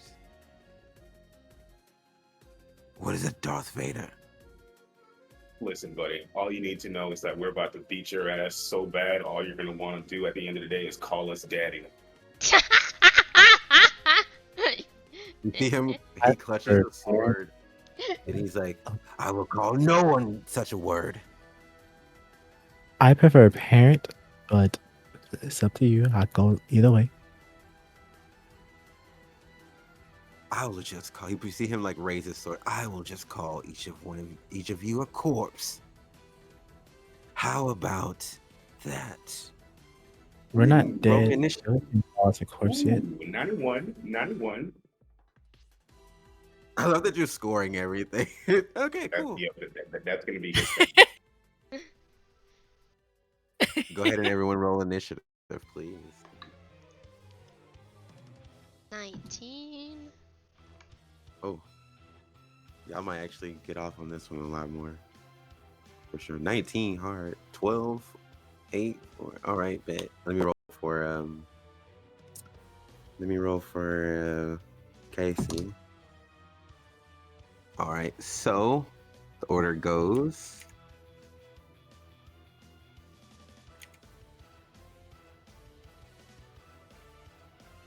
Sorry, I'm trying to make sure I don't miss a person.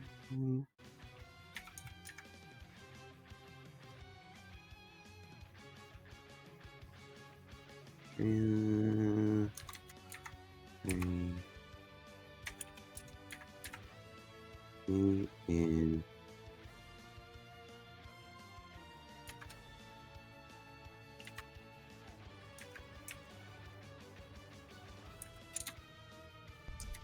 all right, perfect. There we go. Yeah, they rolled on that one, so Castian. Interesting. he's like, I will bring you to your knees, and then I will burn your ship to the ground. And Becca, it's on you.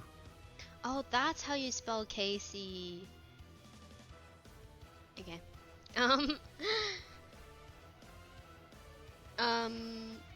I wanna kind of just like run at him and try to trip him.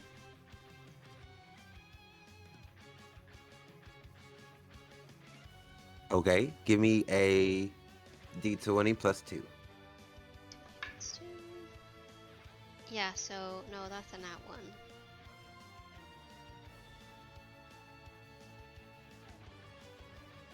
Hold on 1 second. Why are you like this, dice? Why are you mean?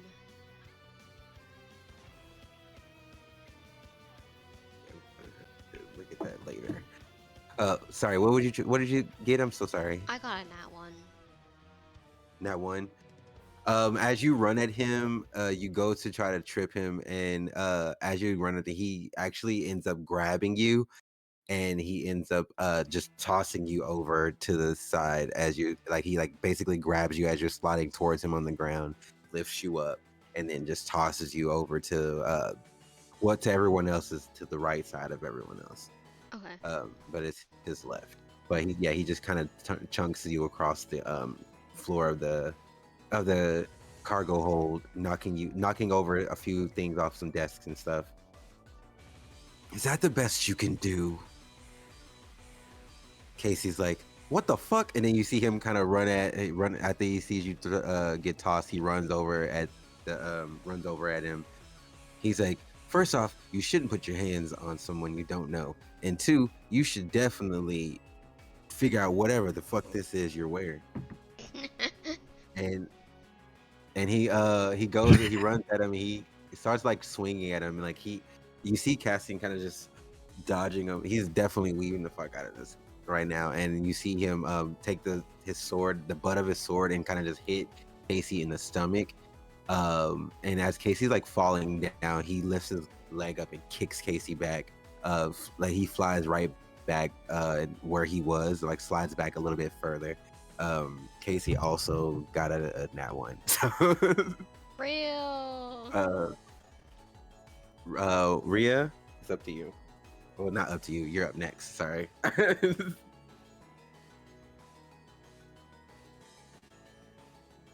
I want to try to disarm his sword. Like close combat. I'm scared to roll my dice with how it's been. But you still get +2. 17. You just be rolling against me. You got 17? Mm-hmm.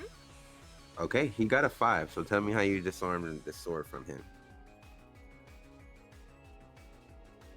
I kind of like run towards him and try to like attack his hand to try to knock it out his sword, like a palm strike.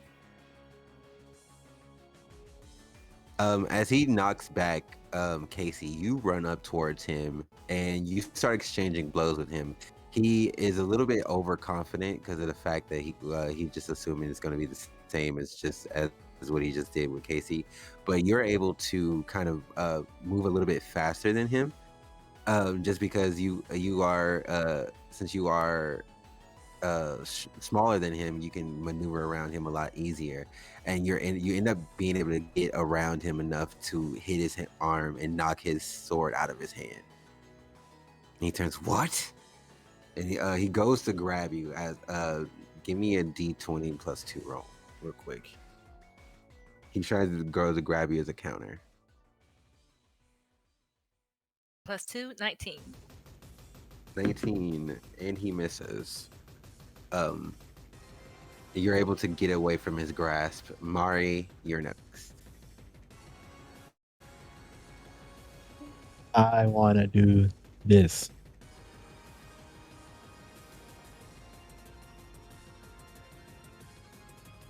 Oh my gosh. Damn! I love it. Honestly, I want you to land this. So give me a d20 +2. Just because I love the fact that you're going for it. I love the creativity.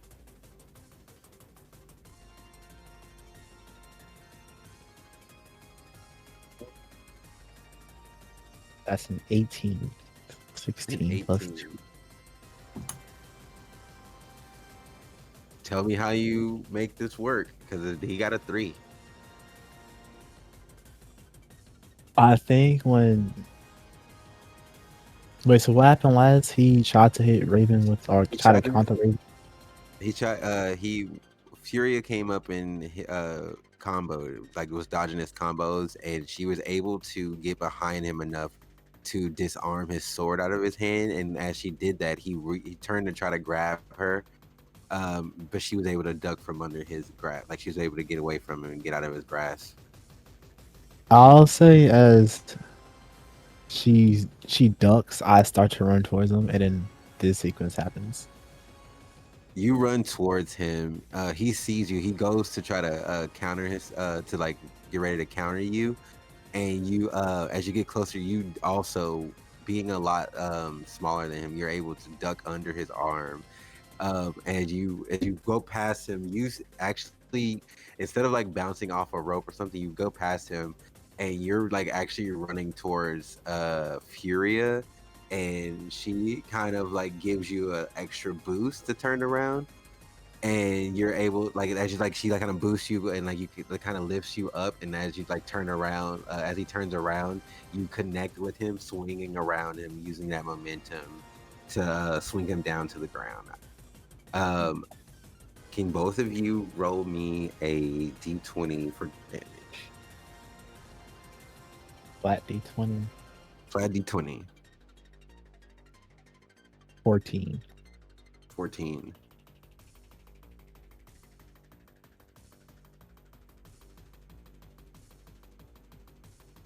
You said me too? Mm-hmm. 14. 14 as well. Perfect. 28. All right. Next up, we've got, I believe that is Officer Glory. Do I get a score, Mr. Glory? Hmm? I was Go asking by. if I get a score for my attack. Oh, score. I would give that a I solid feel like this was 100. also in training. Oh, did you? Is my mic off? No, No, I heard we you. can hear you now. And I Oh, got that's a 100. solid What'd you get? 100. Solid 100. Nice. Solid 100. It's your turn, sir. What would you like to do? You just saw Mari pull this beautiful execution of a move. Okay, so while Castillon is still there on the ground, I kind of want to. I want to go for like a drop kick, like a guillotine kick. Let's see. A guillotine kick? Okay, perfect. Give me a d20 plus 2.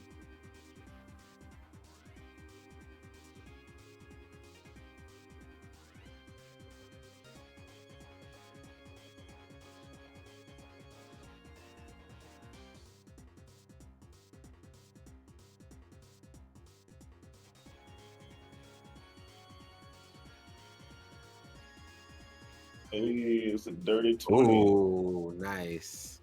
Go ahead and describe how you do this.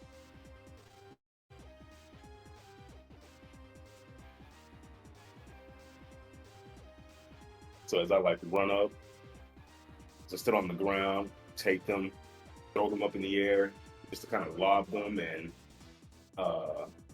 in the gift there, I'm just gonna hit them with a solid roundhouse kick. Nice. I get guillotine kick and roundhouse kick mixed up sometimes, my bad. Hey, listen. If you hit him in the neck, it's a guillotine to me. Oh, Because at that point, your neck is useless. You hit him just like that, sending him kind of spiraling to more so to the ground. Because as you're like running up to him, that he's getting up slowly. You guys kind of regroup right there, and he's like, you see him get up, and you see him actually kind of struggle a bit to get up. And as he holds out his hand, you hear a whirring sound as his sword flies above your head and back into his hand. He goes, "Okay, I guess I'll just kill you."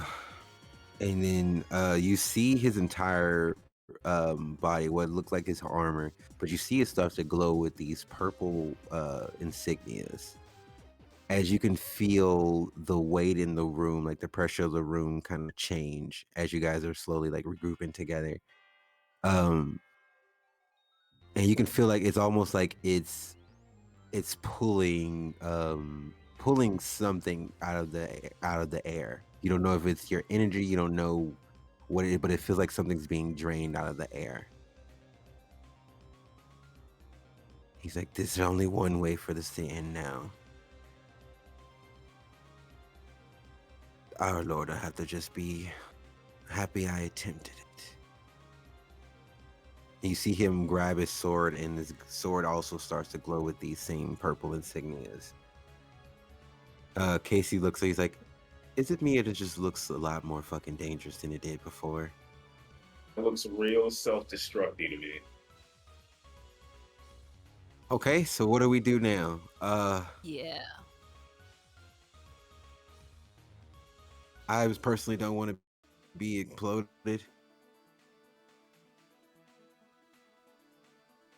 Um, are there like any? I'm asking about like the environment, right? Because like, do we Okay. have any like? Because I think we're in like space still, right? Um, Yep. Yep.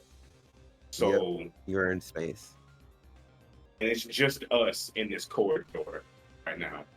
So Yeah, yes, you guys that you know of is just you guys. No, there's been no other. From what you know, a lot of people either escaped, got out on escape pods or escape ships. Because the hangar bay is right next door. So, as far as you know, you guys are the only ones you've seen aside from the dead bodies that you saw on the way here. You guys still Okay. haven't even seen Lieutenant Paris or Alvarez, or for that matter, Julian again. Well, you don't know about Julian, but for them, they haven't even seen Julian again. and you said the hangar bay is like next door. So what Mm-hmm. I'm thinking is, so okay, I'll role play it. We can whatever he's about to do, we can't let him do it inside the ship. We've got to get him to that hangar bay. We've got to eject him out of the ship, and we might have less than 60 seconds to do it.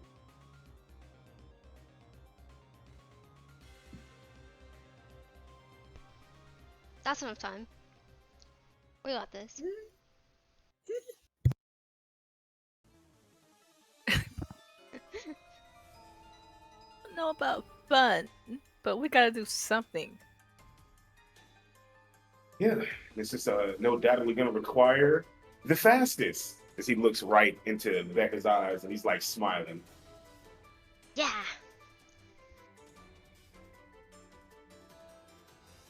Would blood help in this situation? But what did he say? Blood? Blood? Wait, blood? I don't know. I'm bleeding. Oh shit, you okay? I can heal myself. Becca, can you hear me real quick? Yeah, yeah.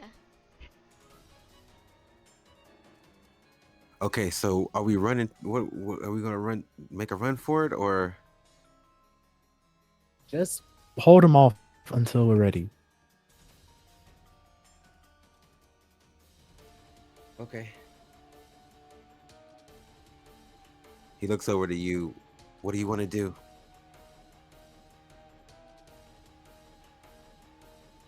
But you being Officer Glory. okay, sorry. So he says like he like pulls out a device. He's gonna remotely activate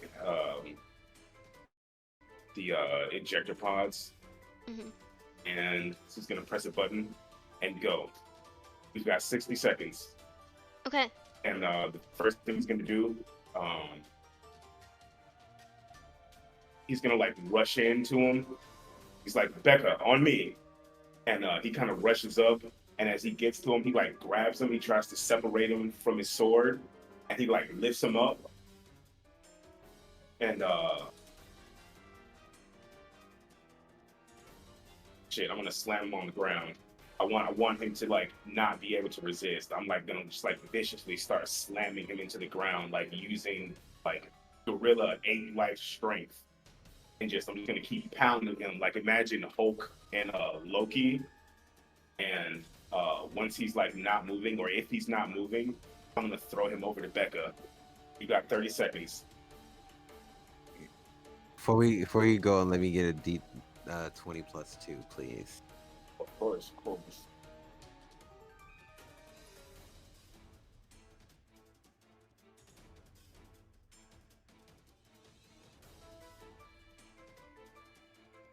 Okay, you sling him over to Becca. Becca, he's coming at you straight head on. What do you do? Um. What was I supposed to do again? Open the hangar thing? Yes. Okay.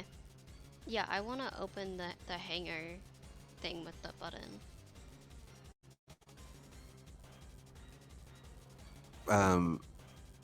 Go ahead and give me a d20 plus 2. Sorry.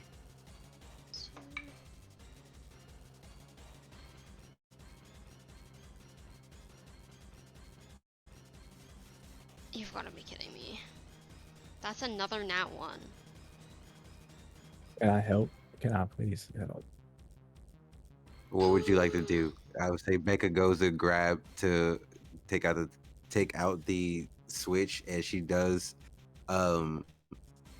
she actually gets bumped by Castian as he like hits her, and she kind of loses grip on the switch, and it was at this point it's floating in the air.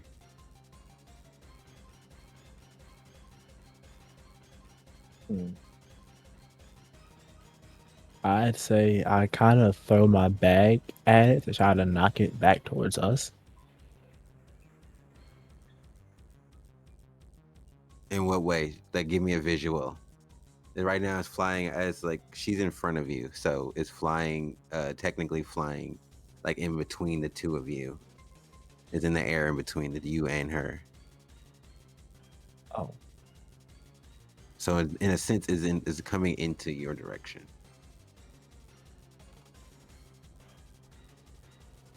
F it. I'll just use my acrobatic abilities. Okay. What do you want to do? How you want to jump up there? I don't know, man. I can't think that far. Okay, well just roll a d20 plus 2 for me. How about that? We'll start Oh. there. For that. I don't know. That's crazy. 2 nat 1s is wild. Insane. Well, my first roll Well- of the whole shit was an nat 1. That's my Real. third nat 20. Your third nat Crazy. 20? Okay. Oh, Very. Whoa. Listen, Nice. anytime one of y'all gets a nat 1, the other one gets a nat 20. So it balances it out.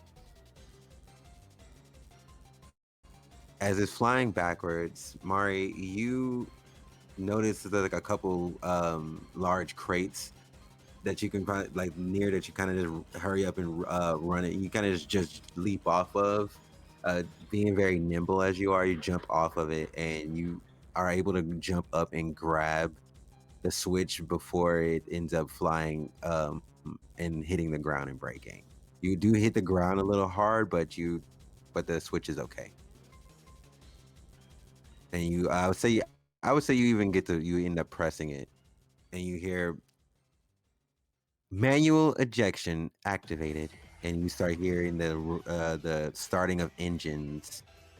You hear this one after another, just as you can tell, like the pods are getting ready to activate and release. Whatever pods are left there. But you guys are still not all the way in the hangar bay. So you still have to make it to the hangar bay.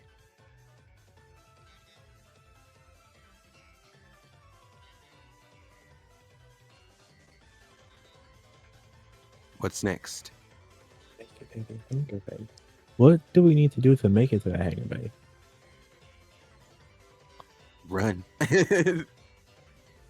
Run? Huh. Is it You're up something where we against the all clock have to checkout. run?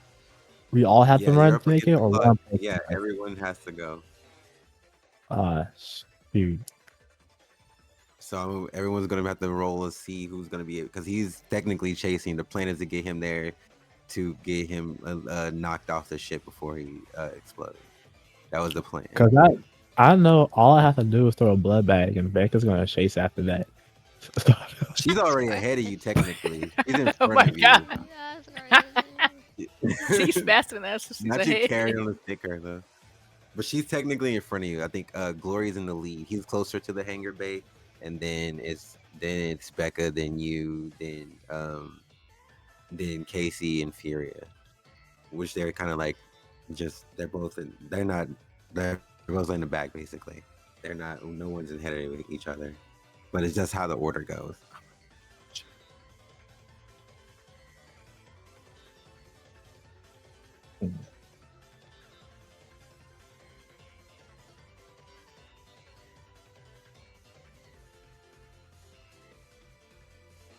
Casey's gonna go like, okay, well, what are we waiting for? He's already down. Let's go.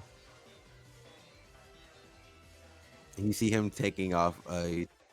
See him take off running, and I'm just gonna roll for him to see where he lands. Run, Barry, run! Everyone roll a d20 plus 2. I'll even roll for them. 15. 16. Okay.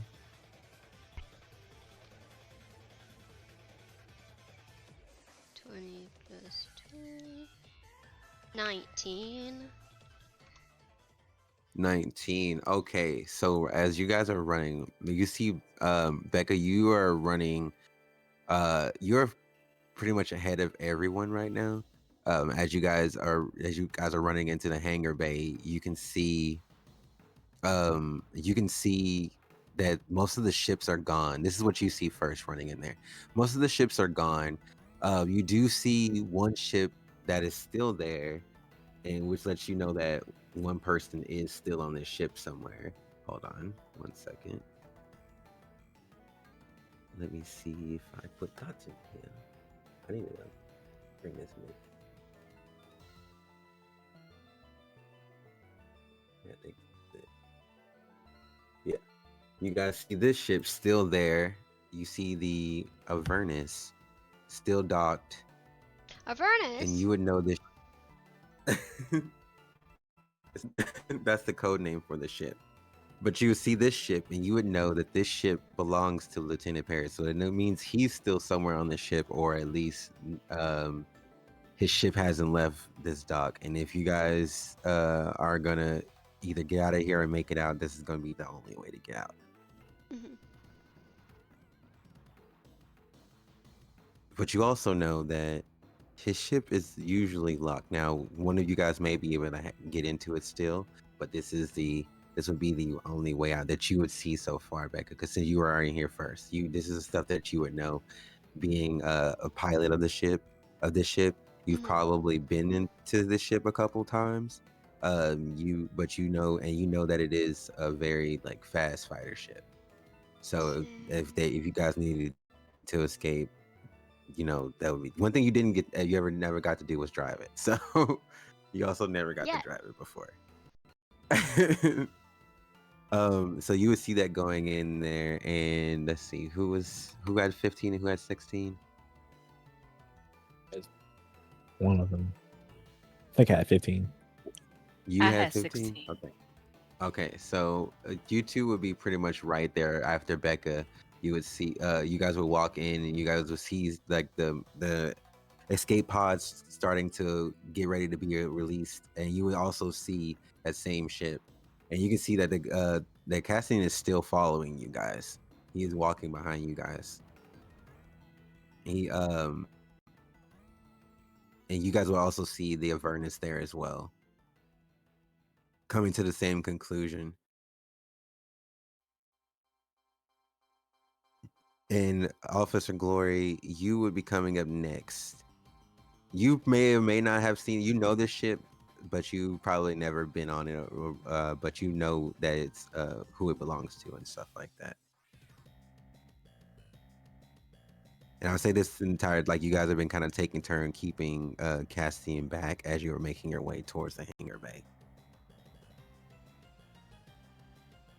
Oh, I think that's Officer P's vessel. I've never been on it myself. But an opportune moment. Let's go. Yeah. Yeah. As you all take off running towards the ship, hold on, wait. I gotta find some tad bit more enjoyment. like how your ranger is wearing the cow as a hood.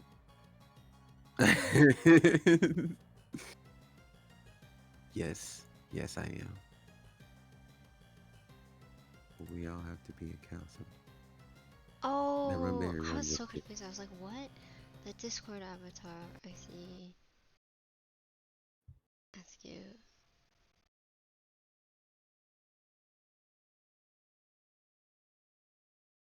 I think this is the right one.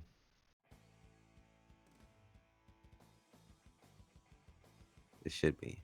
But as you guys are running towards the ship, you're making it, you're like all halfway across the hangar bay towards the ship when you turn around and you realize that Casey isn't there.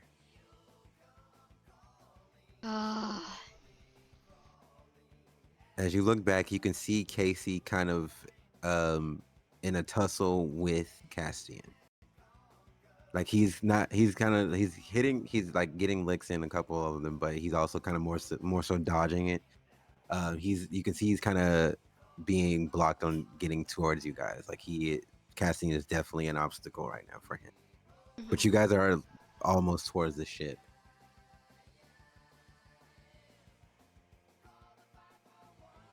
Glory is going to stop for just a second, and he's going to notice the struggles, and he's going to try to assist Casey with some throwing knives. Awesome. Throw me those that D20 plus 2 in there. Well, how many are you throwing? About 7 or 8. Okay. Okay, give me a D20 plus 2, and then if you hit, we'll just roll damage differently. Okay.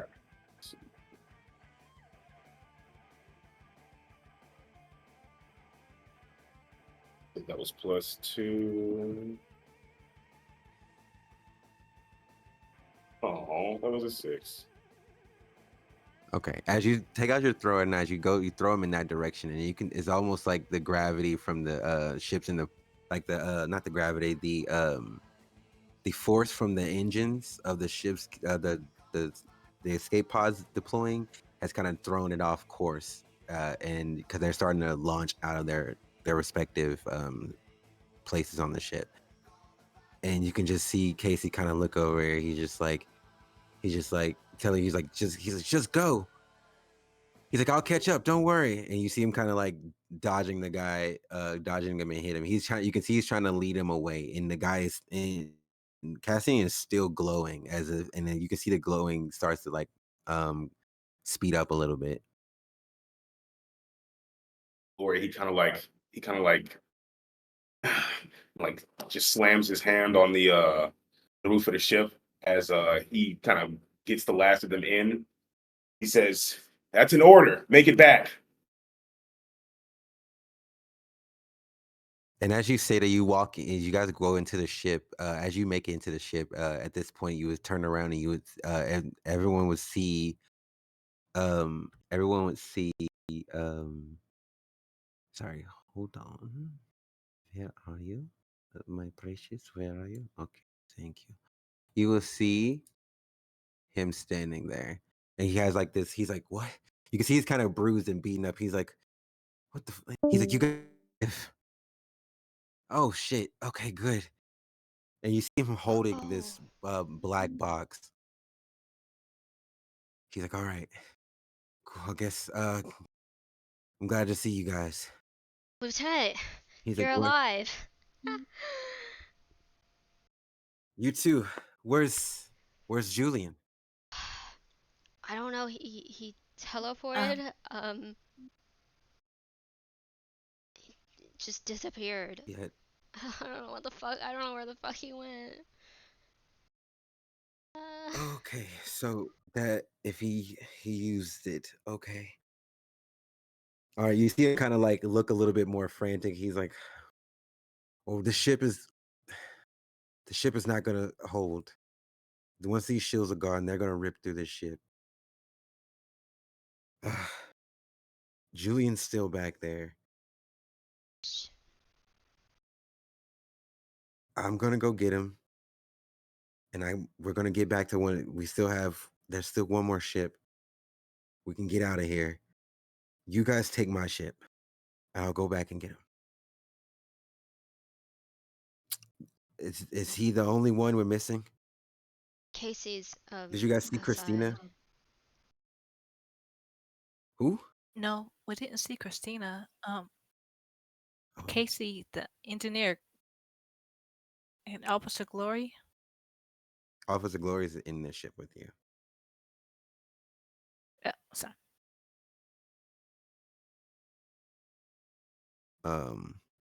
He looks. He's like, okay, I'll get him back. You guys go. You can't wait for us here. And he looks around at y'all. He looks over to you, Officer Glory. He's like, thank you for helping them get out of here. He looks over. He's like, I'm proud of all of you. I wish this wasn't. I wish that we didn't have the. Fuck. I'm not good at this, but I don't want this to. This is if this is farewell. I. It's been an honor. I just need Likewise. you guys to do something for me. He takes the box and he hands it to you guys. He hands it to you, Becca, and he's like, I need you guys to get this to my sister. She's on Viridian. Don't let anyone take this. He's looking at all of you when he says don't let anyone take this. It's important that it gets to her. Can you do that for me? I'll rendezvous with you guys there once we get off the ship. As long as you bring Julian back. You Yes, have my sir. word. Something's going on, and I think that Yusef may have something to do with it. I don't know what it is, but they were looking for this. Get this to my sister, please. And I'll see you guys there, okay? And you see him run over to the after he hands you the box, he runs over to the control deck and you see him like pressing a bunch of different buttons. He walks back over and he walks back over and then he goes, he's like, all right.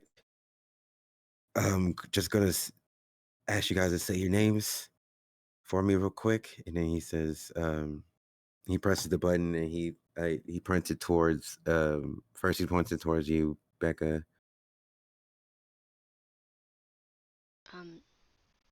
Rebecca Page. You hear a chime after you say your name, and he goes to you, Mari. Hi, Mari Marlowe.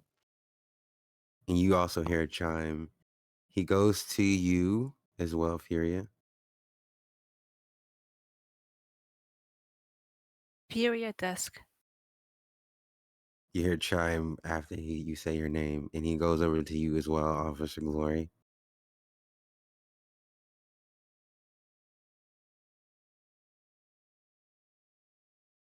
Officer Glory. Sorry, can you repeat that? I said he goes over. He brings the box over to you for you to say your name. Glory. Hail, Glory. And you hear a chime ring off from after you say your name. And he says, you hear the box go, ownership transfer complete. And he goes, all right, the coordinates, you know the coordinates. Get out of here now. And he kind of smiles at you guys before he walks out the back of the ship.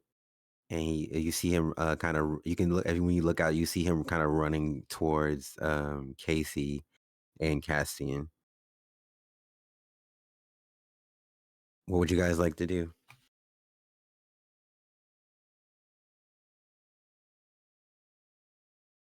I mean, I know what someone would like to do.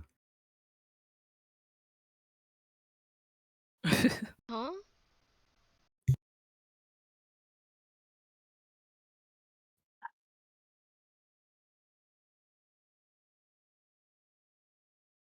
We have to get out of here, right?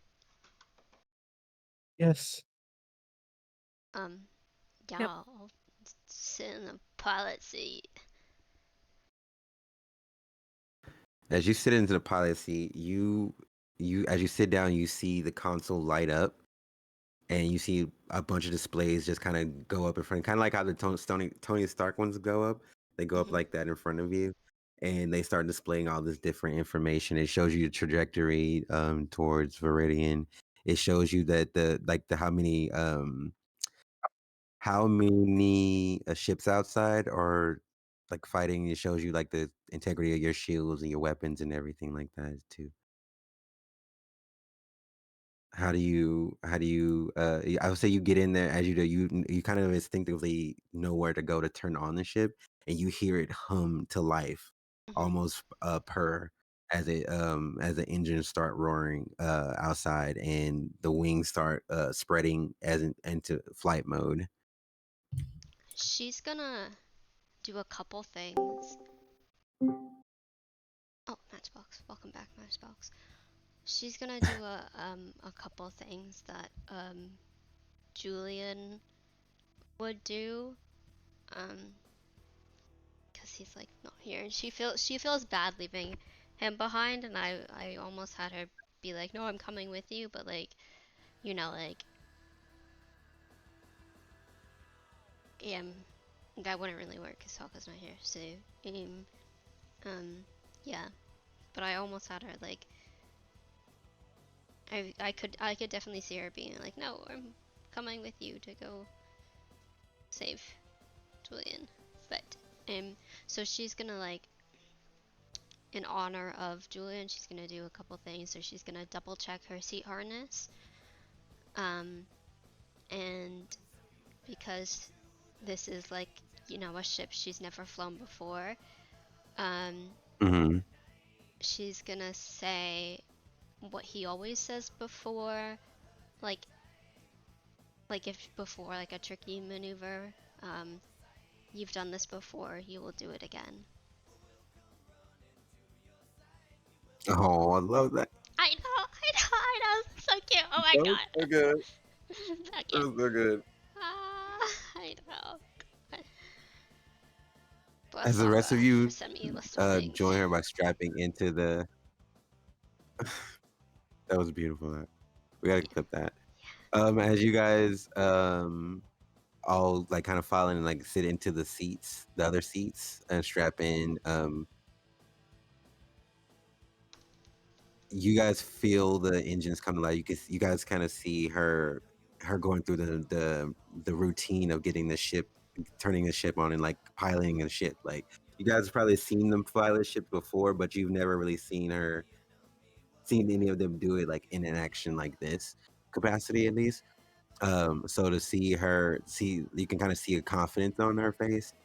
And as each of you sit down, I would say Mari, as you sit down, you would see as you the console in front of you comes up, you would see the vitals of your crew. You would see the vitals, you would see all of the air the air quality, the pressure of the gravity inside the cockpit, everything like that. You'll see like as far as like anything that can help you guys, or any medical information or any research that was previously being looked at by the lieutenant. Um, I'd say Furia, as you sit down as well, you start seeing information kind of pop up regarding the people you guys all just faced against, and you start seeing that Lieutenant also has stuff that looks like incidences where they've been seen before. Like he has more information about them than you seen previously.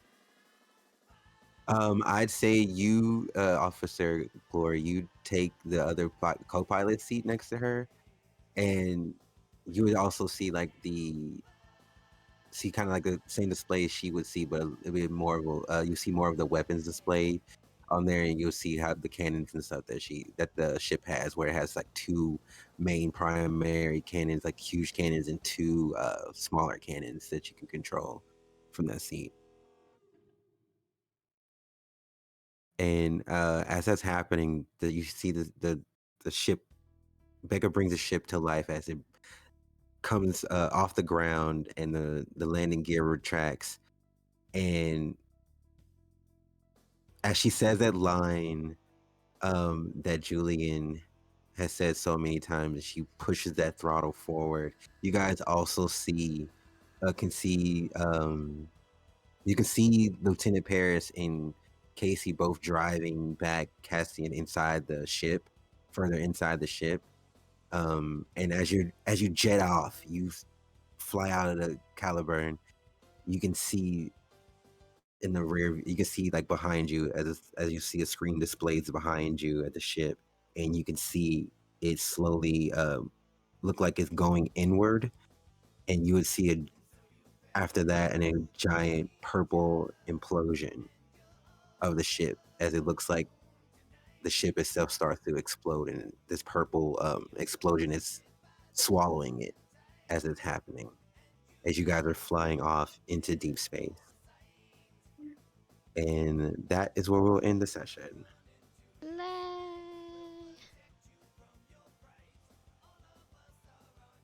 Thank you guys. Everyone roll me some D20s, please.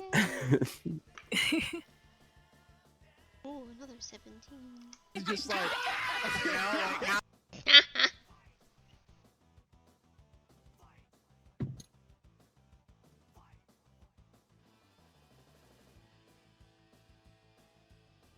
Oh, I fucked up. I was just supposed to give you guys your last thoughts on your character's last thoughts, but you can tell me during your last thoughts. It's fine. So we just flew off into we just flew off on You guys, on this ship, right? Yep, you thrusted you guys right out of the ship into space. Slay. So yeah, you literally launched you guys like, damn, not a hyper jump, but you just full throttle out of that ship. Yeah. That's me. I'm the pilot. I did that. Okey dokey. I felt cool being like, you know, I did that. I flew us out of there. Felt really cool. Pop your shit. Yeah. First up, we got Zay. We got a 19. What are your favorite moments from today? Great session. There was one moment that topped them all. It Okay. would be this. It would be this moment right here. We're friends, right? No. That was great. Shout out to Sokka. If there was any favorite moment, that's my favorite moment right there. That was so unexpected. And as far Oh, as yeah. final thoughts for my character, it'll probably just be heal everyone. What was that one? It would be heal everyone. Heal everyone? Yeah. Yeah, I love that.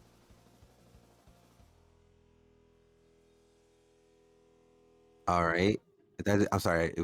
Did you have any more? Sorry, I didn't want to cut you off. You're good.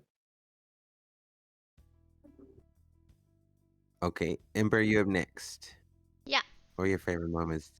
Ember. I didn't write any like specific quotes or scenes down, but I love the dynamic of the group and seeing the new characters. It's really cool. I feel like it's always like, I feel like the first session of like anything is always really weird because it's like, oh my god, new character, like what happens? So Yeah. and sometimes like group dynamics can be hard because it's like, oh my god, new characters, what do we do? And sometimes it feels awkward, but the dynamic felt like just really fun. And I love the differences in like all the characters. from our usual omniverse. So it's cool to see those like differences in the diversity. Um, it's just a really cool, really fun dynamic going on. I love Ko-Fi coming in as Officer Glory. That was cool. Yes. And I love all the jokes and funny moments. It was funny. Listen, y'all were killing it with that. Y'all were your timings were so funny. It was great. Yay. Also, I'm we gay had. Oh, for go ahead. Furia. Love her. Honorable mention. Need her in my life. Honorable mention. Suddenly, I want to go Hey, to listen. therapy. Hey, listen. Who says you can't? Listen, y'all just talk about it. That's something. Yeah. Listen, Casey gonna find out. I'm gonna just bring him back and be like, "What? Casey might What be do you mean?" dead. Oh, okay. Anyways. He might be Anyways, dead. Now he might be dead. yeah, he might get murked. I told Sokka, I was like, Casey might be murked anyways. But also, Julian's gonna kill him anyways, so he's either gonna get murked now or Julian's gonna kill him. Like, She's like, "Well, I'm just gonna cut my losses."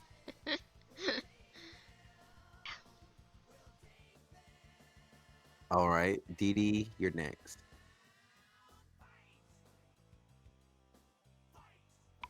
I had so many fun moments, especially like with Fury being so different from any character I've made, like, and seeing how we all kind of came together, especially this being the first session, like Casey sitting in Julian's seat and was like, oh, "You shouldn't have done that shit," and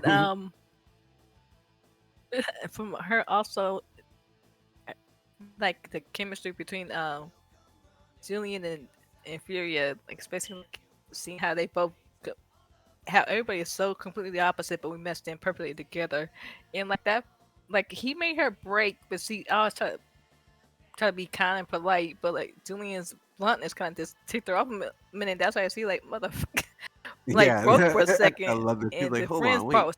was, I'm at work. I'm at work. and like different the friends that part. And it's like she's like, okay, we're friends. I was like, oh, okay. My feelings are like back in order, and also teasing Casey a little bit. That was fun. At the same time, I felt bad for him. And I guess like my final thought is that like for Julian and Paris to be okay. Mood." real. I forgot too. What was Becca's final thoughts as you guys left her? Yeah, I think Julian, just hoping Julian's okay and that Paris can that they'll see both of them at the rendezvous point. But especially Julian, because like that's her. Oops, I dropped my nail clippers. That's her ride or die. Yeah, that's her pilot. Like, that's her pilot buddy. Like, yeah.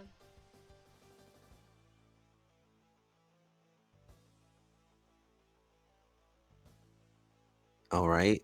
Sorry, did you have anything else? I said neither one of us said anything about Casey Huh? at all. Oh. Like I feel bad for him. Yeah, Not thinking about like we worried about Casey, like we worried about Julian and Paris.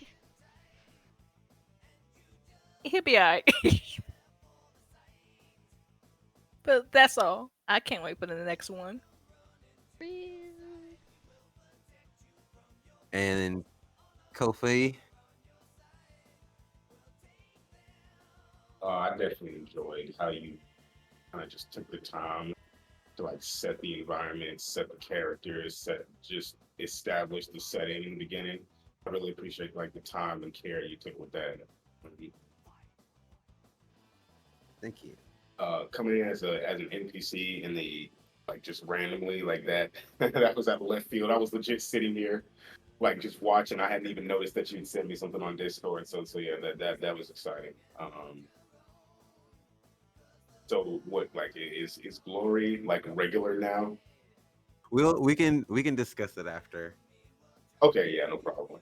Um, yeah, I definitely enjoyed the character interactions. I love seeing people as like new characters. That was definitely enjoyed that, and especially um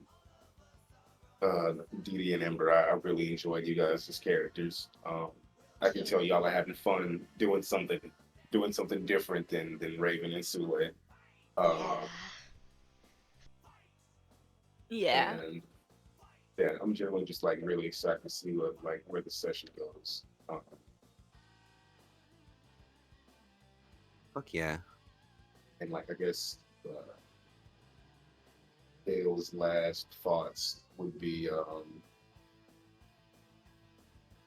he would just kind of sigh. You have your orders.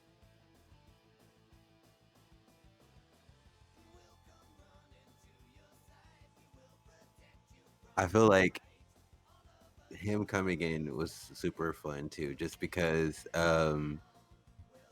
it reminds me of a lot of times like in Power Rangers where like a random civilian would just be there. Like they actually end up just randomly helping the Power Rangers, even if they don't like even then it's just like they just like, no, this is my city too. Like, you know what I mean? Like, and that's how I felt about them too. Like, all right, cool. He's like, no, this is my ship. So, you know what I mean? I live on this ship too.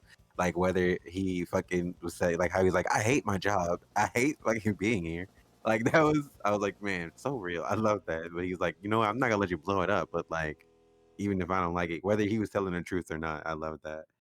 Um, Thank you so much for even just coming to hang out.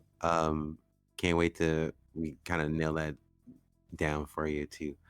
But my favorite parts is everything. I know it's cliche, but it's true. I enjoyed getting to do this. It meant so much, and I'm so glad you guys were willing to do this with me. It makes me so much happy. The work that you guys put into your characters, I appreciate it.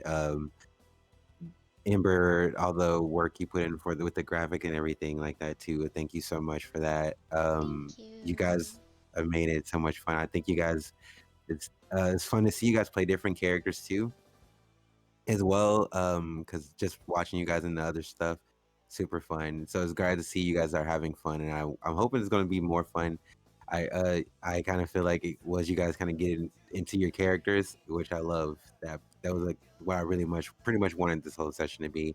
Was for you guys to kind of get in a groove of who your characters were and how they talk to each other and stuff. So I feel like you guys did a good job with that. The comedy was there. A1. I fucking loved it, every bit of it. Um, I agree with the whole Julian, like, oh, we're friends, right? And like, no, that was just perfectly timed. The whole time Becca was like, just, hey, you should definitely not sit there. Like I'm trying to save your life. You're cute, but you're gonna die. Like, don't don't don't do that. You guys getting to interact with some more people. I wish Grizz was able to be here so you guys could have got to see more of Tavor and the kitchen crew. But uh, that'll be some other thing, some other time. There might be someone else connected to that story. So we'll see. But I definitely appreciate you guys for coming to hang out and coming to do this. I love everybody's characters. I can't wait to see more. I love how everyone stepped up with their characters. Mari pulling out the blicky. Um, Getting to see some dope ass like RP. You guys are amazing. Thank you so much. And yeah, I can just keep saying thank you all night, but I don't want to. I don't want to spoil you guys from the other thank yous I have to give you. So I don't know who just left, but thank you for I hanging think they out. lost power again, probably. Yeah, Just she might have said lost she was gonna circulation. lose power. Yeah, it's okay. We're in it anyway. I Good think we're time. gonna try to rate the Sokka and Yeah, do a I'm gonna Chodo. run. Welcome back. Perfect. I'm gonna run the credits Back. and Welcome then back. do the raid. And Cool. So thank you guys for coming to hang out with us. This has been the first episode of Power Rangers Crystal Prime Spirit Unleashed Part 1. yeah. Let's see what shenanigans happens next week. So Thank you guys. Bye. May the power See you later. protect Check out this you. amazing- Oh yeah, may the power protect you as well. All of the power protect you, all of you. Yeah. Can we? Let's just roll it. Let's just roll it down. I'm Roll the embarrassed. credits. Roll the